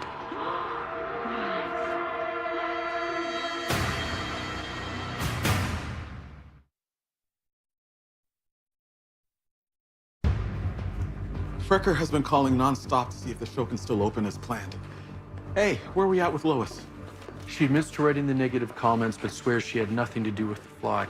Claims that somebody must have planted the weights in her office, but she had motive. Her canceled Seagull show. Well, and it was obvious she didn't like Tegan. Was there a window where she could have removed the counterweights from the arbor? Yeah, cell phone records put her at the theater for an hour the day of the accident when she was the only one there, according to the security logs. And listen to what I picked up from Rex's collar mic. No, this has got to be the end of the dispatch. Between Tegan and those comments I posted, there's no way the show can continue. So hopefully we can start rehearsing as soon as next week.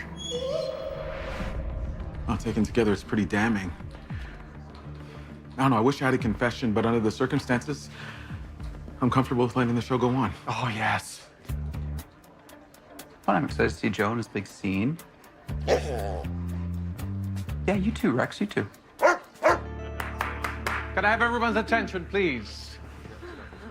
I know it's been a hard few days, and I appreciate all your perseverance. Tegan wasn't just a company member. She was my daughter. Didn't see that one coming. Tegan would want the tour to go on, and so it will, with our wonderful Joy Jameson continuing on in the role she originated. Yes, Joy. We dedicate tonight to Tegan and to the Newfoundlanders whose lives we honor with our show. I want to pay special tribute to the descendants of this tragedy who work alongside us. Ashlyn, Billy, Justina, and of course Sean, whose great-great-great-grandfather will be played tonight by Superintendent Joe Donovan.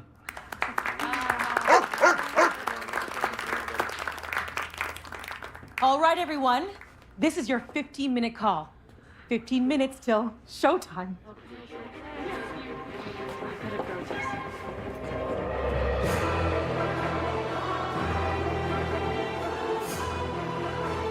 Here we go again.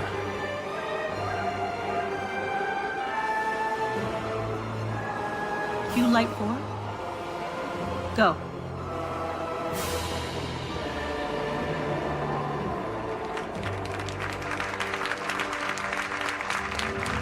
Cue Donovan. Go. Deep in the heart of this terrible gale, let dread pirate Lancaster tell ye a tale. For never a more epic tale will ye catch than this of the shipwreck of the Despatch. One household on the Isle of the Dead saved 100 lives from an ocean grave bed. And what's going on? They can't find Joy. Cue Joy. Go.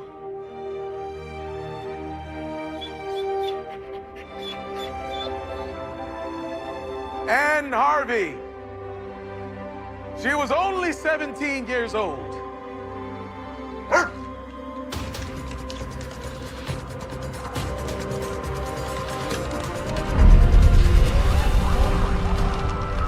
Fire!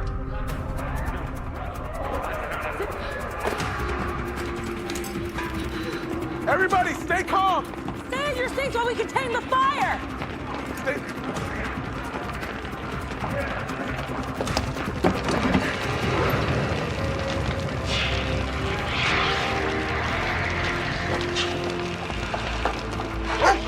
Joy, can you hear me? What happened? Who did this to you? I was taking my props in the cabin, and he was there. Who was there? He said, we have to stop the show, that we're not telling the real story anymore. Real story? What are you talking about? Wait. Whoever did this was motivated by the changes in the show. It wasn't Lois. Sean, the maintenance guy. Why would Sean do something like this? Jesse said Frecker changed his ancestor from victim to villain. The pirate captain. He was furious.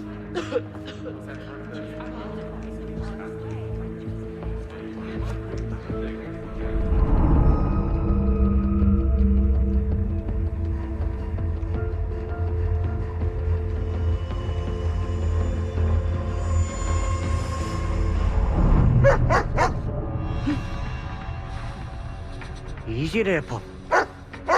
No stop.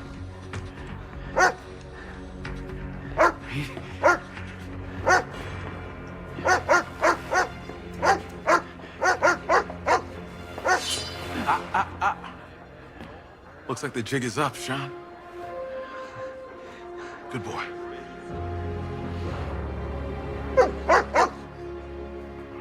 We didn't want to kill Tegan. Just needed Frecker to cancel the tour. I couldn't let the country think that this was the real story. Okay, that's enough, Sean. Let's go. He turned my great-great-great-grandfather from a hero to a pirate. A man who killed his brother. He made a mockery of our history, and you let him. Liars! Vultures, all of you! Who gave you the right to change our story? Take him. Come on.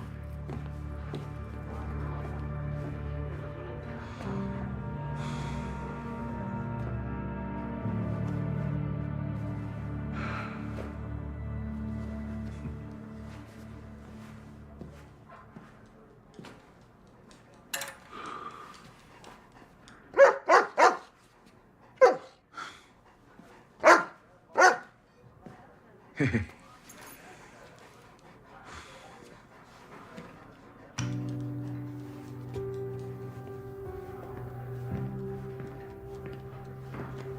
know, I thought updating the dispatch was gonna make Tegan a star, but all it did was get her killed.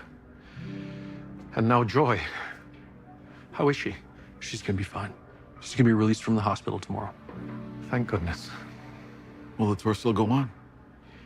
If it does, there's not gonna be any pirates. I've learned my lesson. Truth makes the best story. As a longtime fan, I mean, I'm very happy to hear that. Well, we'll be the first in line to buy tickets. Well, there won't be any need for tickets. I want you two on stage opening night. What do you say, Rex? I think Rex and I have had enough of the spotlight for the time being. Isn't that right, pal? Ah.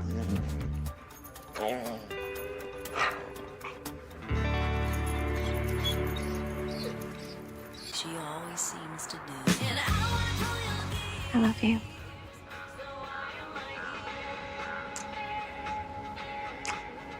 Okay. Okay.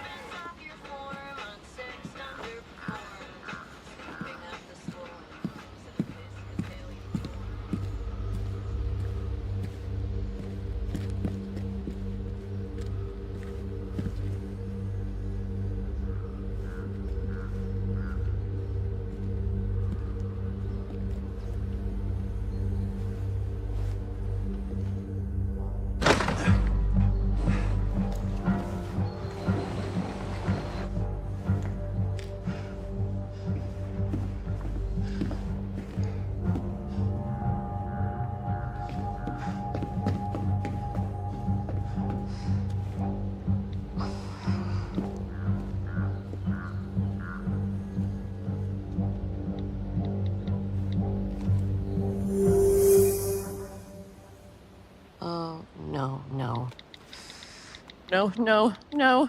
Okay.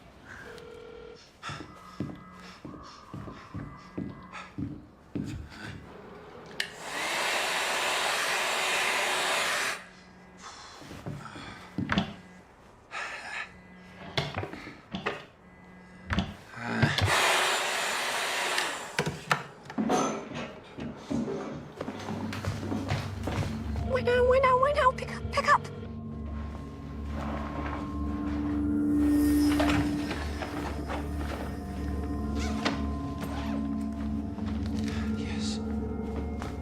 What the hell are you doing? Get out of my house! Now, I don't want any trouble. Whoa!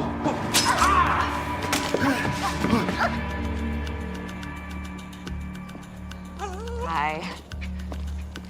Nice day.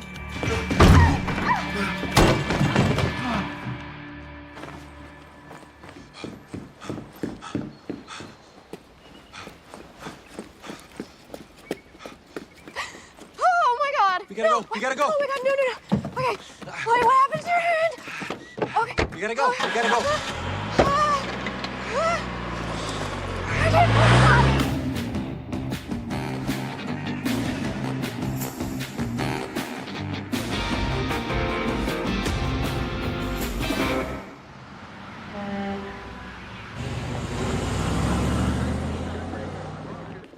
Okay. Charlie, count the shrimp. Huh? No, seriously, count the shrimp. Sometimes they'll short you. I will not be doing that. Okay. Whose phone is that? Oh, save some for me. You in, Joe? What we got here? Ooh, did you get General Tso's? Dinner time. Come on, pal. Man, I'm hungry.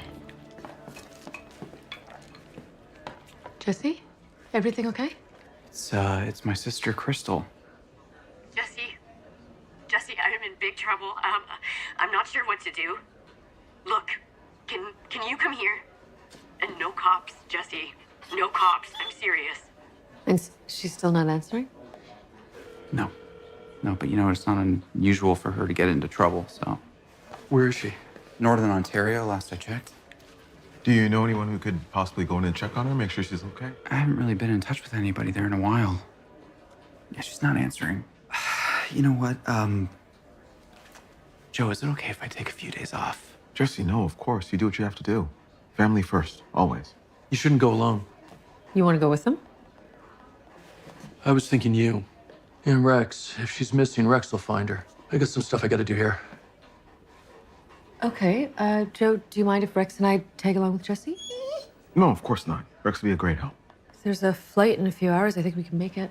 Yeah? Yeah. Okay, thanks, guys. I really appreciate it. Hey, what do you think, Rex? Gonna get a seat on the plane? Be safe. I mean, it's probably all right. Knowing Crystal, she's just making a big deal out of nothing.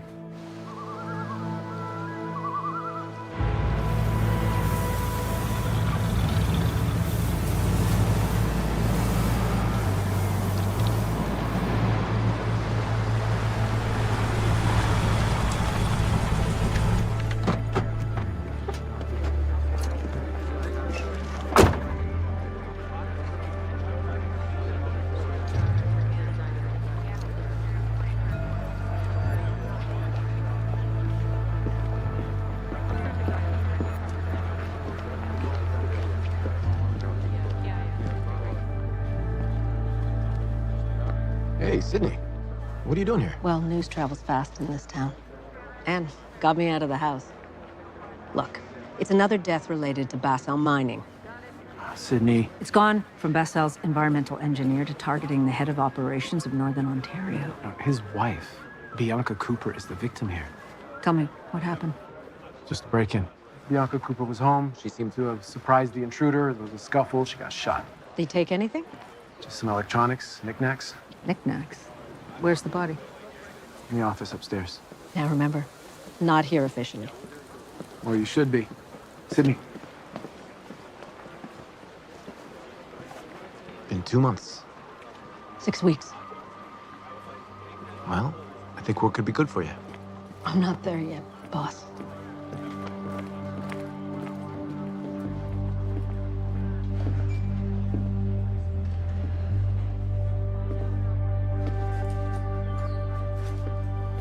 Canvass the rest of the neighbors and put the description of the car out.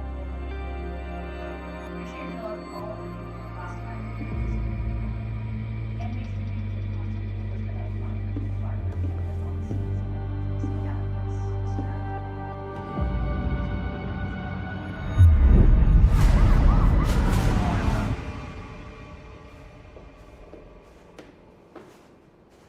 the Detective Scott. I didn't know you were back. Don't worry, Kai. I'm not going to take your case. I'm not on my game. Good. I mean, I'm sure you've got it under control, officer. Without me. it's detective now. Detective 4th class. Congratulations. Thanks. Mr. Cooper is... He's out back, I believe. I expect we're looking for addicts, trying to find something worth stealing. Already started uniforms looking for the usual suspects. Addicts? This far from downtown? They had a car. Neighbor walking their dog gave us a description of the driver and the car. They drove to this particular house, but then walked right past the victim's purse and jewelry and came all the way up the stairs to an office in the back. I mean, almost like they knew it was here.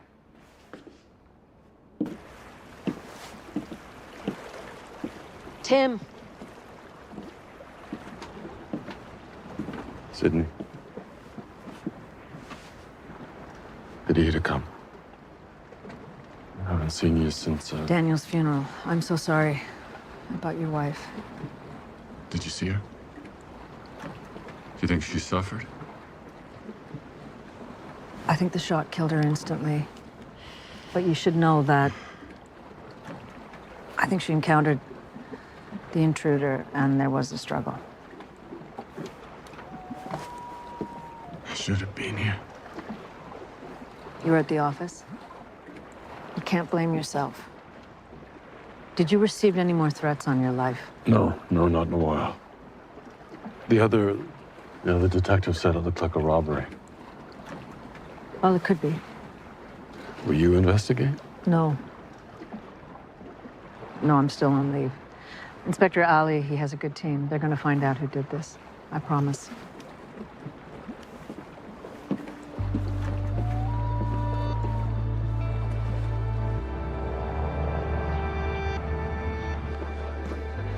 Yeah, I know it's been a long time, but can you bring it up? Constable Charlie Hudson's incident reports from October 30th, 2009. Is it faster if I just came down and picked it up myself now? Mm-hmm. Nice.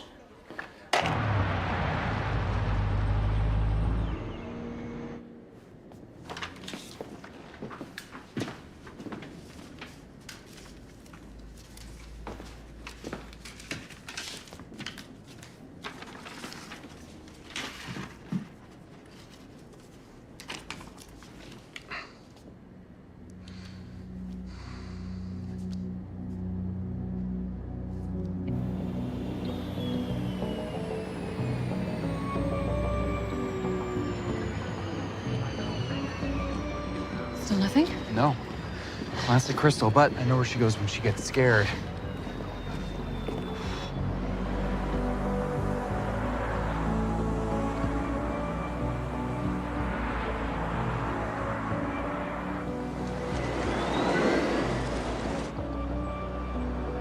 This is the place?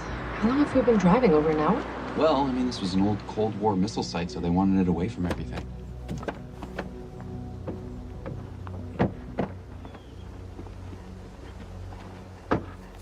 You and your sister came out here when you were kids? Yeah. Crystal would ride her bike down here from my uncle's place. Used to build camps in one of these abandoned buildings. I think it's over here. Get back! Get back! Oh. Easy, Rex. Put that down! Hey, why don't you take your dog and get back in your car? Nick! Put that stupid thing down. This is my brother.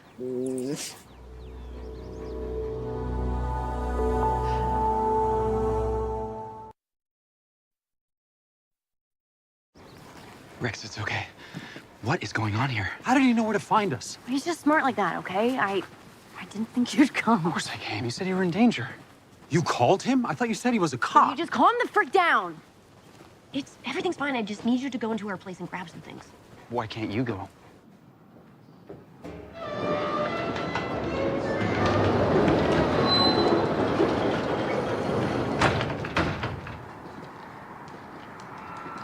What about his friends here? Are they cool? Dr. Sarah Chung, hi. We're cool. We're just keeping Jesse company. Can I have a word with you alone? Come on. Okay, Crystal, what did he get you into? Nick's a good guy. Crystal, if something happened, you need to turn yourself in. Tell the police what happened. No, Jesse, we can't do that. He'll go to jail. Jail? For what? It was an accident. Crystal, what was an accident? Jesse, Nick is all I've got. So you gonna help us or not? I come all the way here and he's all you've got?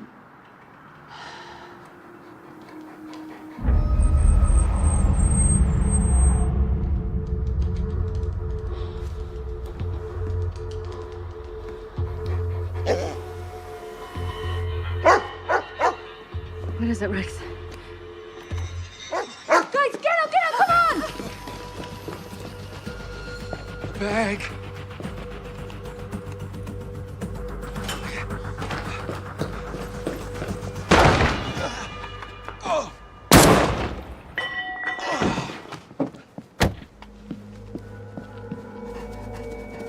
Nick, no, baby! No. Crystal, we gotta get out of here. Come on, we gotta go. Can't leave. Jesse!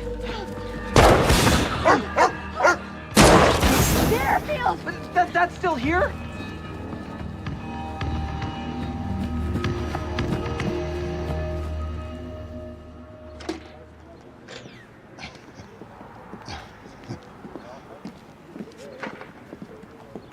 Hi. Hi, Amelia. How are you? I need to borrow your dad for a moment. I'll be just a second, okay? Can you put your headphones on, please, honey?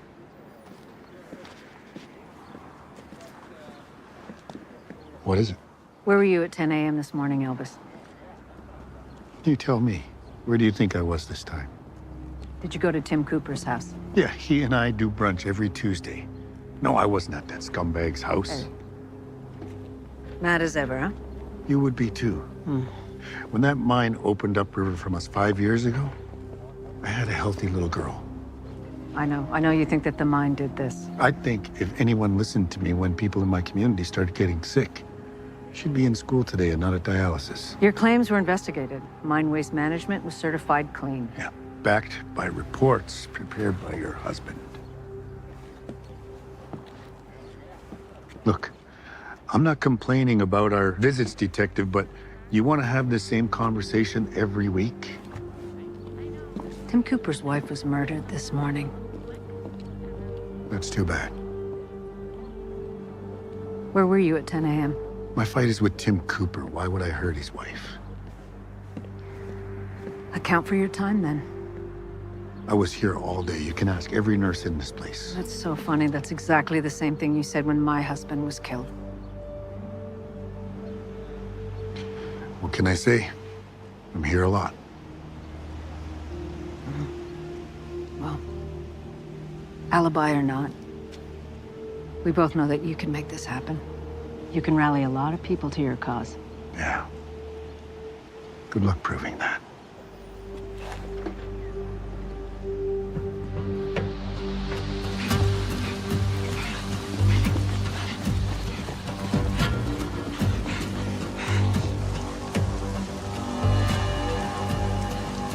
Look at this one! This one!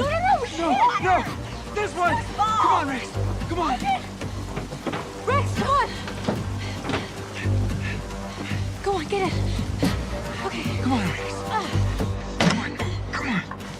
According to Flight Simulator, it starts with this. Jesse, how are you gonna do this? What other option do we have, Sarah? How are you gonna do this? Starts with the switch, and then there's a red knob. It's okay. Come on. Okay.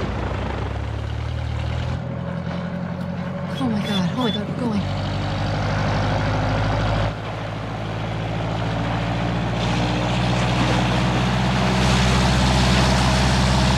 Fasten your seatbelts.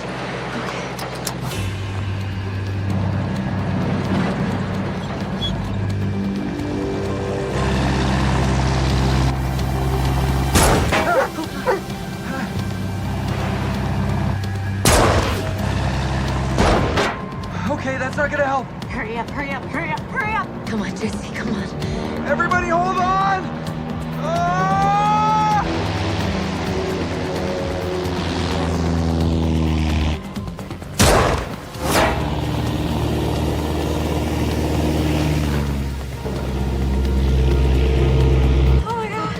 Oh my god, you did it.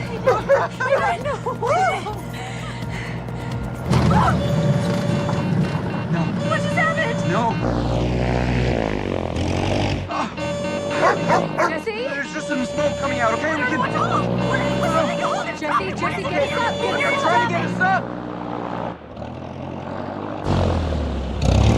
Jesse, no, hold on. I'm trying. It's gonna be okay. Everybody hold on.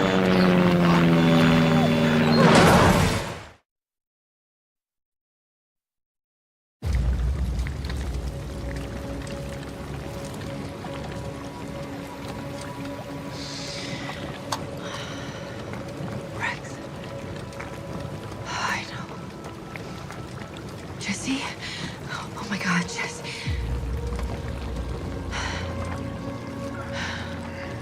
Hey. There's a fire, we gotta get out of here. Rex, go. You go first. What happened? Where are my glasses? Crystal, you okay? We gotta get out of here. What happened?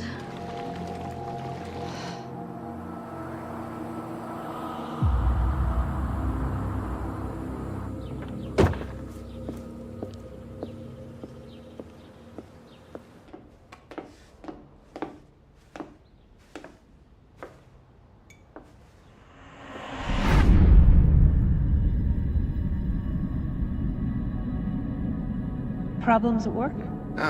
Too much of it. Let's take a trip. What do you think? Italy? Italy? That hike we talked about in Spain. I can't. I got a case. A case. You've always got a case.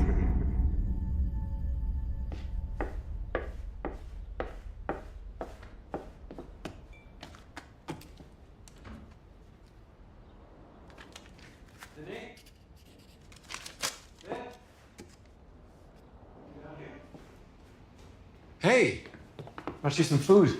It's upstairs. Bianca Cooper. I'm not sure this is the Breaking Daniels case you've been looking for. You don't think that the connection to Basel Mining in these murders is suspicious? Not without stronger evidence. Or a suspect. Elvis Miguans has an alibi. Yeah. You searched his place weeks ago. Found no gun. That gun? It could be in the bottom of any number of lakes. And what good is an alibi if he has an accomplice? This man is incredibly influential in his community. Daniel was killed in the course of a robbery. No, he wasn't. Wrong place, wrong time. No, he wasn't. Neither was Bianca Cooper. It's a misdirect. I know you don't want to believe that Daniel's death was random. It wasn't.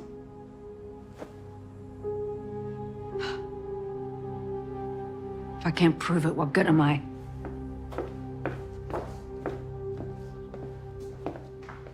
Hey, we've worked enough cases in our careers to know you don't always get the answers. Did you talk to that therapist that I recommended? How come you never bring me a burger? Because I care about your health.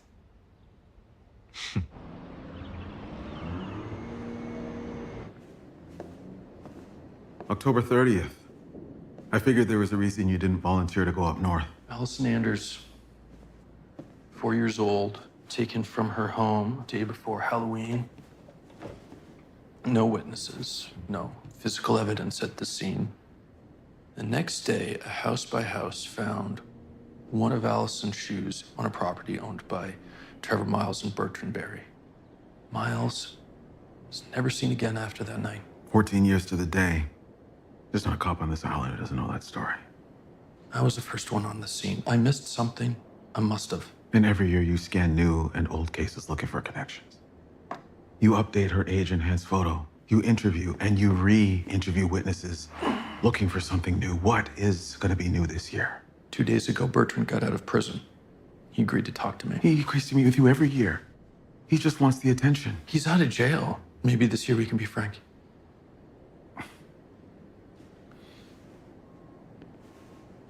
Hey, how are those three doing up there, by the way? No, fine. As far as I know. Ugh. Ow. Ow, ow, ow. Yours is probably broken. Be careful with that. What happened? Jesse, what happened? I crashed the plane. You crashed the plane. I'm so sorry, you guys. Jesse, we got shot down. It's not your fault. Yeah. You okay? Yeah, I think it's just my ribs. Might be cracked. As long as your lungs aren't punctured, you'll be fine for now. Kai got a hit on a car that matches the description of the one spotted outside the Cooper place at the time of the murder. Crystal Mills, 28. She moves around a lot, but her last known address is out by Gateway. Well, nothing on her record is fitting your theory of robbery. Well, Kai didn't find any recent employment records for Mills. People get desperate. Or maybe she was dragged into it by an accomplice. Yeah.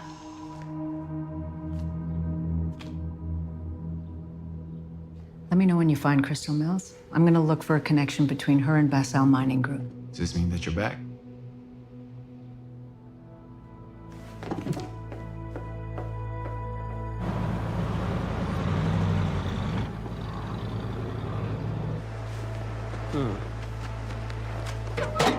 Yusuf. Yeah. So, yeah, I've been to Crystal's place, and I think I got a name for the boyfriend, Nick Weller.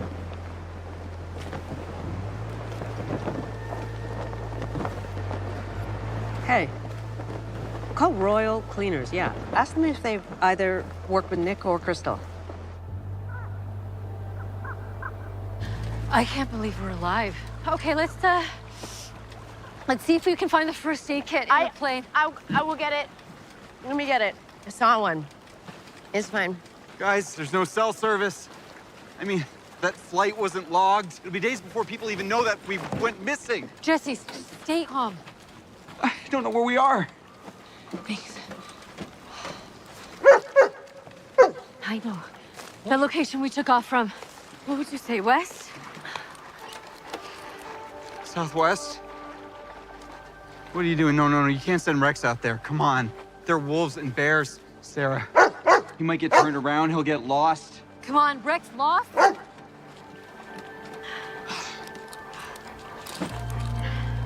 Look, I'll go. Jesse, you're injured. Fine. Besides, even if you weren't, Rex can make better time. You were gonna be careful out there, okay? You were gonna go get help. You were gonna come back safe. And then we're gonna go home to Charlie, okay? Okay, you got it?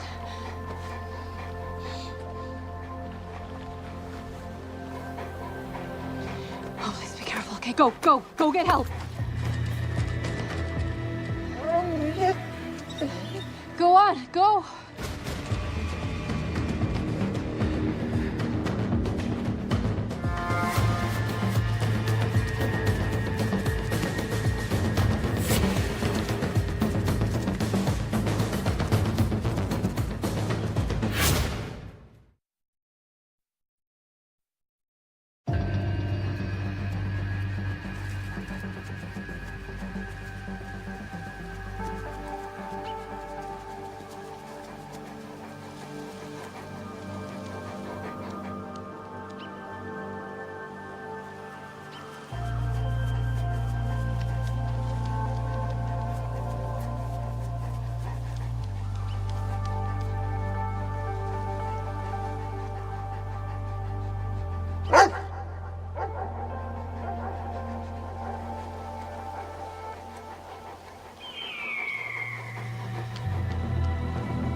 I didn't think it would get this bad, Jesse. I'm so sorry. I know. We're gonna be okay. We're gonna get through this, okay? Just tell me what happened, okay? What happened? You said there was an accident. What happened? Jesse, maybe You said there was an accident. maybe it's not the time. Look, we almost got killed by a thug. Nick did get killed.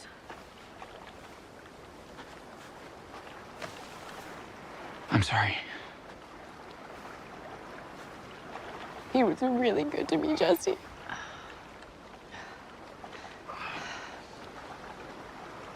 He used to tell me funny stories when I was down. Just like you used to. Remember? Yeah, of course I remember. It's getting late. It's gonna get dark. We should start a fire. Okay? Yeah, I can do that. And then I promise I will tell you everything.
Congratulations, Bertrand. You're a free man. Yeah, they sent me home to die. I take it you're buying? Dark and stormy, sweetheart, and don't be shy on the booze. So, what did you want to talk to me about? Same as every year. Where's Trevor Miles? Same thing every year back at you. Don't know.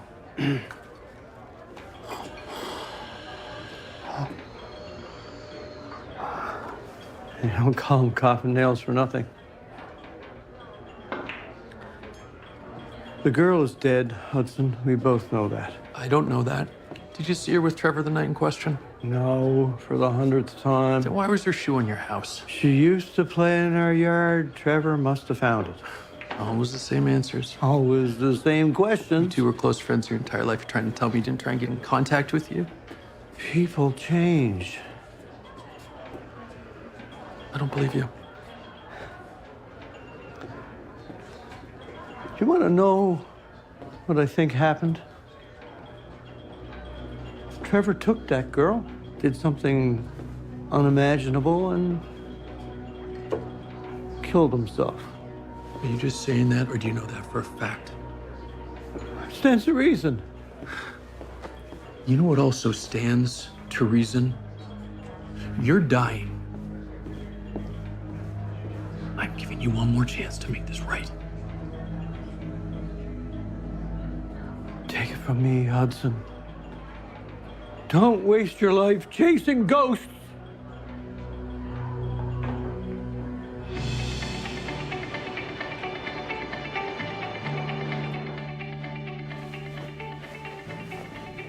Mining is one of Canada's oldest industries.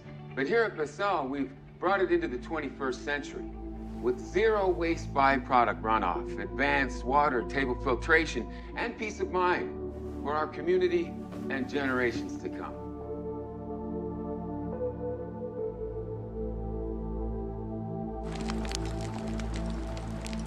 We needed the money. Those people were obviously loaded. Nick was just gonna run in and grab some things that we could sell. But he didn't have a job? No, not right now, but Okay, so I work. Nick went into the house, and then... I waited in the car. We thought the place was empty, but there was a woman in there, and then she attacked him with a pair of scissors, and he was only trying to protect himself. He pushed her. He just tried to get her off of him, and then she fell and hit her head.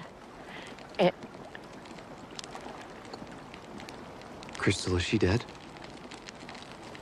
Yeah, but it was an accident. Okay, look, here's the thing. It doesn't matter if it was an accident. You drove him there with the intent to steal. I mean, whether he meant to kill her or not, whatever happened. Crystal, you're an accessory.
Crystal?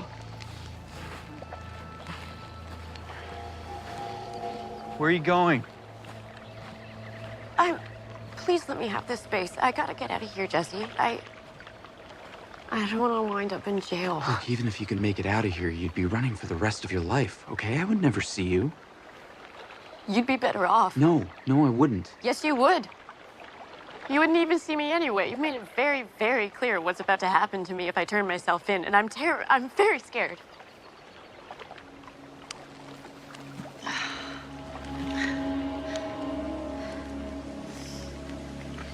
What's going on with Sarah? Sarah, you okay? I think the seatbelt caused some internal trauma when we crashed. What does that mean? I might have internal bleeding. Which means that you'll need to operate before it gets worse. Sarah, I can't do that. You'll need to operate. No, I can't. I can barely see. Jesse. I can barely see, and you know how I am with blood. You're gonna have to. I'm sorry. Jesse, I'm gonna give you instructions. You'll just need to remember them all, because, there's a good chance I'm gonna lose consciousness during the procedure. No, Are you kidding me? I can't do that. And look, it's you. It's you. Listen to me, Jesse. I need you to do this. You can do anything you put your mind to, Jesse Mills. You just flew a plane. Okay.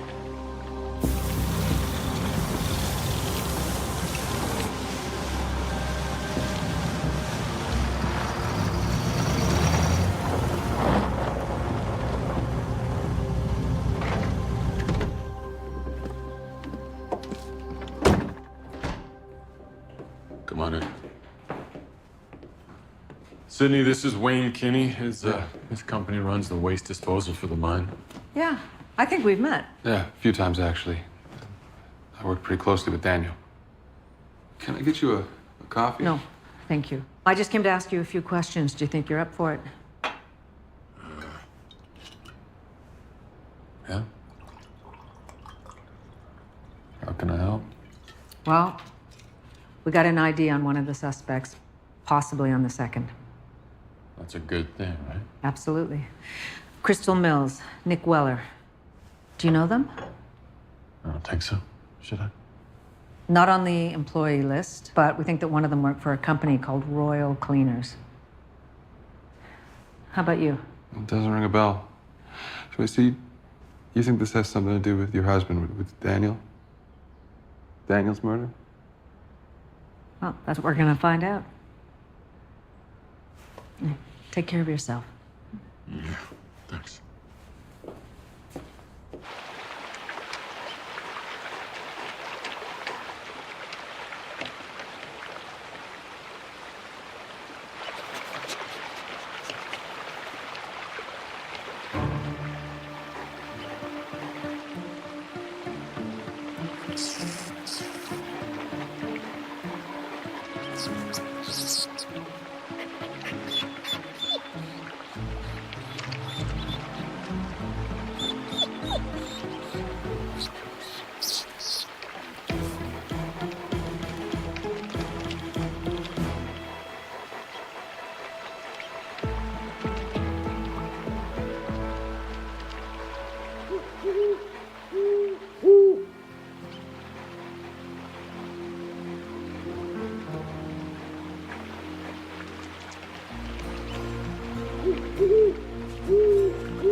some hand sanitizer would be really great right now. Is there anything in that backpack that might be able to help us with this? No, that's just Nick's dirty laundry. Oh, hold on. Okay, what do you need me to do? Hey, Crystal, are you gonna be listening in case I need help with any of this? I'm listening. Okay. You're gonna make the incision right here, 4 inches from the rib. If I'm right, you're looking for bleeding from the liver. When you find the bleeding, you're gonna, what is it? You're gonna take the gauze. Gauze. Gently but firmly. The bleed. You're gonna take the gauze. You're gonna surround the organ with material so the wound stays closed. Okay, I think I can do that. And then you compress it until the bleeding stops, okay? Yeah. All right.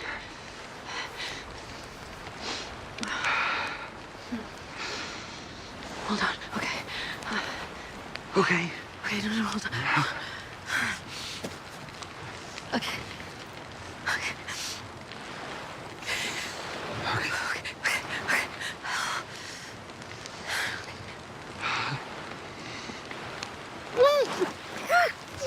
Okay, I'm sorry.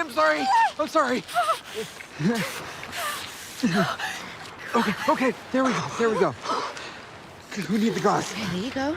There'll be some blood. Don't be alarmed. Just be quick. A blood pressure with the gauze. Here. Don't be alarmed. You got this. Just keep it quick and steady. Go. Just close up the wound. You need to breathe too.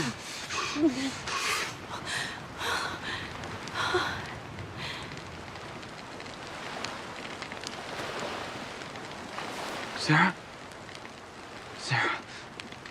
no, Sarah, come on, Sarah. No, come on.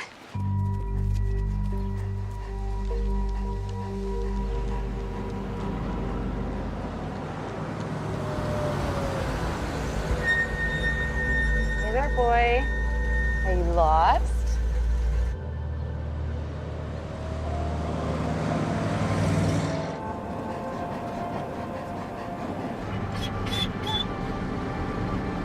He's a big boy. He's gonna make a good guard dog. Not too bright.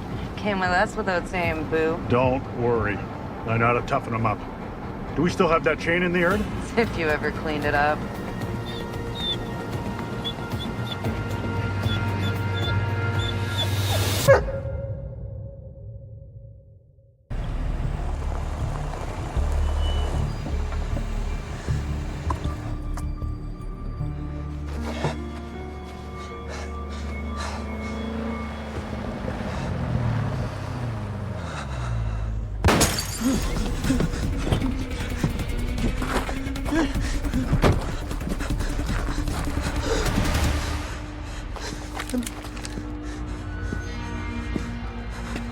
It wasn't supposed to be this way! Come on, let's just talk about it!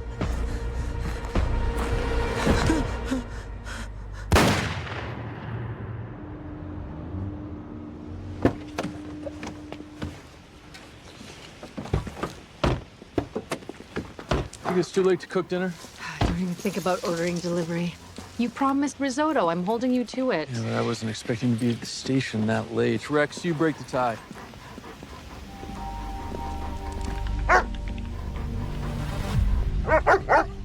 What is it?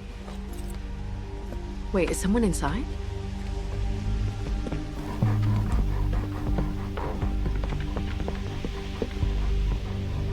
Call for backup. Yeah, hi. I've got a B&E. I need backup.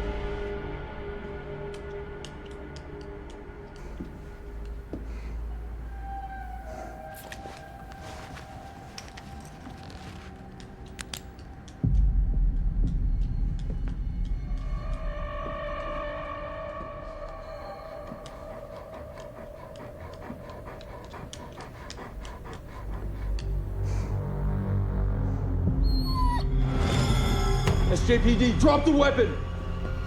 Drop the weapon now!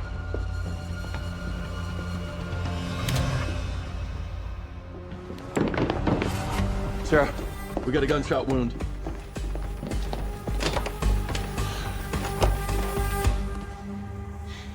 His pulse is weak and thready. He's alive, but barely.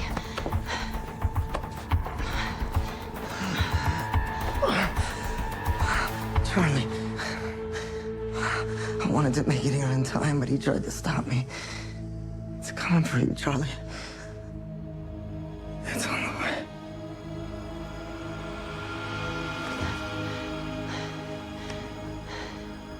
He's gone. Charlie, he knew your name. Who is he? I don't know. I've never seen this man in my life.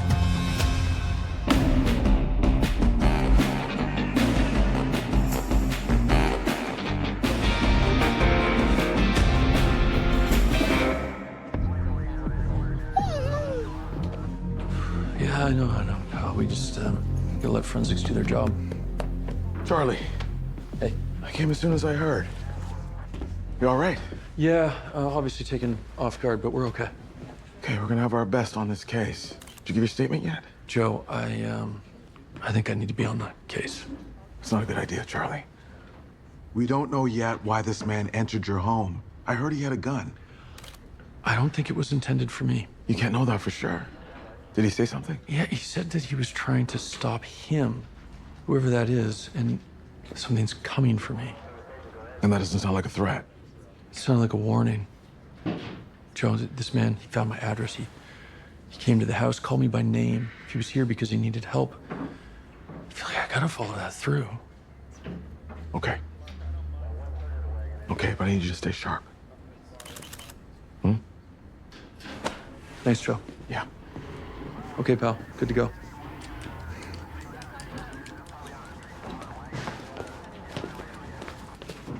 So we got a name for our surprise guest? No phone, no wallet, no ID. Of course. How long was he here before we arrived? Based on the rate of blood loss, I'd say about half an hour. So we just missed him. Yeah. What do you got?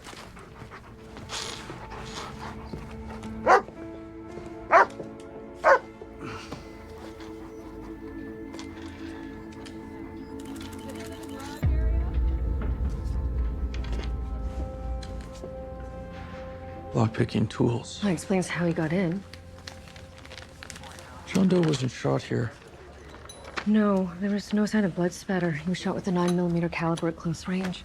That means they picked my front door lock with a bullet in him. It's real professional. Well, with the shock he'd be in. Pro is putting it lightly. I mean, he can't have gone far with that bullet. Means he was shot nearby. Rex, track it.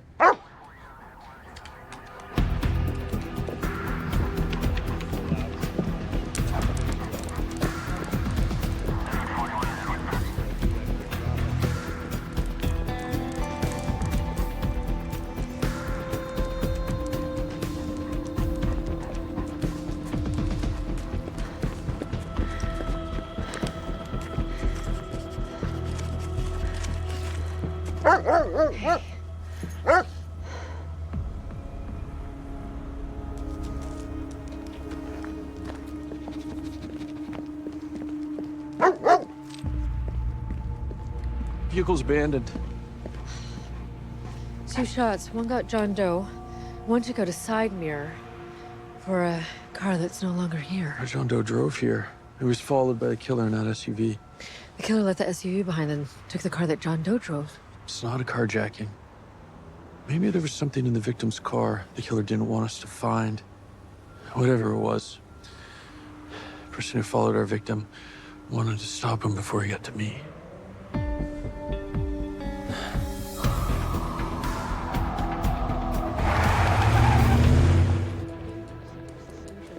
Still no ID on our John Doe? No. Facial recognition software was a total bust. Our victim isn't even in the database. No hits on his fingerprints. Any info on the vehicles? Well, the vehicle left at the scene belonged to a single mother in Mount Pearl. It was reported stolen earlier this week. Well, usually you steal a car to sell it. So they're using it for something. Maybe for whatever happened to John Doe before he turned up at your place. There were traces of someone else's blood spatter on his forehead. His last words were, "I tried to stop him." He must have witnessed something. And he wanted to tell you about it. Witnessed to or involved in. I also found traces of talcum powder and plasticizer on his hands. Well, that could be used in rudimentary improvised explosives. So our John Doe was building a bomb. Well, without signs of accelerant, I'm not willing to say for certain. Jesse, any luck tracing the car that the killer got away in? Well, I checked all the traffic cams in your neighborhood. There's no sign of a vehicle with a broken side mirror. Our killer couldn't have taken it far. Right, we have a boundary that we know the car didn't leave. And that's our search area. Good job, Jesse. Come on, Rex.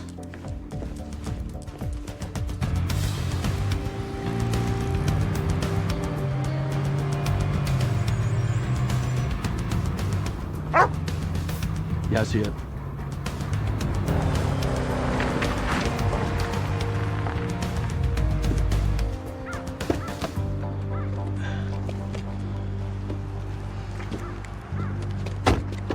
Come on.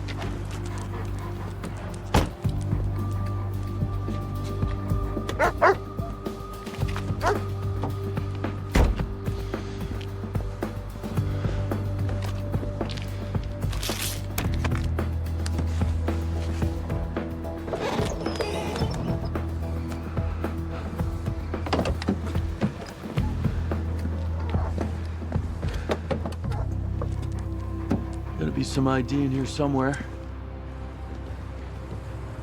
Fin's scratched out.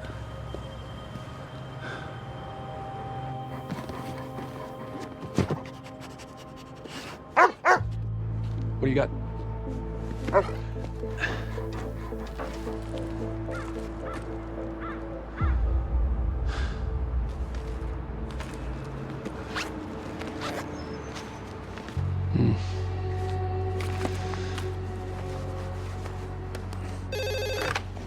Charlie.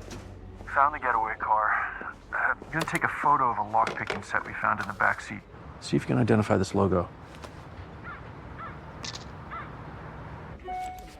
Yeah, give me a sec. Charlie, it's funny you found a lock because I've got a key for you. I was going through the autopsy photos again, and there was a strange discoloration on the victim's bicep. Under UV light, I realized it's a tattoo. Or it was before it was mostly lasered off. I recognize this tattoo. Really? From a guy named Lenny Tripp. I arrested him 5 years ago, but not before he robbed 8 of the wealthiest houses in St. John's in under a week. Well, it seems too specific a design to be a coincidence, no? Yeah, I'm gonna Find out. Lenny had a lenient sentence. I bet he's back on the street by now. Oh, I know where you might be able to find him, Charlie. The logo belongs to Proudlock Security Solutions, a locksmithing business partly owned by Lenny Tripp. Now we're talking. Send me the address.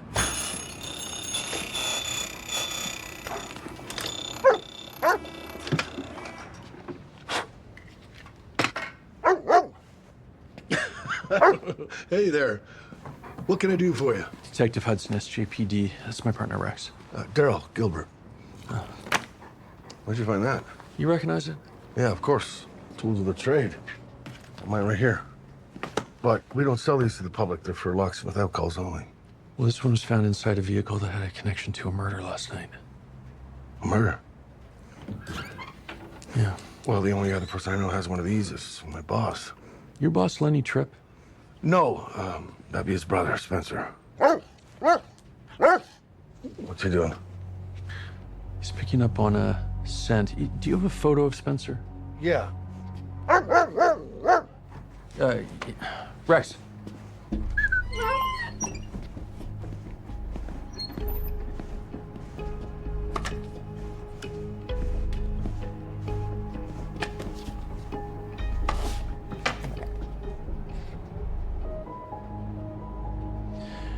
Your boss isn't coming into work today. He was murdered last night. What can you tell me about Spencer? Has he seemed off lately? I know he had a temper that could bite if you crossed him. Maybe a little more lately. Money's been tight. You haven't seen his brother Lenny around, have you? Yeah, he comes by once in a while. Actually, I walked in on them having a talk, and whatever it was, it seemed pretty serious. Baby, why are you giving me such a hard time? Come on. What are you doing to me? Lenny? Been a while? Not long enough, detective. Whatever it is, take it up with my parole officer. She'd be able to account for your whereabouts last night? My tab at Green Sleeves Pub can. Trust me, I've been doing whatever I can to keep my hands clean. Well, that usually involves retaining employment. You're not working at your family's locksmith business? You know a convicted felon can't be a bonded locksmith. It don't matter. My little brother's taking care of the family business while I'm on parole. I have some bad news about your brother. Lenny, he was murdered last night. He was shot by an unknown assailant. When was the last time you spoke with Spencer? About a year ago. Employee at Proudlock said you've been in recently. We've been misinformed. My brother and I haven't exactly seen eye to eye since you put me away. That why you got his tattoo removed? Removed?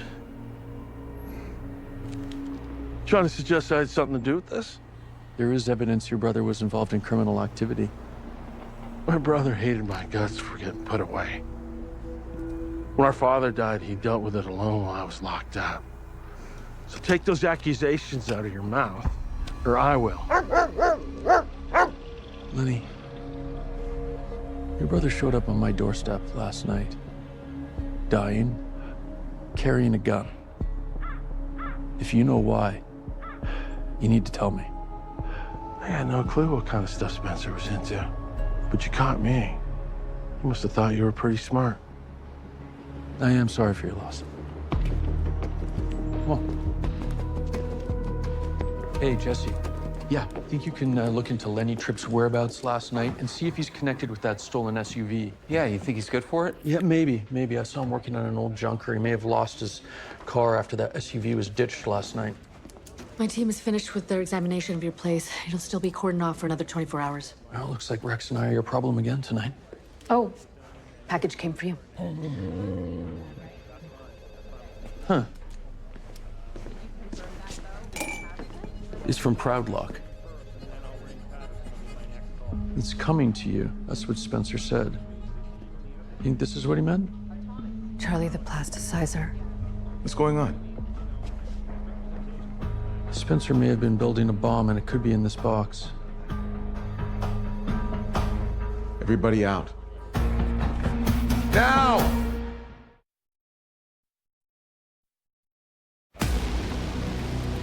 Everyone evacuate. Right away.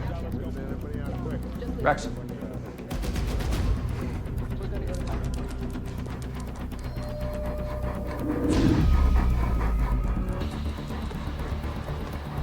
Rex. No, Charlie, we play this by the book. We call in the bomb squad. I know Rex's alert behaviors. I don't think he's detecting explosives. Charlie, do you really think that's the safest plan? Yeah, easy, pal.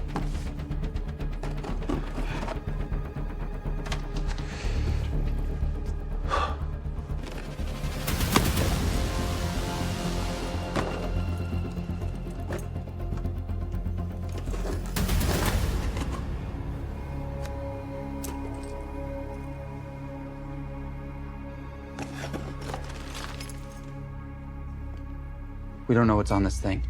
So this laptop is not connected to the station servers. Better be safe, right, Charlie?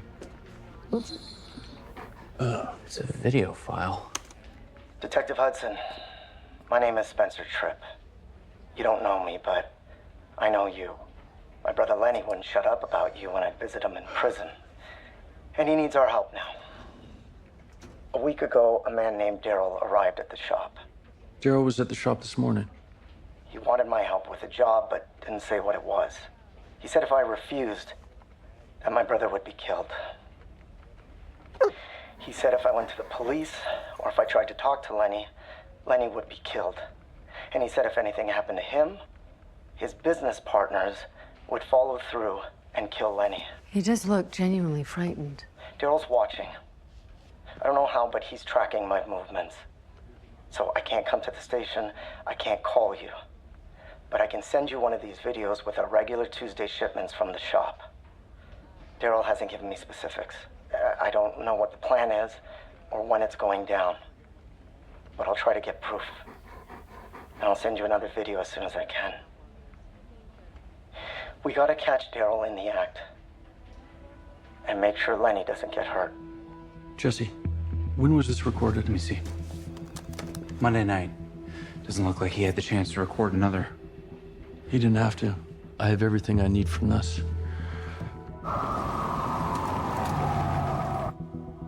We gotta catch Daryl in the act. And make sure Lenny doesn't get hurt.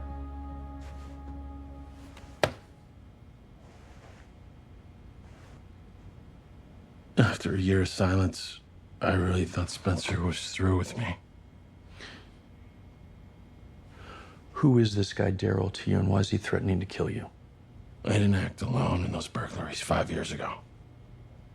Daryl cased the joints. I picked the locks and got the goods. You understand that if you had given Daryl up, you could have taken years off your sentence. Yeah. I thought I was doing myself a favor. Daryl's not the kind of guy you want to cross. Which is why Spencer believed Daryl would follow through on his threat to kill you. I got a visit from Daryl just before my release in prison. He wanted to start up a new job for when I got out, but I refused.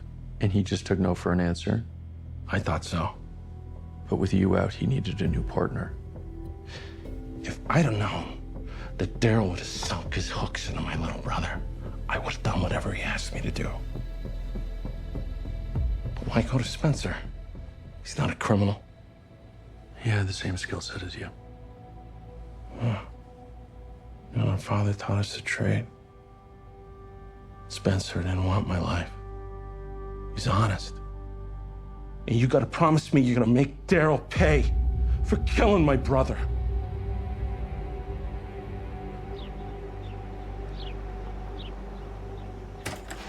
All right, partner. Hopefully something in Spencer's place will tell us what Daryl had planned.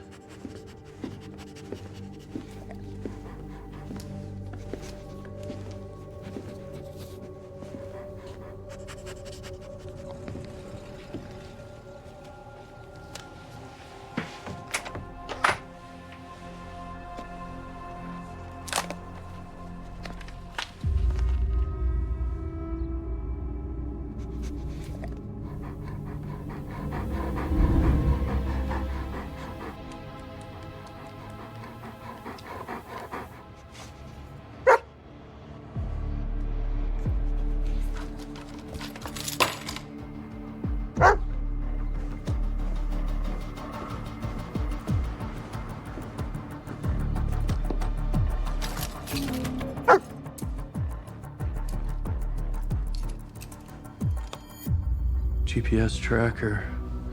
Spencer was right. Daryl was keeping an eye on him. Good find, partner.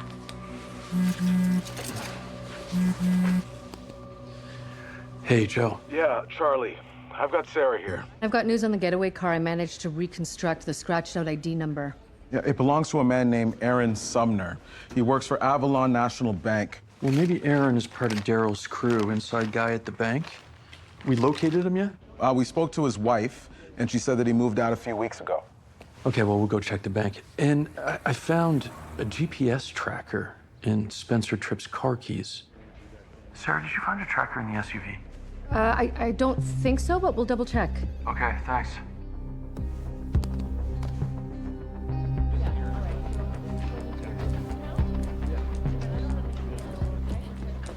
Charlie Hudson, SJPD. This is my partner, Rex. I'm looking for Aaron Sumner. You and me both. He hasn't been in today. I've been trying to reach him. Carmen Silva, regional bank manager. What's this about? We found Aaron's car abandoned this morning. What does he do here at the bank? He's the operations manager, in charge of internal services and data systems. Would you mind if I took a look at his office? Sure, right this way.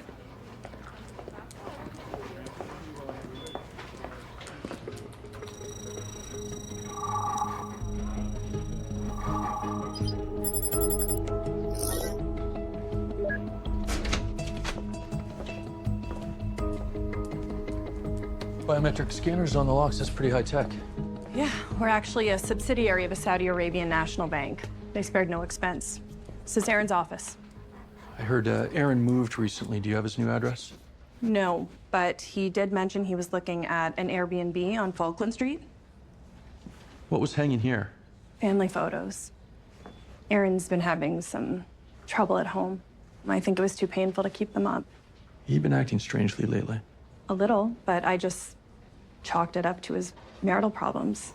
Well, if he was getting a divorce, it could have caused financial pressure. Listen, is there something I should be concerned about? Well, that's what I'm trying to figure out. Have you seen either of these two men talking with Aaron here? No, sorry.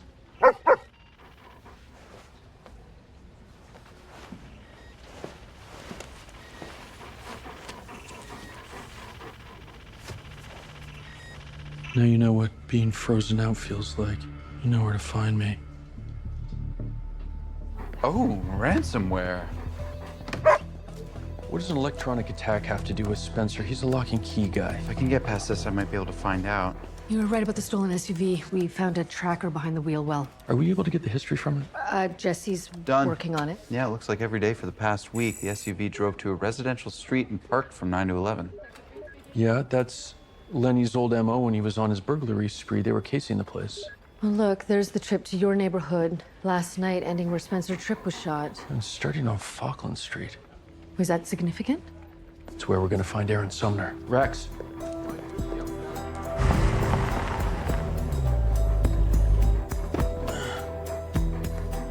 Could be any one of these houses, so we better start knocking.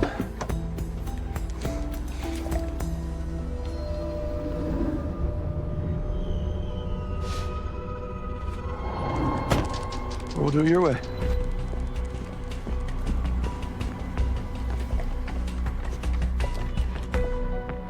Aaron Sumner? SJPD, we're coming in.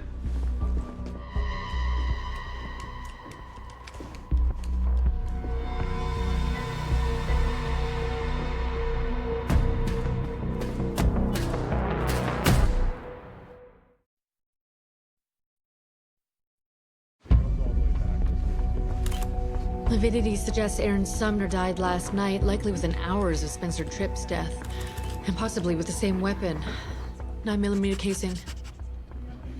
I'm thinking Daryl and Spencer brought these zip ties and planned on restraining them. But Aaron fought back. Aaron came at them with a knife, got shot.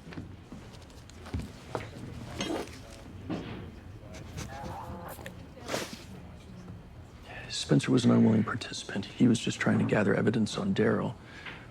Probably wasn't expecting this level of violence. Daryl shoots Aaron.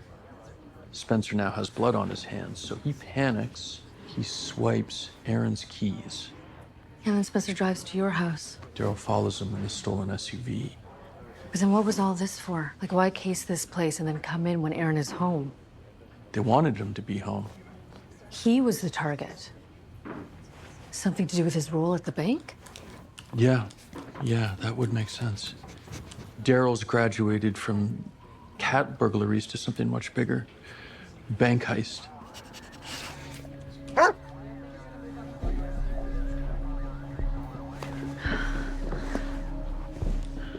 Looks like some kind of residue on his hands. We should test to see what Rex is alerting to. I know what you're gonna find. Plasticizer and talcum powder. It wasn't bomb components. They were here to steal Aaron Sumner's handprint. Is it even possible to duplicate someone's handprint? It cannot be that simple to fool a biometric security system. Well, there was heavy-duty epoxy putty all over Aaron's hand and fingertips. I mean, it could produce an accurate mold. Well, both of these murders had to do with bank heists. Yeah, and Charlie thinks Daryl still might make a move on the bank. Why? Daryl took care to hide the connection between Aaron and Spencer when he tried to destroy the VIN on Aaron Sumner's car. But we've had no luck tracking Daryl down. Well, Charlie's on the way to warn the bank's manager. Aaron's handprint gave him access to the servers, the vault, everything. We believe his handprint was stolen. That's why he was killed? The man who's involved in this is very dangerous. I have to get back to the bank and make sure Aaron's clearance is revoked and that handprint is useless. I have another idea.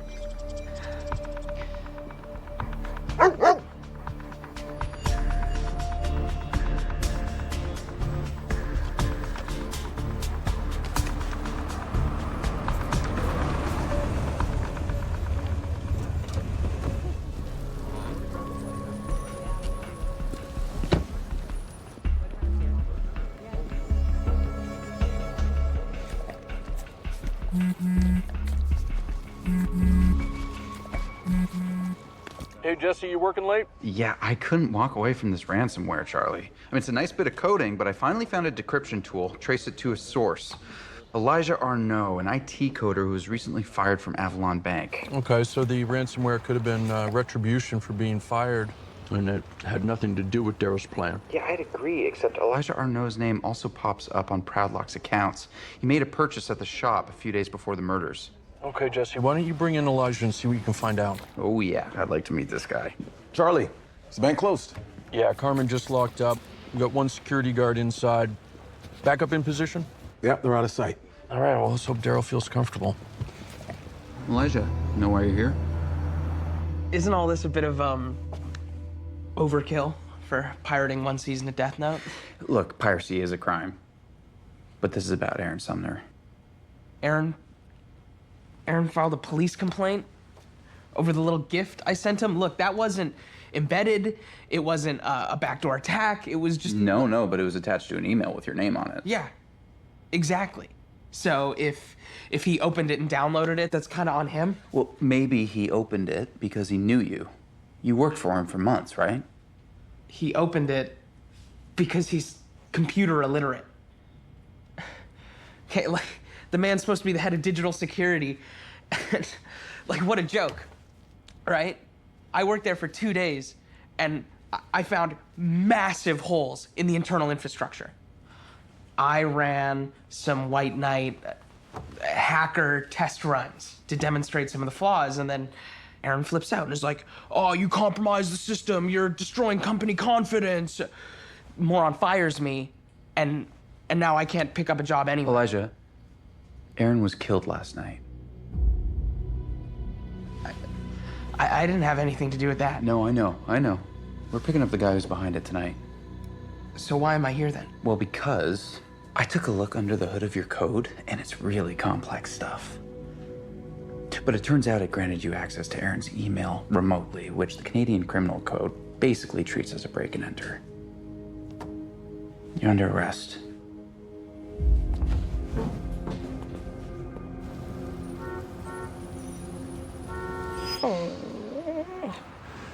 Yeah, I know. It's another 9 hours till the bank opens. Don't fall asleep on me now. Oh, lifesaver. There you go. I got something for you, too. Anything yet? Yeah, no sign of Daryl. The security guard inside's checking in every 15 minutes.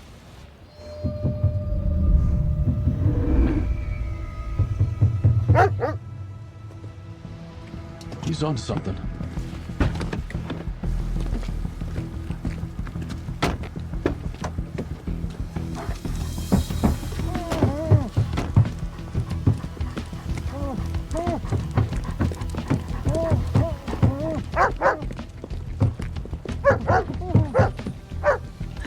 Go.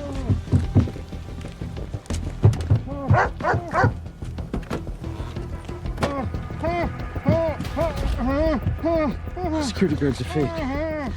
Daryl's in the bank. All units, I repeat, Daryl is in the bank.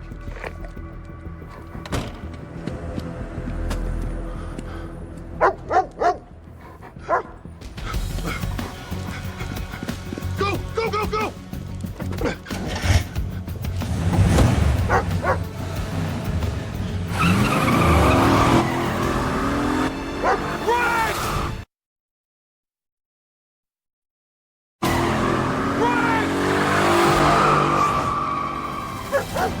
Lenny, stop!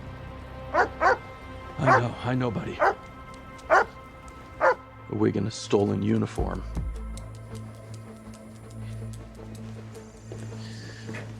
Daryl posed as a security guard to get into the bank. He was here the whole time. Well, I'll give him plenty of time to use this. Handprint mold. It was supposed to set off the silent alarm, but we never got a notification.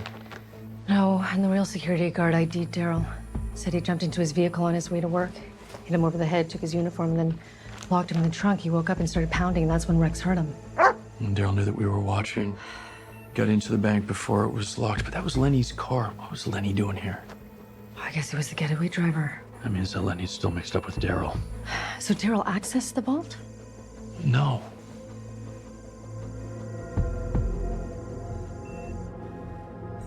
He wasn't after the vault.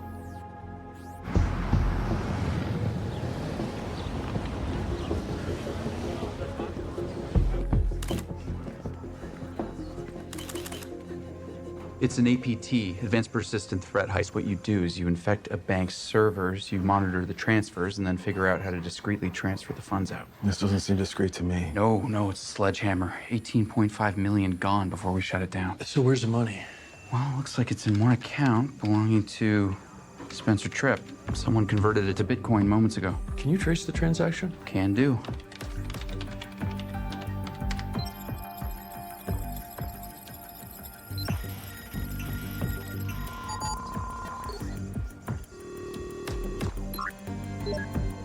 Huh.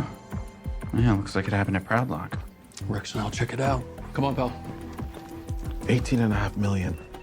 How did he pull that off? Well, that's the easy part. He plugged a USB into a computer with access to the bank's servers. The hard part was writing the program that was on the USB. And where's your ransomware programmer? He's in holding. Morning. You know, if I'm right, you're a richer man than you were yesterday. What was your cut of the Avalon heist? I don't know what you're talking about, man. Come on, Elijah, don't be modest. Seriously impressive stuff.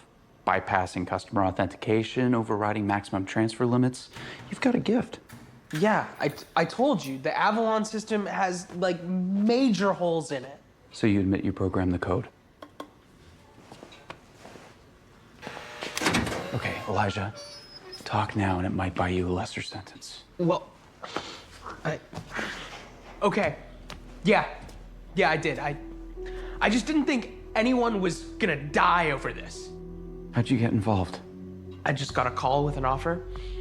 And then I met with this locksmith guy, Spencer. They just told me to drop the code at the same spot on Monday.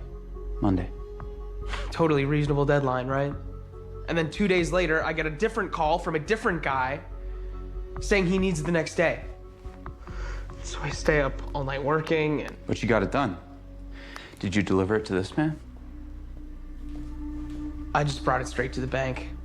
They told me to put the USB in a planter in the lobby. And then 2 hours later, there's officers at my door and I'm here with you. Did Daryl pick up the USB from there? I don't know, man. I haven't heard the name Daryl like once in all of this. You got a cold call to start this whole thing. Who knew you were the right guy for the job, Elijah? Beats me.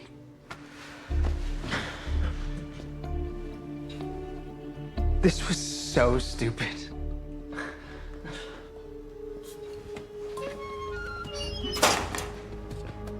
No such thing as easy money, is there?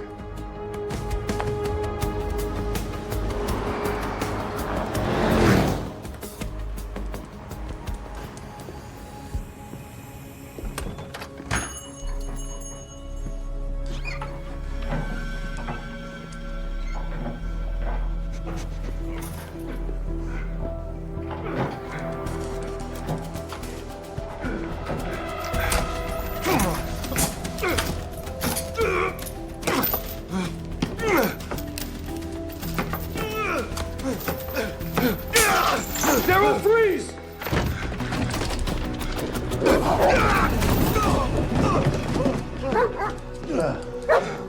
Well, that must have hurt. Job, partner. Come on. Looking for you everywhere, Daryl. You're under arrest.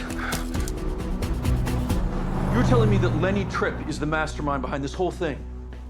That's the truth. Well, Spencer Tripp has a different story. He sent me a message before he died that said that you threatened to kill Lenny if he didn't go along. Lenny got me to say that to Spencer to keep him in line. Yeah, what did he say to you to keep you in line? You trying to tell me that Lenny killed Aaron Sumner and his own brother? Lenny's looking for big score. Okay, the kind of score that sets you up on an island for the rest of your life. Lenny is, huh? There's just one problem with that, Daryl. Yeah, what's that? The bank manager, Carmen. She let you into the bank last night as if she didn't recognize you weren't the regular security guard. She also lied to me about having Aaron Sumner's handprint removed from the system. I guess he's got something on her, too. But I'll tell you something. You better hope that he's planning on sharing, because otherwise you got a guy with a gun you can connect to 2 deaths. 3, if you're not already too late. You believe him? Well, whether Lenny masterminded the whole thing or he caught up with Daryl to get revenge for Spencer's death, Daryl was right about one thing. Carmen was in on it. Yeah, she knew to hire Elijah to program the virus, and she helped Daryl intercept the guard who was on duty last night. You think Lenny will do something stupid? Not if we find him first.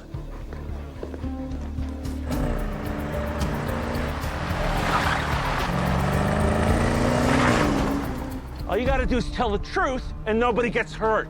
I told you, I don't know what you're talking about.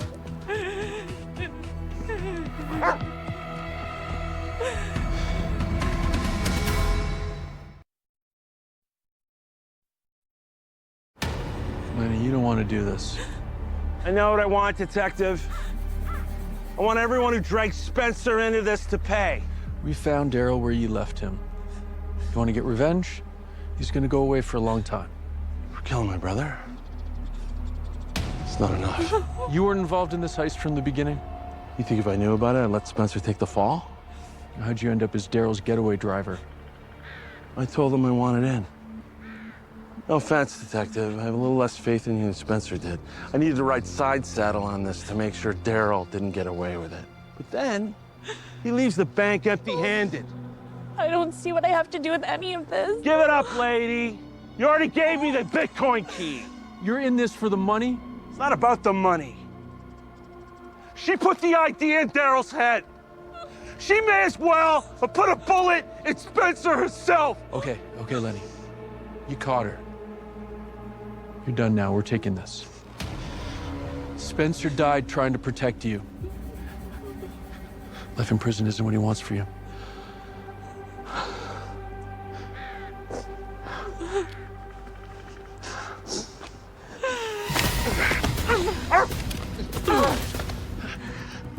Easy, Carmen.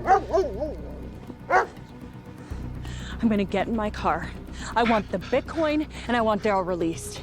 We've got plane tickets. That's not how this works.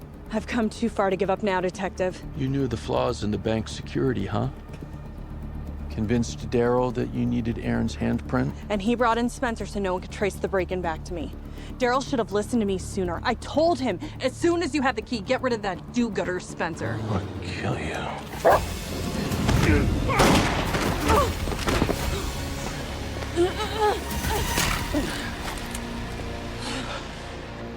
Don't move. Sharprise. How'd you get mixed up with Daryl in the first place? He came into the bank looking for a business loan. Just a guy looking for a second chance. Take it the loan was denied? Daryl doesn't have any assets, except for his good looks. Good match. Officer.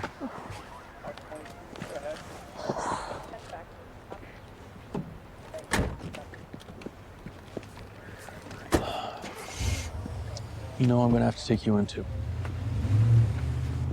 Yeah, I figured as much. Look, I had to make sure the people who killed Spencer got caught. Runs in the family. But you got me Daryl, so I'm gonna see if I can get a judge to drop the accessory charges. No. This might help. It's a USB key for the Bitcoin I got from Carmen just before you guys showed up. Just don't say I never gave you anything.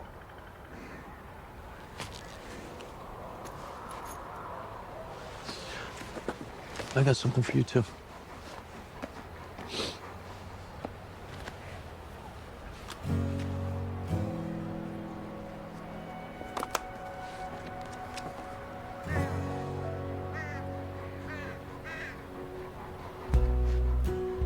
Tripp Brothers Security. Your brother believed in you. Wanted you two to run the company together. I'll never get bonded, though. Maybe that's my angle. I mean, who better to install a security system than a thief? I know it works best at keeping bad guys like me out. Funny you should mention that.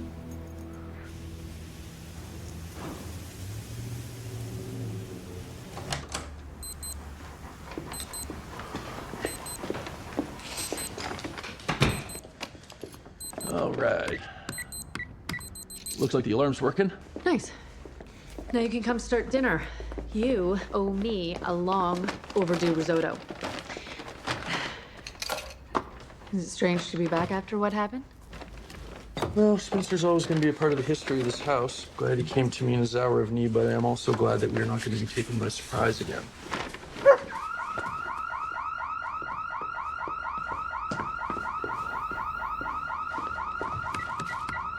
I think this thing's too sensitive.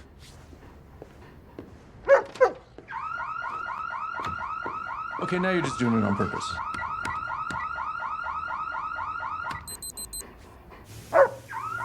Come on, man. So I was working right over there behind the bar when I won my first seat. Goes to show, you never know what's around the corner. I did too. You didn't. Yeah, and I also didn't know what was around the corner. Brandon, this is Stephanie. Pleasure. Pleasure. So what have we got on today? Both from Kitty Vitty, born on the same street, 30 years apart. She went to Parliament, he went to prison. At the end of the day, they're more similar than they are different. That's a nice soundbite. Do you believe it? The question is, do you? Hi, buddy. Hi. Wow, you guys look tired. A couple extra double shots of espresso in that? I think mine's a triple. We were up late. It's our anniversary. Wow, 2 years. Hey, how is El Volto? I can never sleep after a big meal either. Pretty good. Charlie. Yeah. This is Ted Kazmarek. He wants to talk to a detective. This is good. You're gonna need a dog. That's, Rex. Ted, will you please tell Detective Hudson what you came to report? Right. Well, it hasn't happened yet. It's about Carla Fulford, Minister of Justice. She's in town for an announcement, right? Mm-hmm. I have reason to believe that she's about to be the victim of a bomb. I'm sorry, Ted, are you issuing a bomb threat? What? No. But I do think you need to be looking for a bomb. Mm-hmm. Who's your source? I can't say. Should we notify our security? No, Minister of Justice doesn't have her own security detail. Charlie, why don't you and Rex check it out? Okay. Come on. Hey. Yeah. You stay here. Oh. Jesse, make sure he stays here. Got it. You stay right here. Okay. It's wonderful to see you. Thank you. No, absolutely. Your support is the world. Get people out of the home. Get them out of election day. Go on, partner. Well, it's impossible. We have to make it. Okay, whatever. We'll just push it. Okay, I can do that. I just gotta send her a text. Okay.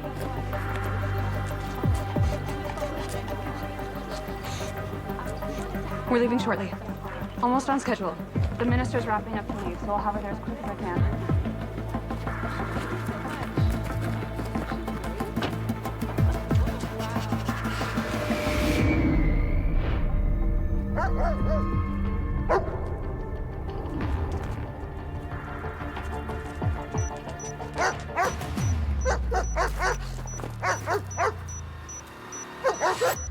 Rex, get everyone out of here. Go, go, go!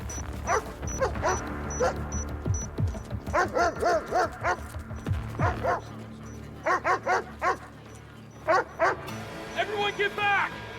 Stephanie. Here's the bomb. Come on. What's...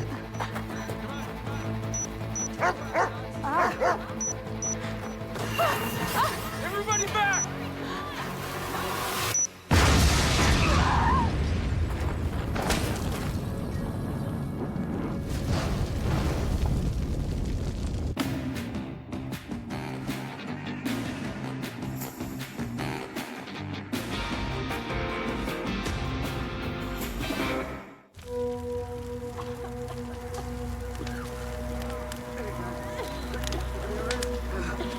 Carla, you okay?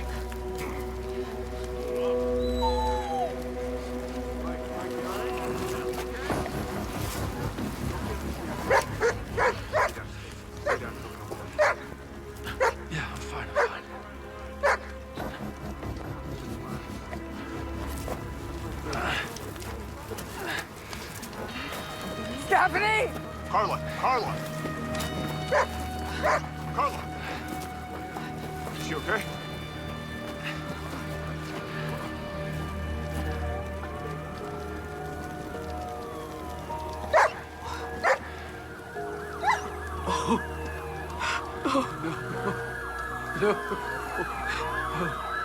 The victim is Stephanie Riley. She was Carla Fulford's assistant. Fulford and 3 others were brought to the hospital with injuries. There are extra security at the hospital? Already posted.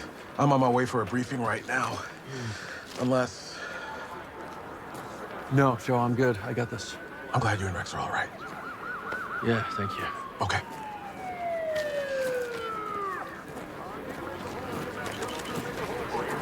Sarah.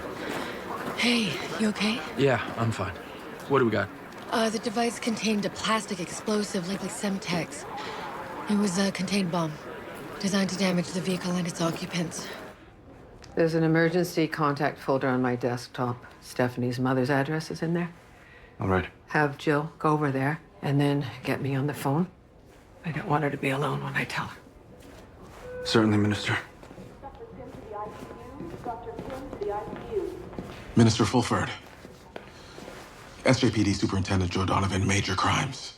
I'm sorry about what's happened and the loss of your staff member. Thank you. Do you believe that this was politically motivated? It's still too soon to say. There are some online groups you should look into. My staff has a list. Arthur Charland's supporters have very strong feelings about me. The leader of the opposition and your likely opponent in the next election. Now, to be clear, I do not believe that Arthur would have anything to do with this, but he does stoke discontent. Also, the timing of this is significant. I understand you were set to announce your candidacy this afternoon. Will you postpone that announcement in light of the circumstances? A lovely young woman is dead.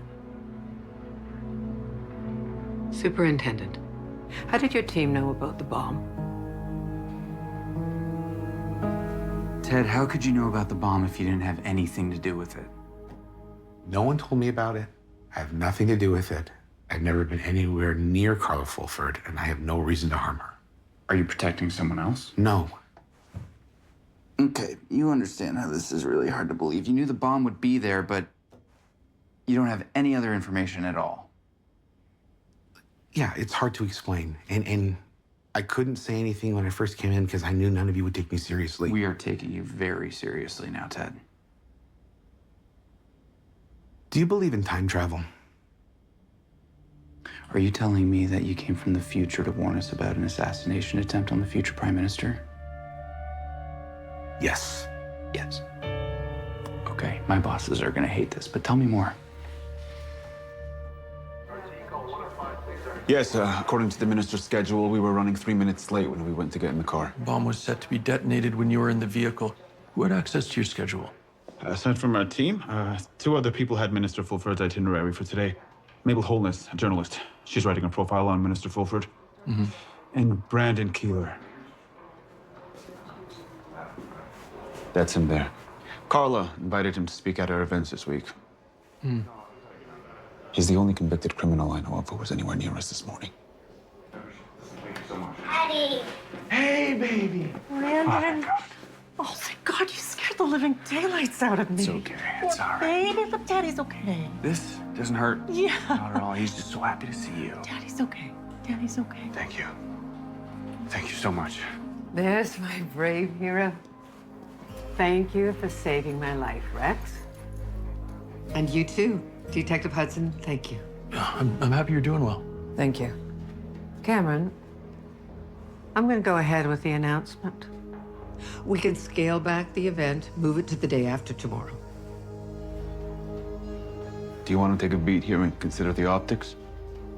I'm sure you'll consider them enough for both of us. I will not yield to intimidation. I know that's not what Stephanie would have wanted.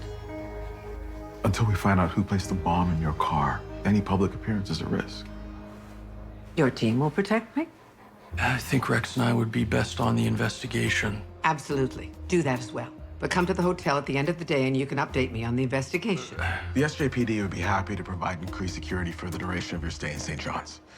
I will feel safer knowing that my heroes are nearby.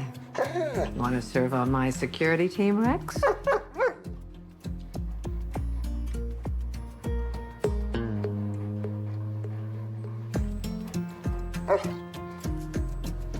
It would be our pleasure.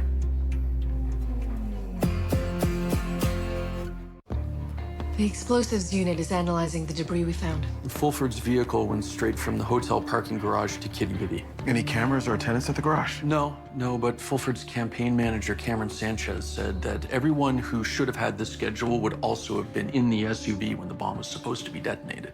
Minister Fulford, of course, was expected in the car, but there was also supposed to be Mabel Holness, Cameron Sanchez. Yeah, and Brandon Keeler, local poster boy for Fulford's campaign launch. Got his life back on track after his wife died 5 years ago because of an overdose. Brandon himself spent 5 years in prison for drug charges. So his mother-in-law, Karina Wheeler, she took care of his kid while he was in jail. Regardless, Brandon's behavioral profile, including his status as an addict in recovery and his previous incarceration, doesn't really line up with what you would expect to see in a bomber. You think the bomb was a political statement? Well, he was likely someone who was feeling aggrieved and powerless. The bomber cast himself as David to the target's Goliath. Okay, and what about the tipster? He has to be involved somehow. His intel came from somewhere. He claims to have no link to Fulford or anybody she works with, and says he doesn't know who planted the bomb. Okay, Rex and I'll check him out. Charlie, it's possible he really doesn't know who planted the bomb.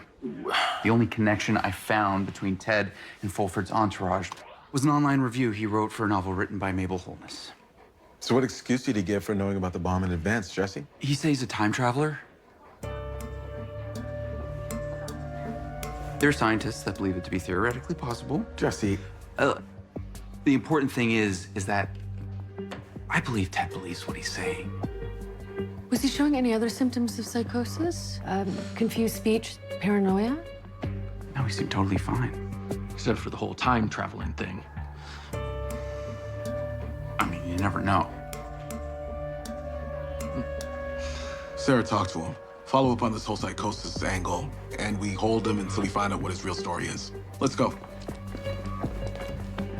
Tell me how you learned about the bomb on Fulford's SUV. I saw it on the news a few days after it happened. And what was the report then? Well, in that timeline, Fulford and 3 others were killed. I'm happy I was able to mitigate that, but I wish I hadn't wasted so much time worrying that you wouldn't believe me. We could have saved that young woman. Can you help me to understand how you move through time? It's not a machine, like in the old movies. I navigate through tunnels in space-time. Apart from this event, have you ever felt, heard, seen, or otherwise experienced things that other people can't? You're screening me for psychosis. It's okay. No, I have not experienced any hallucinations. Just the time travel.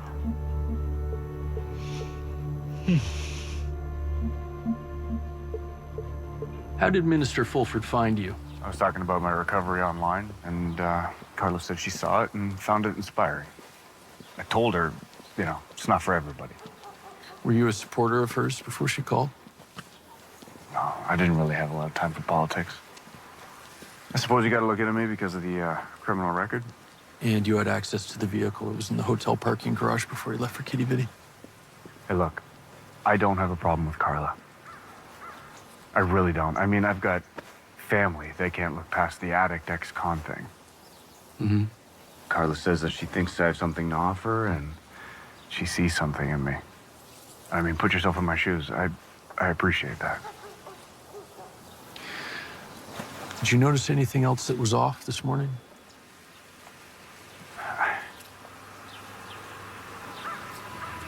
She exchanged some words with her campaign manager right before the explosion. The campaign manager, Cameron Sanchez.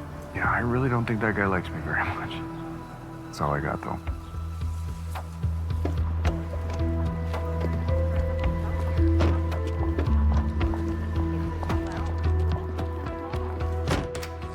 We're touched that a failed assassination attempt can make even the sleepiest of pundits jump on board.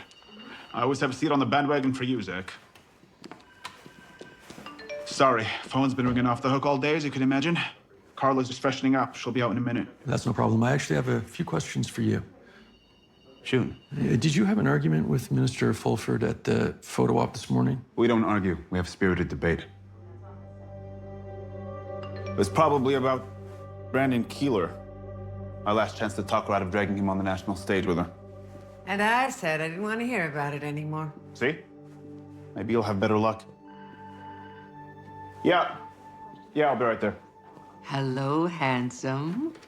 Isn't my hero handsome? Come here. Come sit on the couch. Hey, come here. Come sit with me. He's working.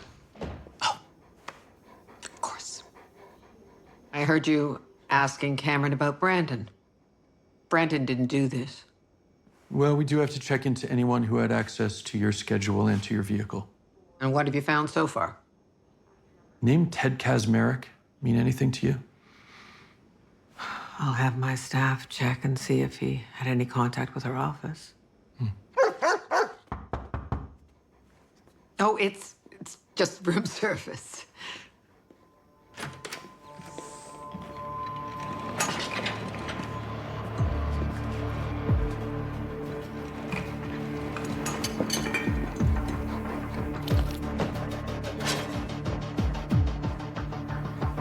It appears to be food.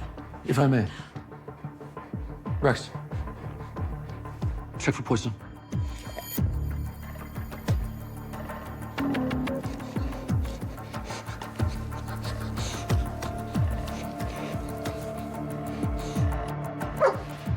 Okay, all clear. For that, I'll share my pork chop with you.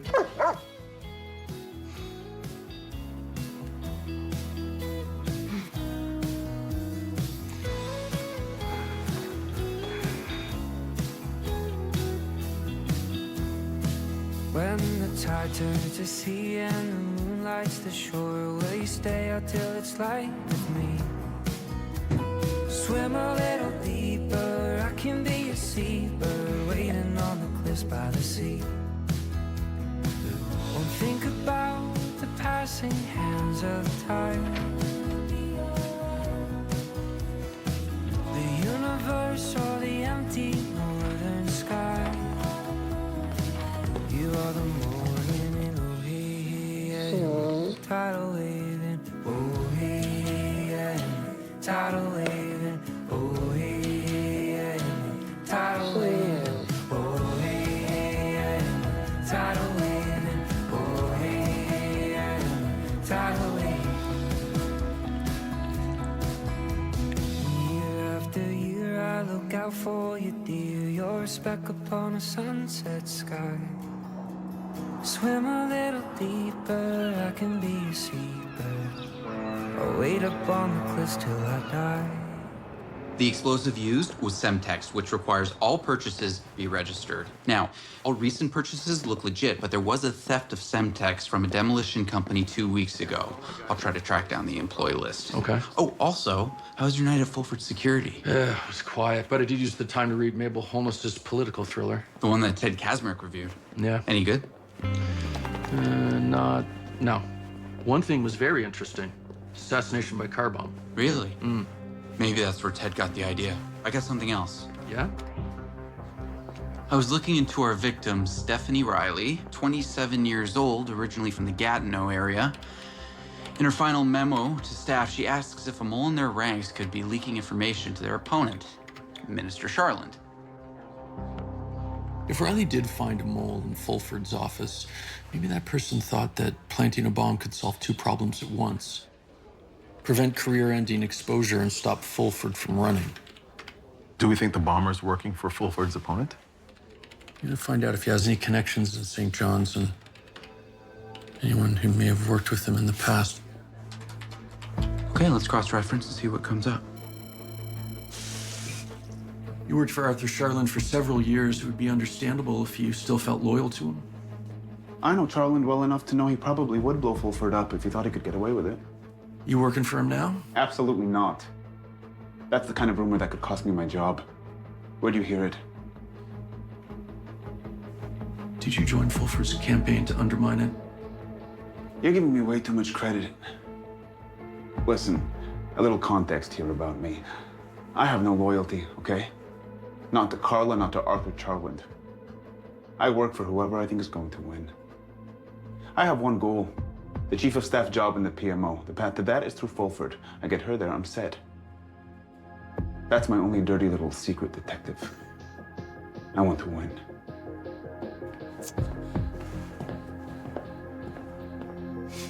Good God, no. Sanchez likes a sure thing. Information leaks, bomb threats. Remember, this is a guy who thinks that Brandon Keeler is too big a wild card. Okay, well, let's talk about Brandon. Why him? Tell me, Detective, what would you change about our justice system?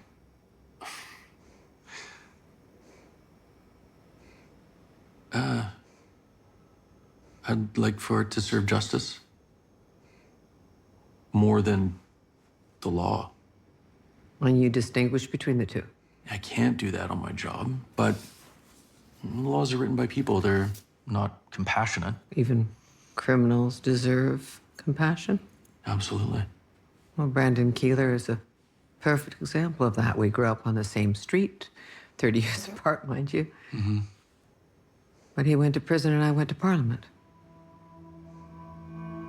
Okay, so what's the message? Brandon lost his wife to her addiction. He spent 5 years in prison for his own. His child spent 5 years without mother or a father. His redemption matters. Sanchez says, kill it, the voters won't like it. I believe that leadership, true leadership, means showing compassion for those who need it most. I take it you agree with me, Rex. Yeah.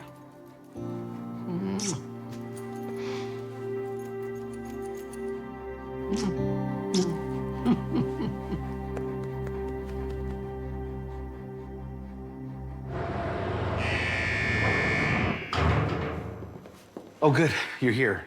The officer said you have new information for us. Yeah, about the woman who was killed. Stephanie Riley. There was a listening device in her hotel room. And how do you know that? I went back in time and saw it. But I went to the hotel where the minister and her staff were staying. I overheard someone talking about it. My team already searched Riley's room. They didn't find any bugs. Were they looking for him? Like, I understand that you don't believe me, but I have been right before. He has been right before. I'll let Charlie know. Okay. Thank you. Yeah, I got the key to Riley's now. Yeah, we'll let you know.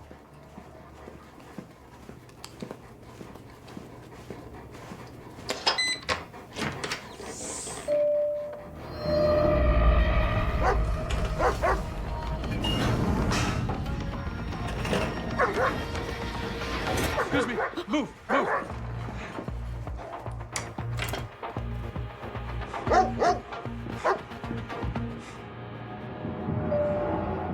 Basement. Come on.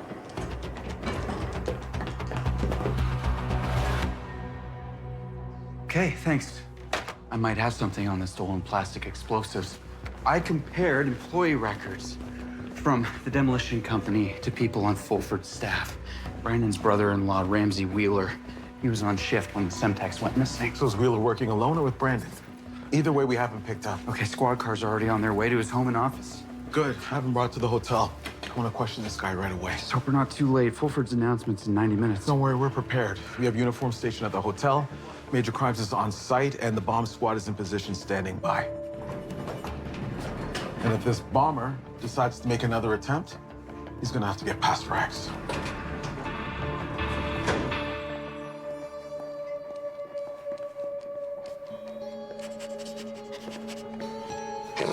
You think that is gone?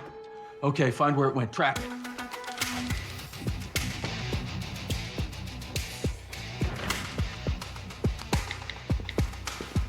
Charlie? Sarah, we never made it to Riley's room. We're in the basement right now. Rex is on.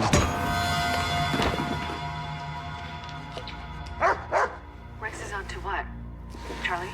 Charlie, are you there?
Hello, Detective Hudson. Rex.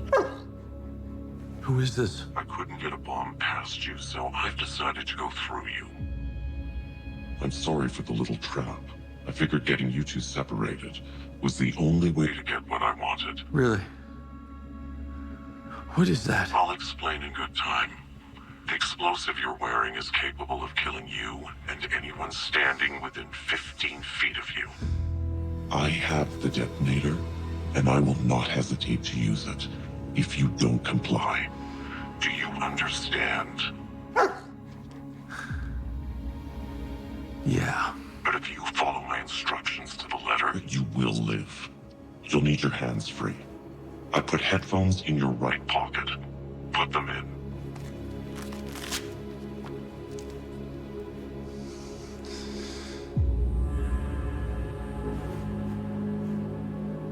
All right. Good. Stay on the line with me. If you hang up, I will blow you up. If anyone tries to evacuate the hotel, I will blow you up. If the bomb squad tries to assist you... Let me guess. That's nerve. I knew you were the right person for this job.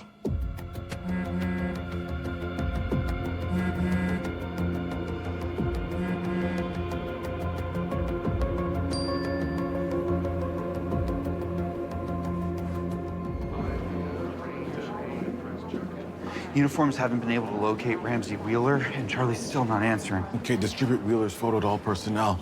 I'm gonna go find Brandon.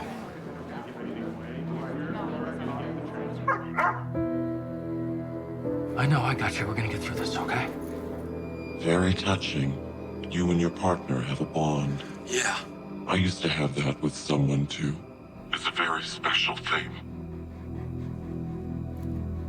If you're gonna detonate, you give me time to get Rex out of the blast zone. I make the rules, Detective Hudson. I have no qualms about using this detonator. Understood. But I'm a good person. I have every hope you and Rex will succeed.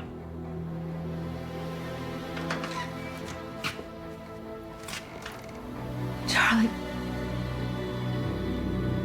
Tell me about the decision to go ahead with your announcement despite the bombing. Well, it wasn't an easy decision, but it is a simple one. Leave the world better than you found it. That's my purpose in everything I do. When we let violence or hatred control us, then we're distracted from our purpose. Superintendent, does the SJPD agree with the decision to go ahead with the public event today? Oh, we are taking all reasonable precautions. I need to speak to Brandon Keeler. He was here just a moment ago. We were reviewing his speech. Can't have gone far. Due on stage in 20 minutes. Oh, can we take it off? No. Who's that? Who are you talking to? I told you, no bomb squad. That's Sarah. She's forensic. She's not bomb squad. All right. In that case, she's welcome to take a look. She'll find the vest is wired to blow if you try to remove it. It's okay. It's okay.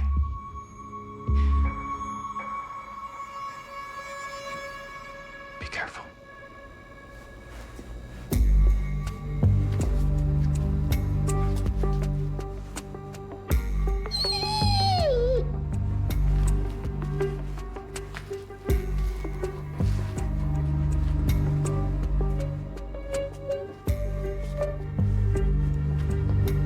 Does Sarah want to stay with you and Rex? No. Yes, I do.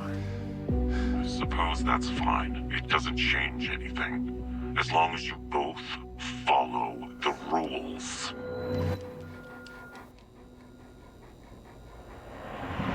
I'll go over what I've already told the good detective. No bomb squad. Is that clear? Yes, I understand.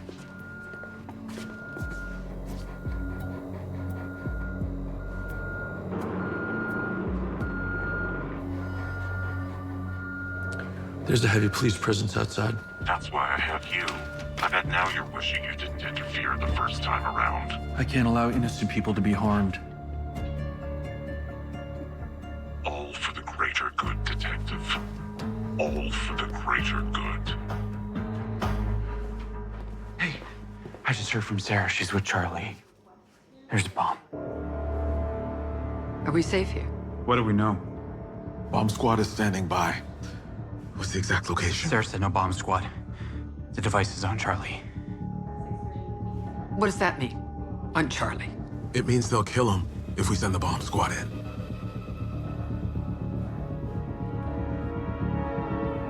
It's almost time. Listen to my instructions very carefully. There's a lock on the bottom left side of the vest. If I give you the code for it, you will be able to take the vest off safely. But you need to do everything else I tell you first. I'm listening. I assume by now you're in contact with your team. Tell them Carla Fulford's announcement is to go ahead exactly as planned, without exception. Without exception. You will walk upstairs. I will direct you to the rear door of Fulford's conference room.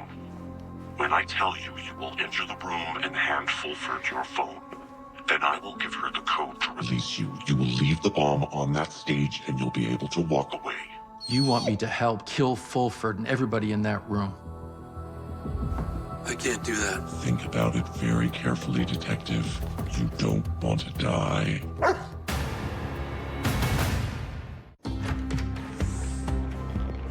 We have to evacuate. We cannot put all these innocent people at risk. Charlie would say the same thing. Okay, maybe Charlie and Rex will find a way out. Well, they have time. We're scheduled to start in a few minutes. Well, Sarah said the bomber's demanding that the announcement go ahead. Yeah, of course they are. They want me there. And the cameras. They want this all to play out on television. But if we stop it, Charlie dies. You do not leave without an officer beside you. Charlie will not endanger anyone, even if it means... He knows what he's doing. We go ahead then? Okay, then we need Brandon. Where is Brandon?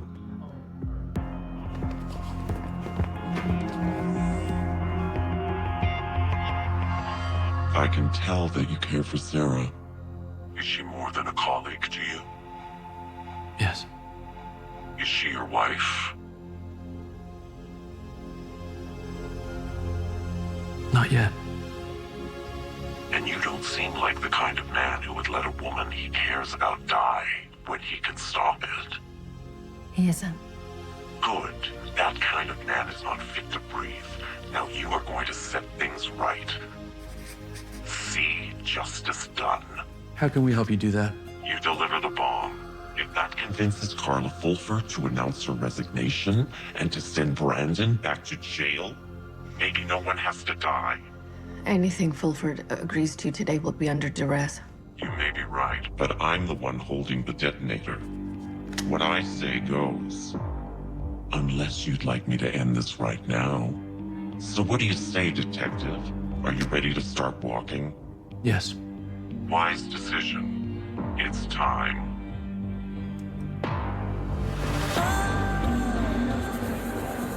Excuse me.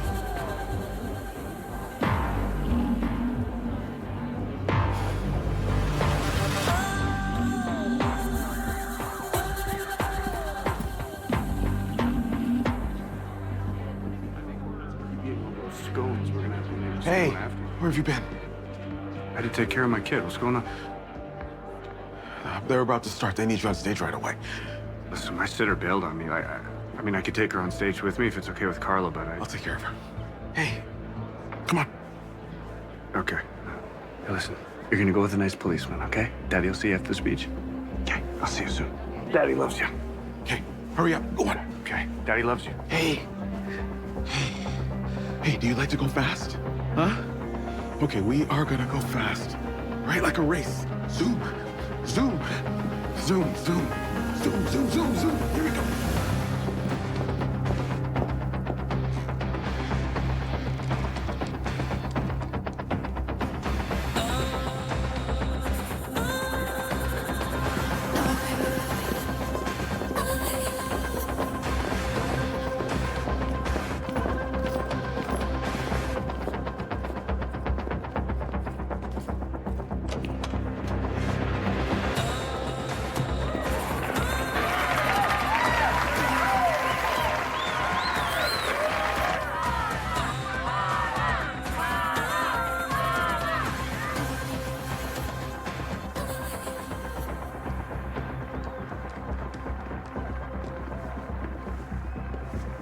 This is as far as you go.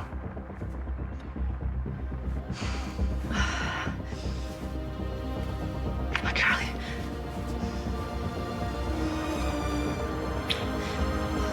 At the end of the kitchen, you should see the conference room door that leads to the stage. I'm through the kitchen. All right. I'm almost there.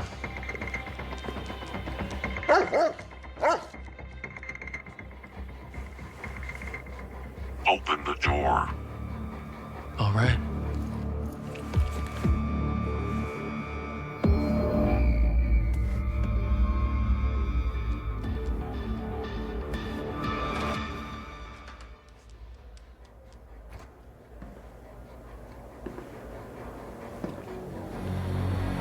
What the? Stop.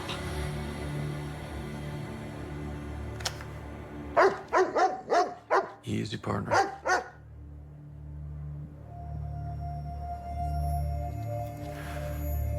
If I go up, you go up.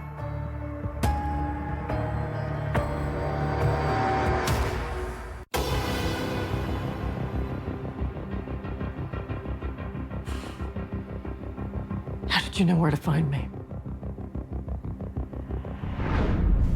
I know, I got you. We're gonna get through this, okay? Very touching.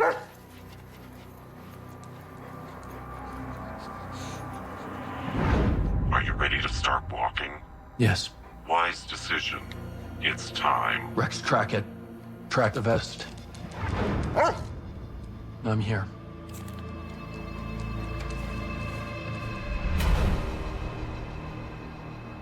I could kill you both right now. No. Because you have a granddaughter. You want to see her grow up. Why didn't you just do what I told you to do? You want to protect your granddaughter. I have people to protect too. Those people out there, none of them care. You know what happens when you bury your daughter, Detective Hudson? They bring you casseroles for a week. They pray for you for a month. And then you are on your own, with the pain just as big this morning as the last, every day. I want to help you with that. I do. But we both need to leave this room alive. That man brought drugs into my daughter's life. Brandon let my daughter die right in front of him. Now Carla Fulford wants to make him some kind of poster boy for rehabilitation. She might as well twist the knife in my chest on national television. This is the only thing that will make people listen. Karina, you've already made it through the worst of this. How did you do that? My granddaughter. I had to do it for her. Right. Your granddaughter is still the most important thing. She's still what matters most here. She needs her grandmother. Yeah. Karina. Yeah. She needs you to be safe.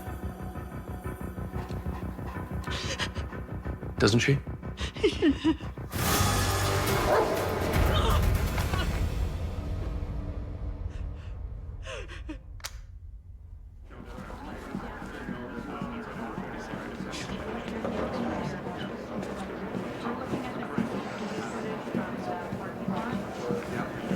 You, stop. Ramsey Wheeler. We're gonna have a little chat. Come on, let's go.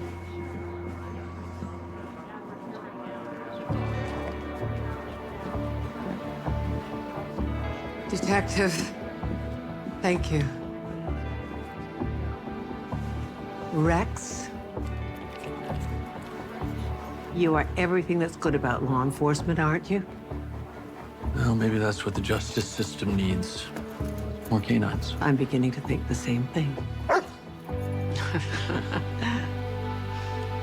Oh, thank you.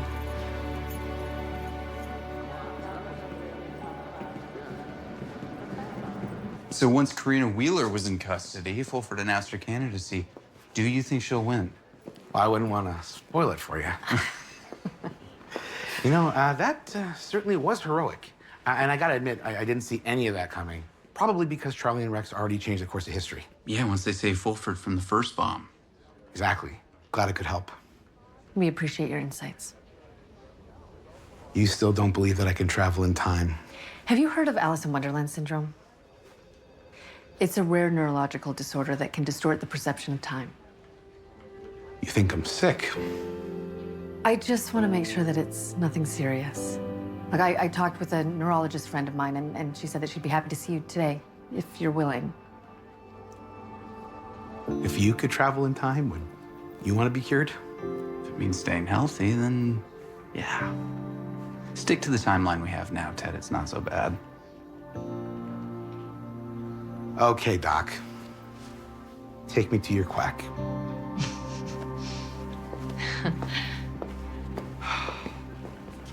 Oh, where's my... You'll find it on your desk.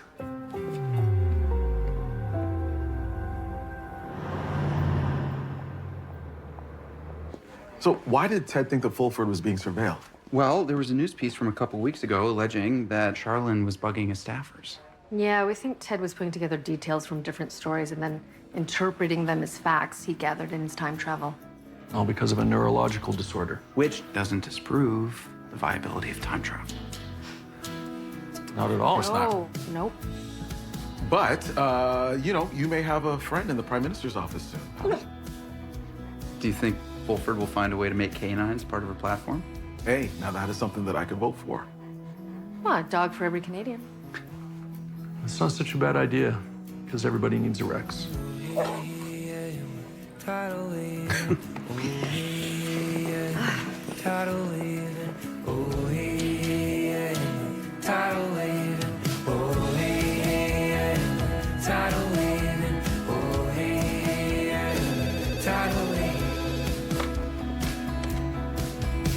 Major crimes.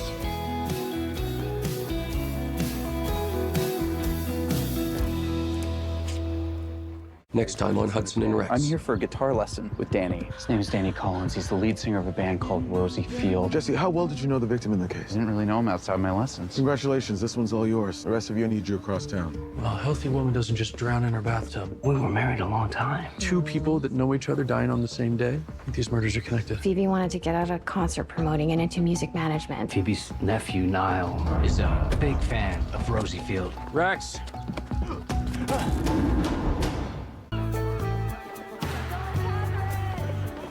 So I was working right over there behind the bar when I won my first seat.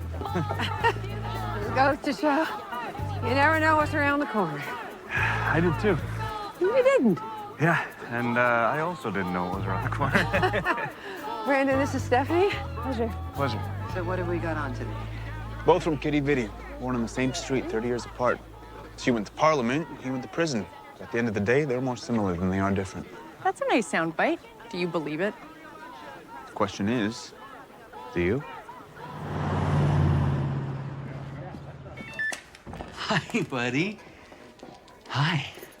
Wow, you guys look tired. A couple extra double shots of espresso in that? I think mine's a triple. We were up late. It's our anniversary. Wow, 2 years. Hey, how is El Volto? I can never sleep after a big meal either. Pretty good. Charlie. Yeah? This is Ted Kazmarek. He wants to talk to a detective. This is good. You're gonna need a dog. That's Rex. Ted, will you please tell Detective Hudson what you came to report? Right. Well, it hasn't happened yet. It's about Carla Fulford, Minister of Justice. She's in town for an announcement, right? Mm-hmm. I have reason to believe that she's about to be the victim of a bomb. I'm sorry, Ted, are you issuing a bomb threat? What? No. But I do think you need to be looking for a bomb. Mm-hmm. Who's your source? I can't say. Should we notify our security? No, Minister of Justice doesn't have her own security detail.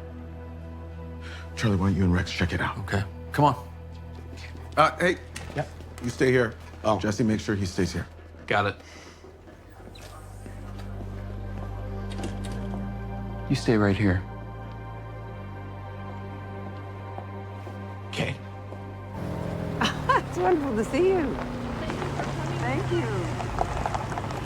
No, absolutely. Your support means the world. Get people out to the phone. Get them out of election day. Because... Go on, partner. Well, it's impossible. We have to make it. I know. Okay, whatever. We'll just push it. Okay, I can do that. I just gotta handle that, send her a okay? text. Okay.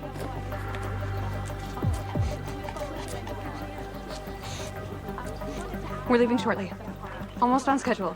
The minister's wrapping up to leave, so I'll have her there as quick as I can.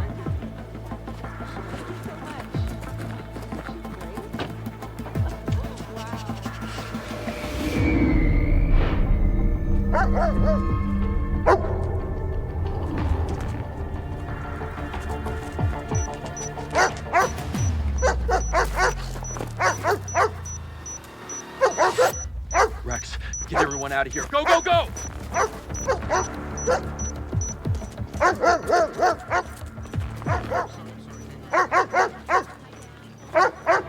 Everyone get back! Stephanie? Here's the bomb. Come on. What's...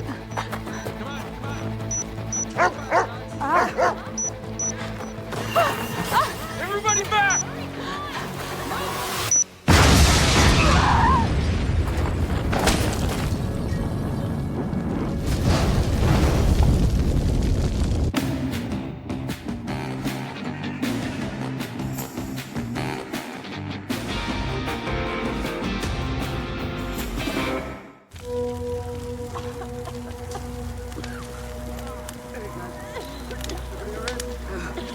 Carla. Carla, you okay?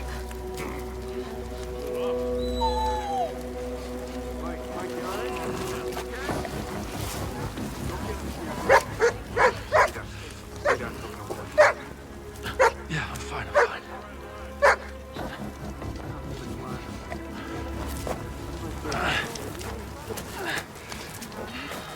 Stephanie! Carla. Carla. Carla. Is she okay?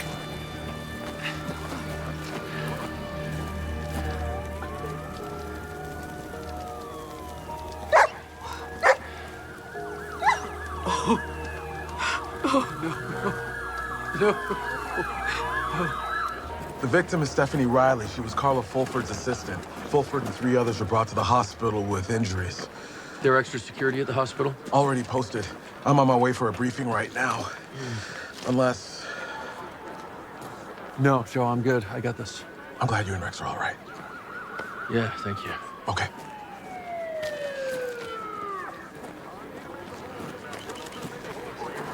Sarah. Hey, you okay? Yeah, I'm fine. What do we got? The device contained a plastic explosive, likely Semtex. It was a contained bomb, designed to damage the vehicle and its occupants. There's an emergency contact folder on my desktop. Stephanie's mother's address is in there. All right. Have Jill go over there and then get me on the phone. I don't want her to be alone when I tell her. Certainly, Minister. Minister Fulford. SJPD Superintendent Joe Donovan, major crimes. I'm sorry about what's happened and the loss of your staff member. Thank you. Do you believe that this was politically motivated? It's still too soon to say. There are some online groups you should look into. My staff has a list. Arthur Charland's supporters have very strong feelings about me. The leader of the opposition and your likely opponent in the next election. Now, to be clear, I do not believe that Arthur would have anything to do with this, but he does stoke discontent. Also, the timing of this is significant. I understand you were set to announce your candidacy this afternoon. Will you postpone that announcement in light of the circumstances? A lovely young woman is dead. Superintendent, how did your team know about the bomb? Ted, how could you know about the bomb if you didn't have anything to do with it? No one told me about it. I have nothing to do with it. I've never been anywhere near Carla Fulford, and I have no reason to harm her. Are you protecting someone else? No. Okay, you understand how this is really hard to believe. You knew the bomb would be there, but you don't have any other information at all.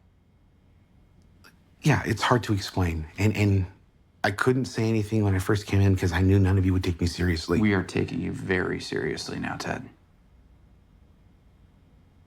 Do you believe in time travel? Are you telling me that you came from the future to warn us about an assassination attempt on the future prime minister? Yes. Yes. Okay, my bosses are gonna hate this, but tell me more. Yes, according to the minister's schedule, we were running 3 minutes late when we went to get in the car. The bomb was set to be detonated when you were in the vehicle. Who had access to your schedule? Aside from our team, 2 other people had Minister Fulford's itinerary for today. Mabel Holness, a journalist. She's writing a profile on Minister Fulford. Mm-hmm. And Brandon Keeler. That's him there. Carla invited him to speak at our events this week. Mm. He's the only convicted criminal I know of who was anywhere near us this morning. Daddy. Hey, baby. Brandon. Oh, thank God, you scared the living daylights out of me. It's okay. It's all right. Baby, look, Daddy's okay. This doesn't hurt. Yeah. Not at all. He's just so happy to see you. Daddy's okay. Daddy's okay. Thank you. Thank you so much. There's my brave hero. Thank you for saving my life, Rex. And you too, Detective Hudson. Thank you. I'm happy you're doing well. Thank you. Cameron, I'm going to go ahead with the announcement. We can scale back the event, move it to the day after tomorrow. Do you want to take a beat here and consider the optics? I'm sure you'll consider them enough for both of us. I will not yield to intimidation. I know that's not what Stephanie would have wanted.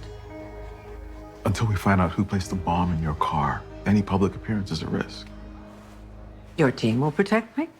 I think Rex and I would be best on the investigation. Absolutely. Do that as well. But come to the hotel at the end of the day and you can update me on the investigation. The SJPD would be happy to provide increased security for the duration of your stay in St. John's.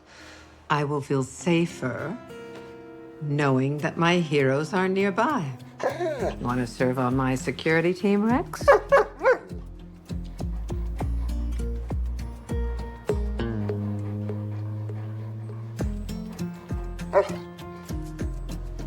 It would be our pleasure.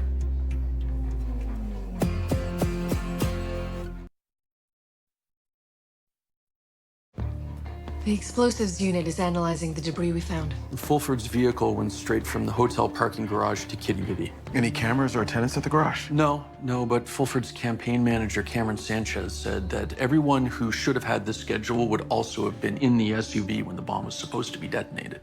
Minister Fulford, of course, was expected in the car, but there was also supposed to be Mabel Holness, Cameron Sanchez. Yeah, and Brandon Keeler, local poster boy for Fulford's campaign launch. Got his life back on track after his wife died 5 years ago because of an overdose. Brandon himself spent 5 years in prison for drug charges. So his mother-in-law, Karina Wheeler, she took care of his kid while he was in jail. Regardless, Brandon's behavioral profile, including his status as an addict in recovery and his previous incarceration, doesn't really line up with what you would expect to see in a bomber. You think the bomb was a political statement? Well, he was likely someone who was feeling aggrieved and powerless. The bomber cast himself as David to the target's Goliath. Okay, and what about the tipster? He has to be involved somehow. His intel came from somewhere. He claims to have no link to Fulford or anybody she works with and says he doesn't know who planted the bomb. Okay, Rex and I'll check him out. Charlie, It's possible he really doesn't know who planted the bomb. The only connection I found between Ted and Fulford's entourage was an online review he wrote for a novel written by Mabel Holness.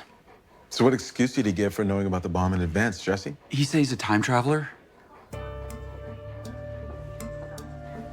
There are scientists that believe it to be theoretically possible. Jesse. The important thing is that I believe Ted believes what he's saying. Was he showing any other symptoms of psychosis? Confused speech, paranoia?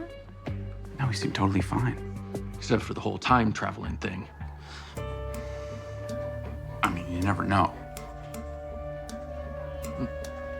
Sarah, talk to him. Follow up on this whole psychosis angle, and we hold him until we find out what his real story is. Let's go. Tell me how you learned about the bomb on Fulford's SUV. I saw it on the news a few days after it happened. And what was the report then? Well, in that timeline, Fulford and 3 others were killed. I'm happy I was able to mitigate that, but I wish I hadn't wasted so much time worrying that you wouldn't believe me. We could have saved that young woman. Can you help me to understand how you move through time? It's not a machine, like in the old movies.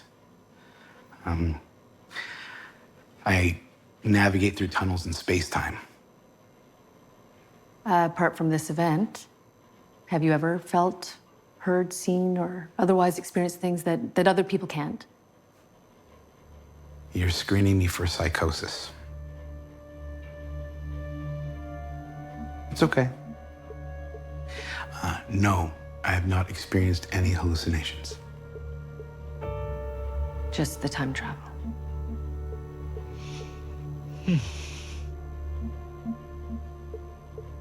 How did Minister Fulford find you? I was talking about my recovery online, and Carla said she saw it and found it inspiring. I told her, you know, it's not for everybody. Were you a supporter of hers before she called? No, I didn't really have a lot of time for politics. I suppose you got to look into me because of the criminal record.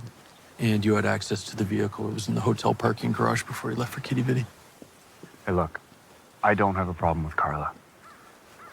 I really don't. I mean, I've got family. They can't look past the addict ex-con thing. Mm-hmm. Carla says that she thinks I have something to offer, and she sees something in me. I mean, put yourself in my shoes. I appreciate that. Did you notice anything else that was off this morning?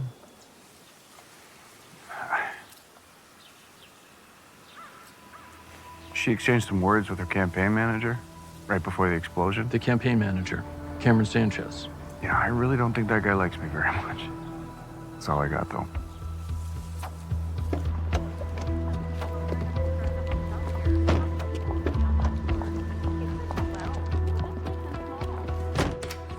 We're touched that a failed assassination attempt can make even the sleepiest of pundits jump on board. I always have a seat on the bandwagon for you, Zach. Sorry, phone's been ringing off the hook all day, as you can imagine. Carla's just freshening up. She'll be out in a minute. That's no problem. I actually have a few questions for you. Shoot. Did you have an argument with Minister Fulford at the photo op this morning? We don't argue. We have spirited debate. It was probably about Brandon Keeler. My last chance to talk her out of dragging him on the national stage with her. And I said I didn't want to hear about it anymore. See? Maybe you'll have better luck. Yeah, I'll be right there. Hello, handsome. Isn't my hero handsome? Come here. Come sit on the couch. Hey, come here.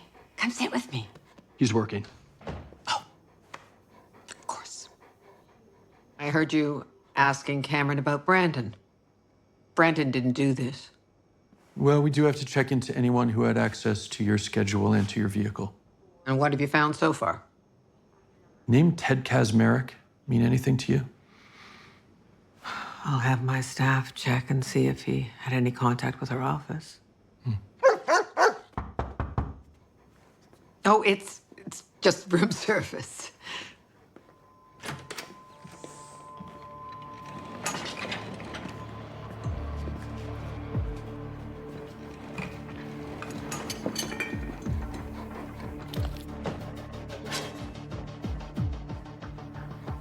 It appears to be food. If I may. Rex, Check for poison.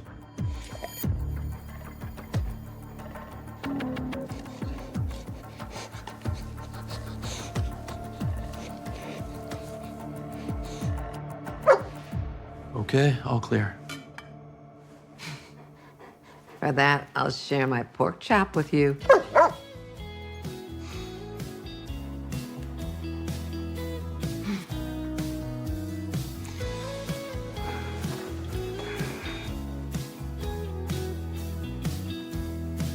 When the tide turns to sea and the moon lights the shore, will you stay out till it's light with me? Swim a little deeper, I can be a seabird waiting on the cliffs by the sea. Won't think about the passing hands of time. The universe or the empty northern sky. You are the morning in oh hey, yeah. Tidal waving, oh hey, yeah. Tidal waving, oh hey, yeah. Tidal waving, oh hey, yeah. Tidal waving, oh hey, yeah. Tidal waving. Year after year I look out for you, dear. You're a speck upon a sunset sky. Swim a little deeper, I can be a seabird. I'll wait up on the cliffs till I die.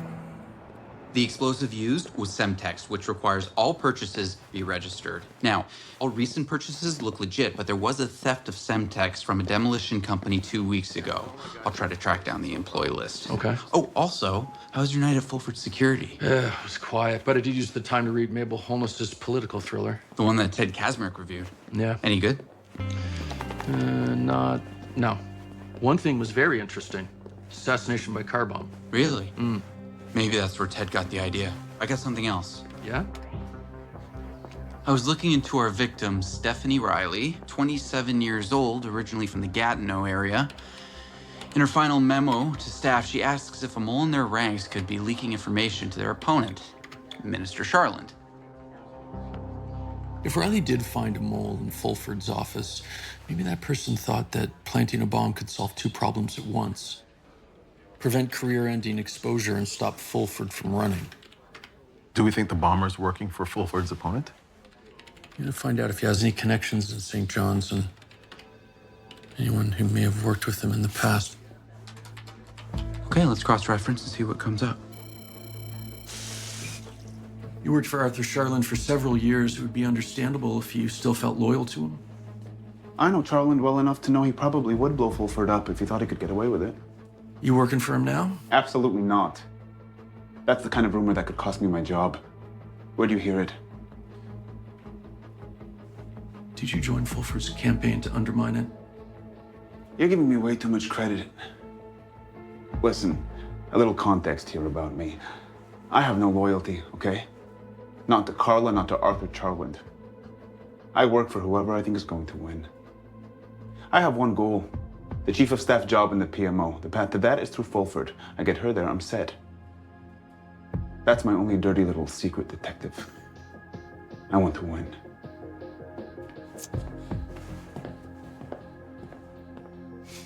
Good God, no. Sanchez likes a sure thing. Information leaks, bomb threats. Remember, this is a guy who thinks that Brandon Keeler is too big a wild card. Okay, well, let's talk about Brandon. Why him? Tell me, Detective, what would you change about our justice system?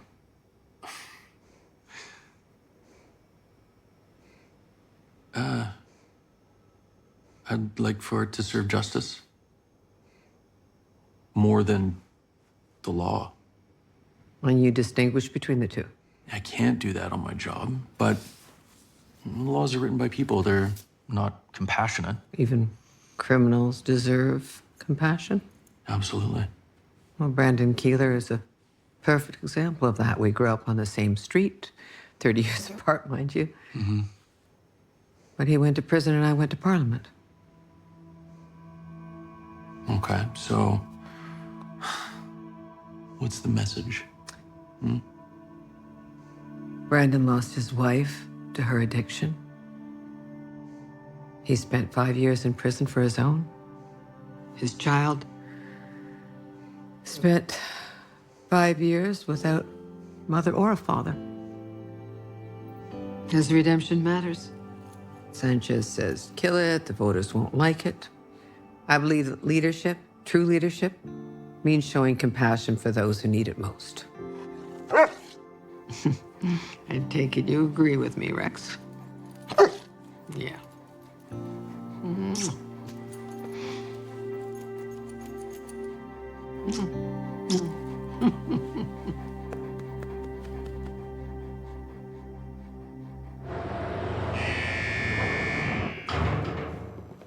Oh, good. You're here. The officer said you have new information for us. Yeah, about the woman who was killed. Stephanie Riley. There was a listening device in her hotel room.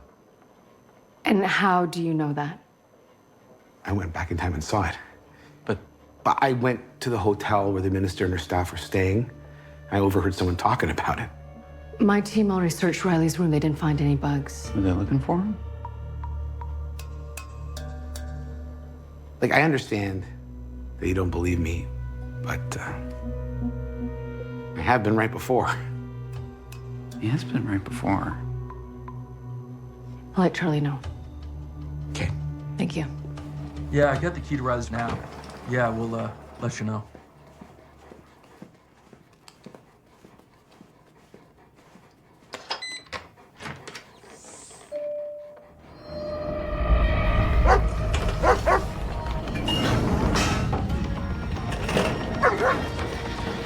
Excuse me. Move, move.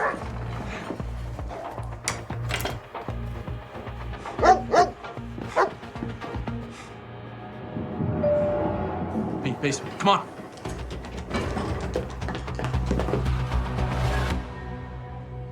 Okay, thanks. I might have something on the stolen plastic explosives. I compared employee records from the demolition company to people on Fulford's staff. Brandon's brother-in-law, Ramsey Wheeler, he was on shift when the Semtex went missing. So is Wheeler working alone or with Brandon? Either way, we have him picked up. Okay, squad cars are already on their way to his home and office. Good. Have him brought to the hotel. I want to question this guy right away. Just hope we're not too late. Fulford's announcement's in 90 minutes. Don't worry, we're prepared. We have uniform stationed at the hotel. Major Crimes is on site, and the bomb squad is in position standing by. And if this bomber decides to make another attempt, he's gonna have to get past Rex.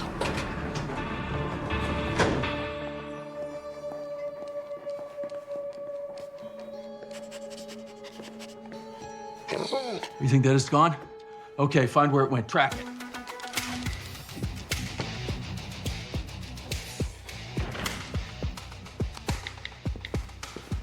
Charlie?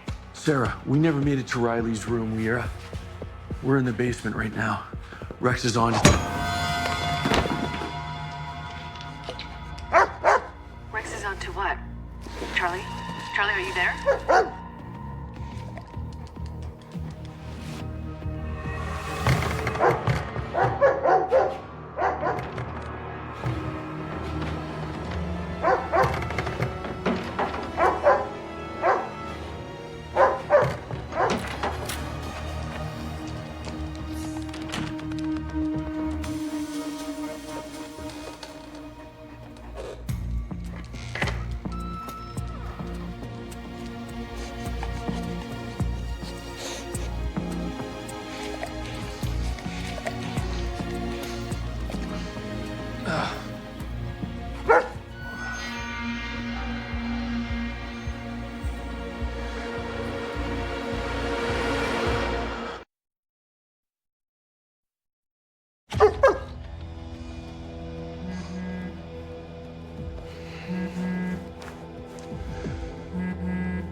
Hello, Detective Hudson. Rex. Who is this? I couldn't get a bomb past you, so I've decided to go through you. I'm sorry for the little trap. I figured getting you two separated was the only way to get what I wanted. Really? What is that? I'll explain in good time. The explosive you're wearing is capable of killing you and anyone standing within 15 feet of you. I have the detonator, and I will not hesitate to use it if you don't comply. Do you understand? Yeah. But if you follow my instructions to the letter, you will live. You'll need your hands free. I put headphones in your right pocket. Put them in.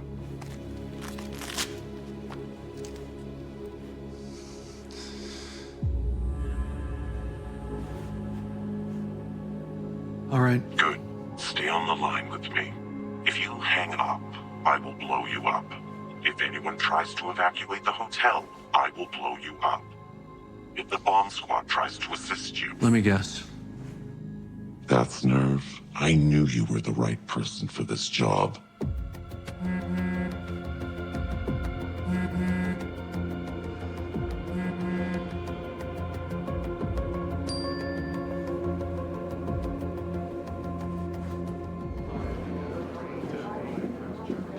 Uniforms haven't been able to locate Ramsey Wheeler, and Charlie's still not answering. Okay, distribute Wheeler's photo to all personnel. I'm gonna go find Brandon.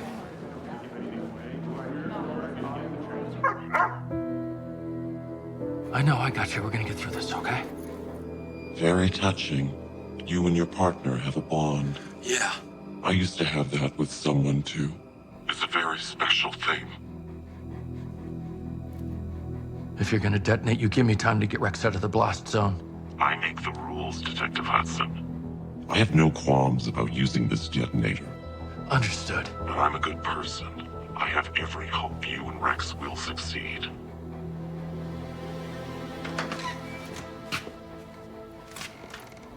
Charlie. Tell me about the decision to go ahead with your announcement despite the bombing. Well, it wasn't an easy decision, but it is a simple one. Leave the world better than you found it. That's my purpose in everything I do. When we let violence or hatred control us, then we're distracted from our purpose. Superintendent, does the SJPD agree with the decision to go ahead with the public event today? Oh, we are taking all reasonable precautions. I need to speak to Brandon Keeler. He was here just a moment ago. We were reviewing his speech. Can't have gone far. Due on stage in 20 minutes. Well, can we take it off? No. Who's that? Who are you talking to? I told you, no bomb squad. That's Sarah. She's forensic. She's not bomb squad. All right. In that case, she's welcome to take a look. She'll find the vest is wired to blow if you try to remove it. It's okay. It's okay.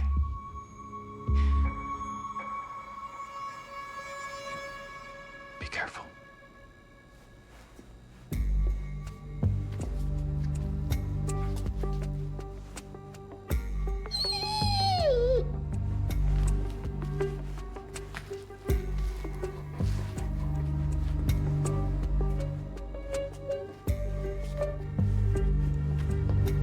Does Sarah want to stay with you and Rex? No. Yes, I do.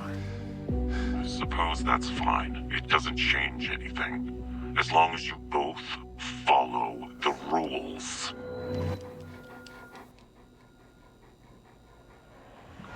I'll go over what I've already told the good detective. No bomb squad. Is that clear? Yes, I understand.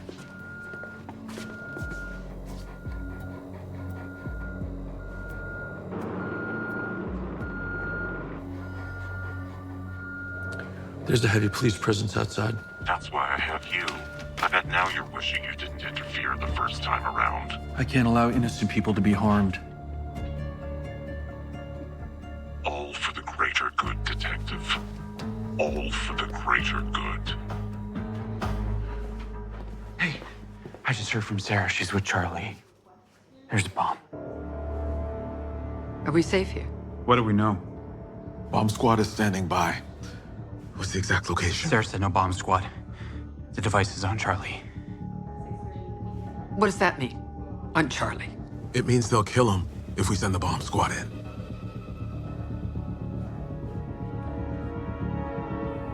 It's almost time. Listen to my instructions very carefully. There's a lock on the bottom left side of the vest. If I give you the code for it, you will be able to take the vest off safely. But you need to do Everything else I tell you first. I'm listening. I assume by now you're in contact with your team. Tell them Carla Fulford's announcement is to go ahead exactly as planned, without exception. Without exception. You will walk upstairs. I will direct you to the rear door of Fulford's conference room. When I tell you, you will enter the room and hand Fulford your phone. Then I will give her the code to release you. You will leave the bomb on that stage and you'll be able to walk away. You want me to help kill Fulford and everybody in that room. I can't do that. Think about it very carefully, Detective. You don't want to die.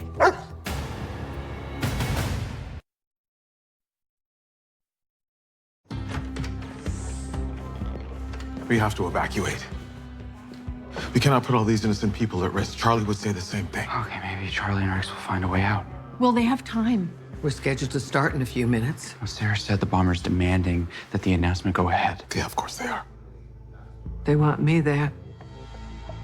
And the cameras. They want this all to play out on television. But if we stop it, Charlie dies. You do not leave without an officer beside you. Charlie will not endanger anyone, even if it means he knows what he's doing. We go ahead then. Okay, then we need Brandon. Where is Brandon?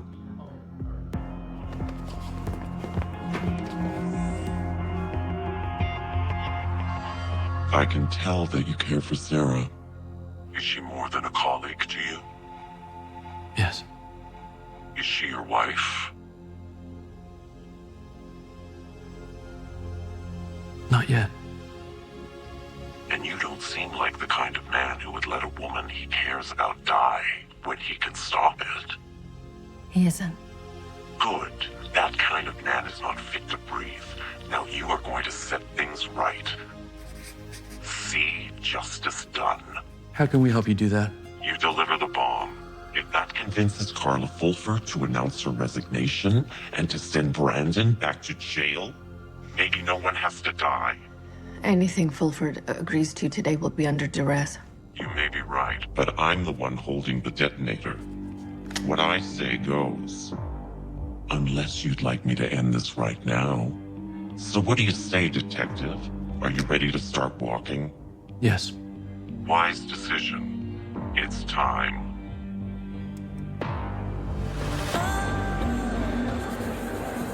Excuse me.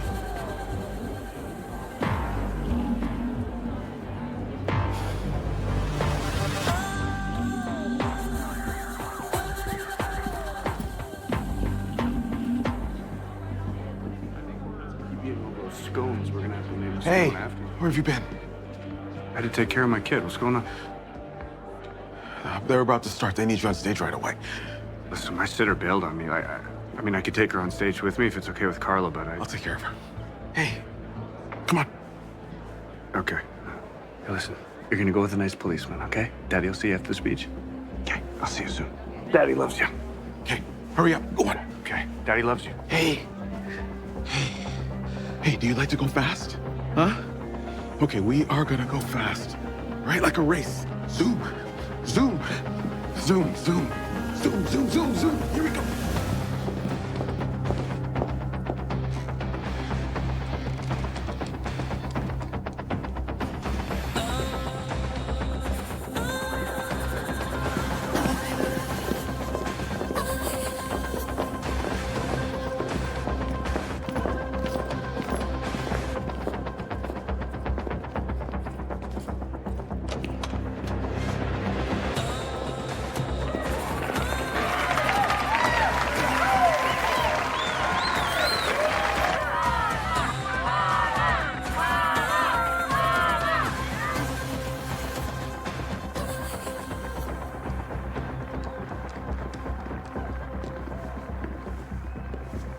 This is as far as you go.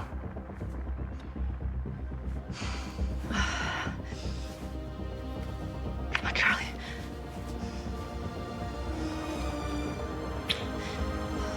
At the end of the kitchen, you should see the conference room door that leads to the stage. I'm through the kitchen. All right. I'm almost there.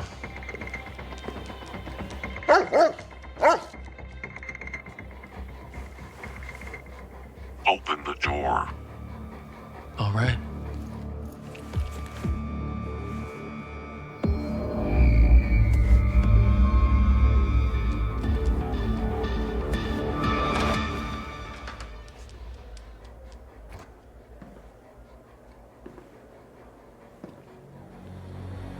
What the? Stop.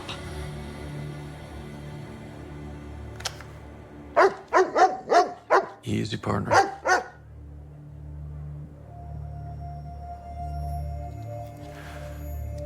If I go up, you go up.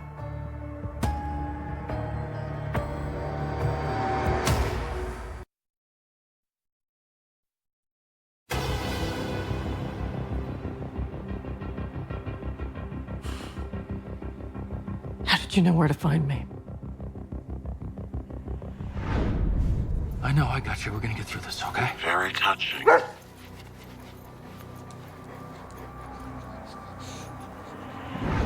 Are you ready to start walking? Yes. Wise decision. It's time. Rex, track it. Track the vest. I'm here.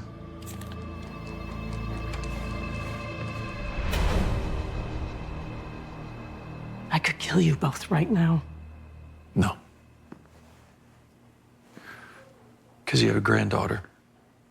You want to see her grow up.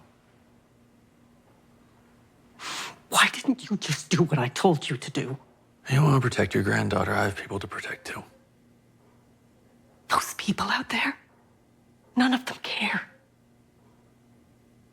You know what happens when you bury your daughter, Detective Hudson? They bring you casseroles for a week. They pray for you for a month. And then you are on your own, with the pain just as big this morning as the last, every day. I want to help you with that. I do. But we both need to leave this room alive. That man brought drugs into my daughter's life. Brandon let my daughter die right in front of him. Now Carla Fulford wants to make him some kind of poster boy for rehabilitation. She might as well twist the knife in my chest on national television. This is the only thing that will make people listen. Karina, you've already made it through the worst of this. How did you do that? My granddaughter. I had to do it for her. Right. Your granddaughter is still the most important thing. She's still what matters most here. She needs her grandmother. Yeah. Karina. Yeah. She needs you to be safe. Doesn't she?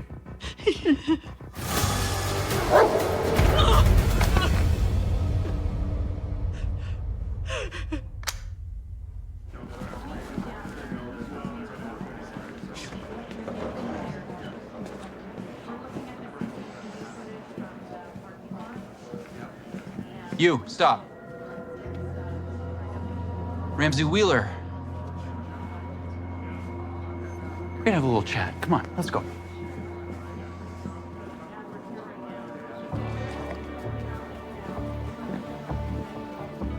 Detective, thank you.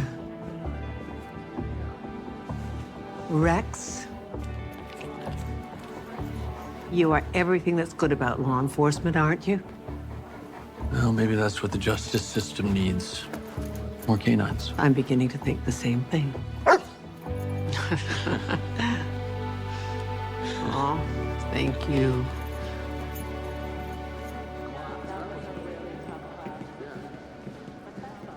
So once Karina Wheeler was in custody, Fulford announced her candidacy. Do you think she'll win? Well, I wouldn't want to spoil it for you. You know, that certainly was heroic. And I gotta admit, I didn't see any of that coming. Probably because Charlie and Rex already changed the course of history. Yeah, once they saved Fulford from the first bomb. Exactly. Glad I could help. We appreciate your insights. You still don't believe that I can travel in time? Have you heard of Alice in Wonderland syndrome? It's a rare neurological disorder that can distort the perception of time. You think I'm sick. I just want to make sure that it's nothing serious. Like, I talked with a neurologist friend of mine, and she said that she'd be happy to see you today, if you're willing. If you could travel in time, would you want to be cured? If it means staying healthy, then yeah. Stick to the timeline we have now, Ted. It's not so bad. Okay, Doc. Take me to your quack.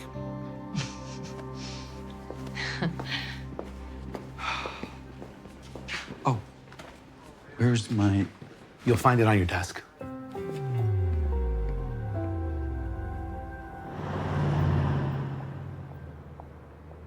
So why did Ted think that Fulford was being surveilled? Well, there was a news piece from a couple weeks ago alleging that Charlene was bugging his staffers.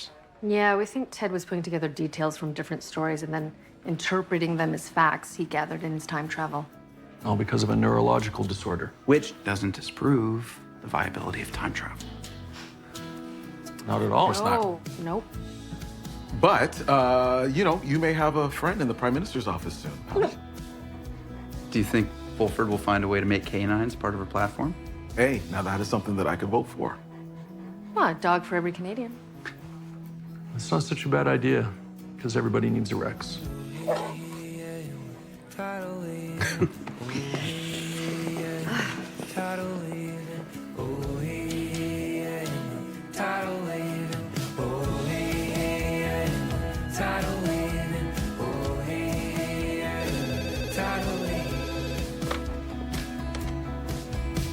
Major crimes.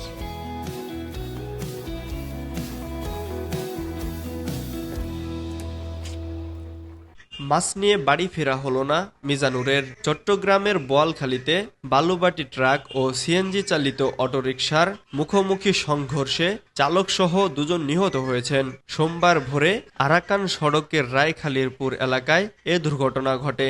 নিহত দুজন হলেন autorickshaw চালক দেলোয়ার হোসেন ও মাছ ব্যবসায়ী মিজানুর রহমান। চাঁদপুরের কচুয়া উপজেলার বেরকোঠা গ্রামের মকবুল হোসেনের ছেলে দেলোয়ার থাকতেন চট্টগ্রাম মহানগরের লালখান বাজার এলাকায়। মিজানুর রহমান লালখান বাজার এলাকায় আব্দুস সত্তারের ছেলে। প্রত্যক্ষদর্শীরা জানান, নগরীর লালখান বাজার এলাকা থেকে অটোরিকশায় করে গোমদণ্ডি ফুলতলা মাছের আড়তে মাছ নিতে যাচ্ছিলেন ব্যবসায়ী মিজানুর রহমান। আরাকান সড়কের রায়খালীরপুর এলাকায় বালুবাহী ট্রাকের সঙ্গে মুখোমুখি সংঘর্ষে ঘটনাস্থলেই চালক দেলোয়ার হোসেন মারা যান। গুরুতর আহত মিজানুর রহমানকে উপজেলা স্বাস্থ্য কমপ্লেক্সে নিয়ে গেলে কর্মরত চিকিৎসক মৃত ঘোষণা করেন। এ বিষয়ে জানতে চাইলে বোয়ালখালী থানার এসআই নূর মোহাম্মদ বলেন, দুজনের লাশ উদ্ধার করা হয়েছে। দুর্ঘটনা কবলিত গাড়ি দুটি জব্দ করা হয়েছে। এ ঘটনায় আইনি ব্যবস্থা নেওয়া হচ্ছে। মাছ নিয়ে বাড়ি ফেরা হলো না মিজানুরের। চট্টগ্রামের বোয়ালখালীতে বালুবাটি ট্রাক ও সিএনজি চালিত অটোরিকশার মুখোমুখি সংঘর্ষে চালকসহ দুজন নিহত হয়েছেন। সোমবার ভোরে আরাকান সড়কের রায়খালীরপুর এলাকায় এ দুর্ঘটনা ঘটে। নিহত দুজন হলেন অটোরিকশা চালক দেলোয়ার হোসেন ও মাছ ব্যবসায়ী মিজানুর রহমান। চাঁদপুরের কচুয়া উপজেলার বেরকোঠা গ্রামের মকবুল হোসেনের ছেলে দেলোয়ার থাকতেন চট্টগ্রাম মহানগরের লালখান বাজার এলাকায়। মিজানুর রহমান লালখান বাজার এলাকায় আব্দুস সত্তারের ছেলে। প্রত্যক্ষদর্শীরা জানান, নগরীর লালখান বাজার এলাকা থেকে অটোরিকশায় করে গোমদণ্ডি ফুলতলা মাছের আড়তে মাছ নিতে যাচ্ছিলেন ব্যবসায়ী মিজানুর রহমান। আরাকান সড়কের রায়খালীরপুর এলাকায় বালুবাহী ট্রাকের সঙ্গে মুখোমুখি সংঘর্ষে ঘটনাস্থলেই চালক দেলোয়ার হোসেন মারা যান। গুরুতর আহত মিজানুর রহমানকে উপজেলা স্বাস্থ্য কমপ্লেক্সে নিয়ে গেলে কর্মরত চিকিৎসক মৃত ঘোষণা করেন। এ বিষয়ে জানতে চাইলে বোয়ালখালী থানার এসআই নূর মোহাম্মদ বলেন, দুজনের লাশ উদ্ধার করা হয়েছে। দুর্ঘটনা কবলিত গাড়ি দুটি জব্দ করা হয়েছে। এ ঘটনায় আইনি ব্যবস্থা নেওয়া হচ্ছে।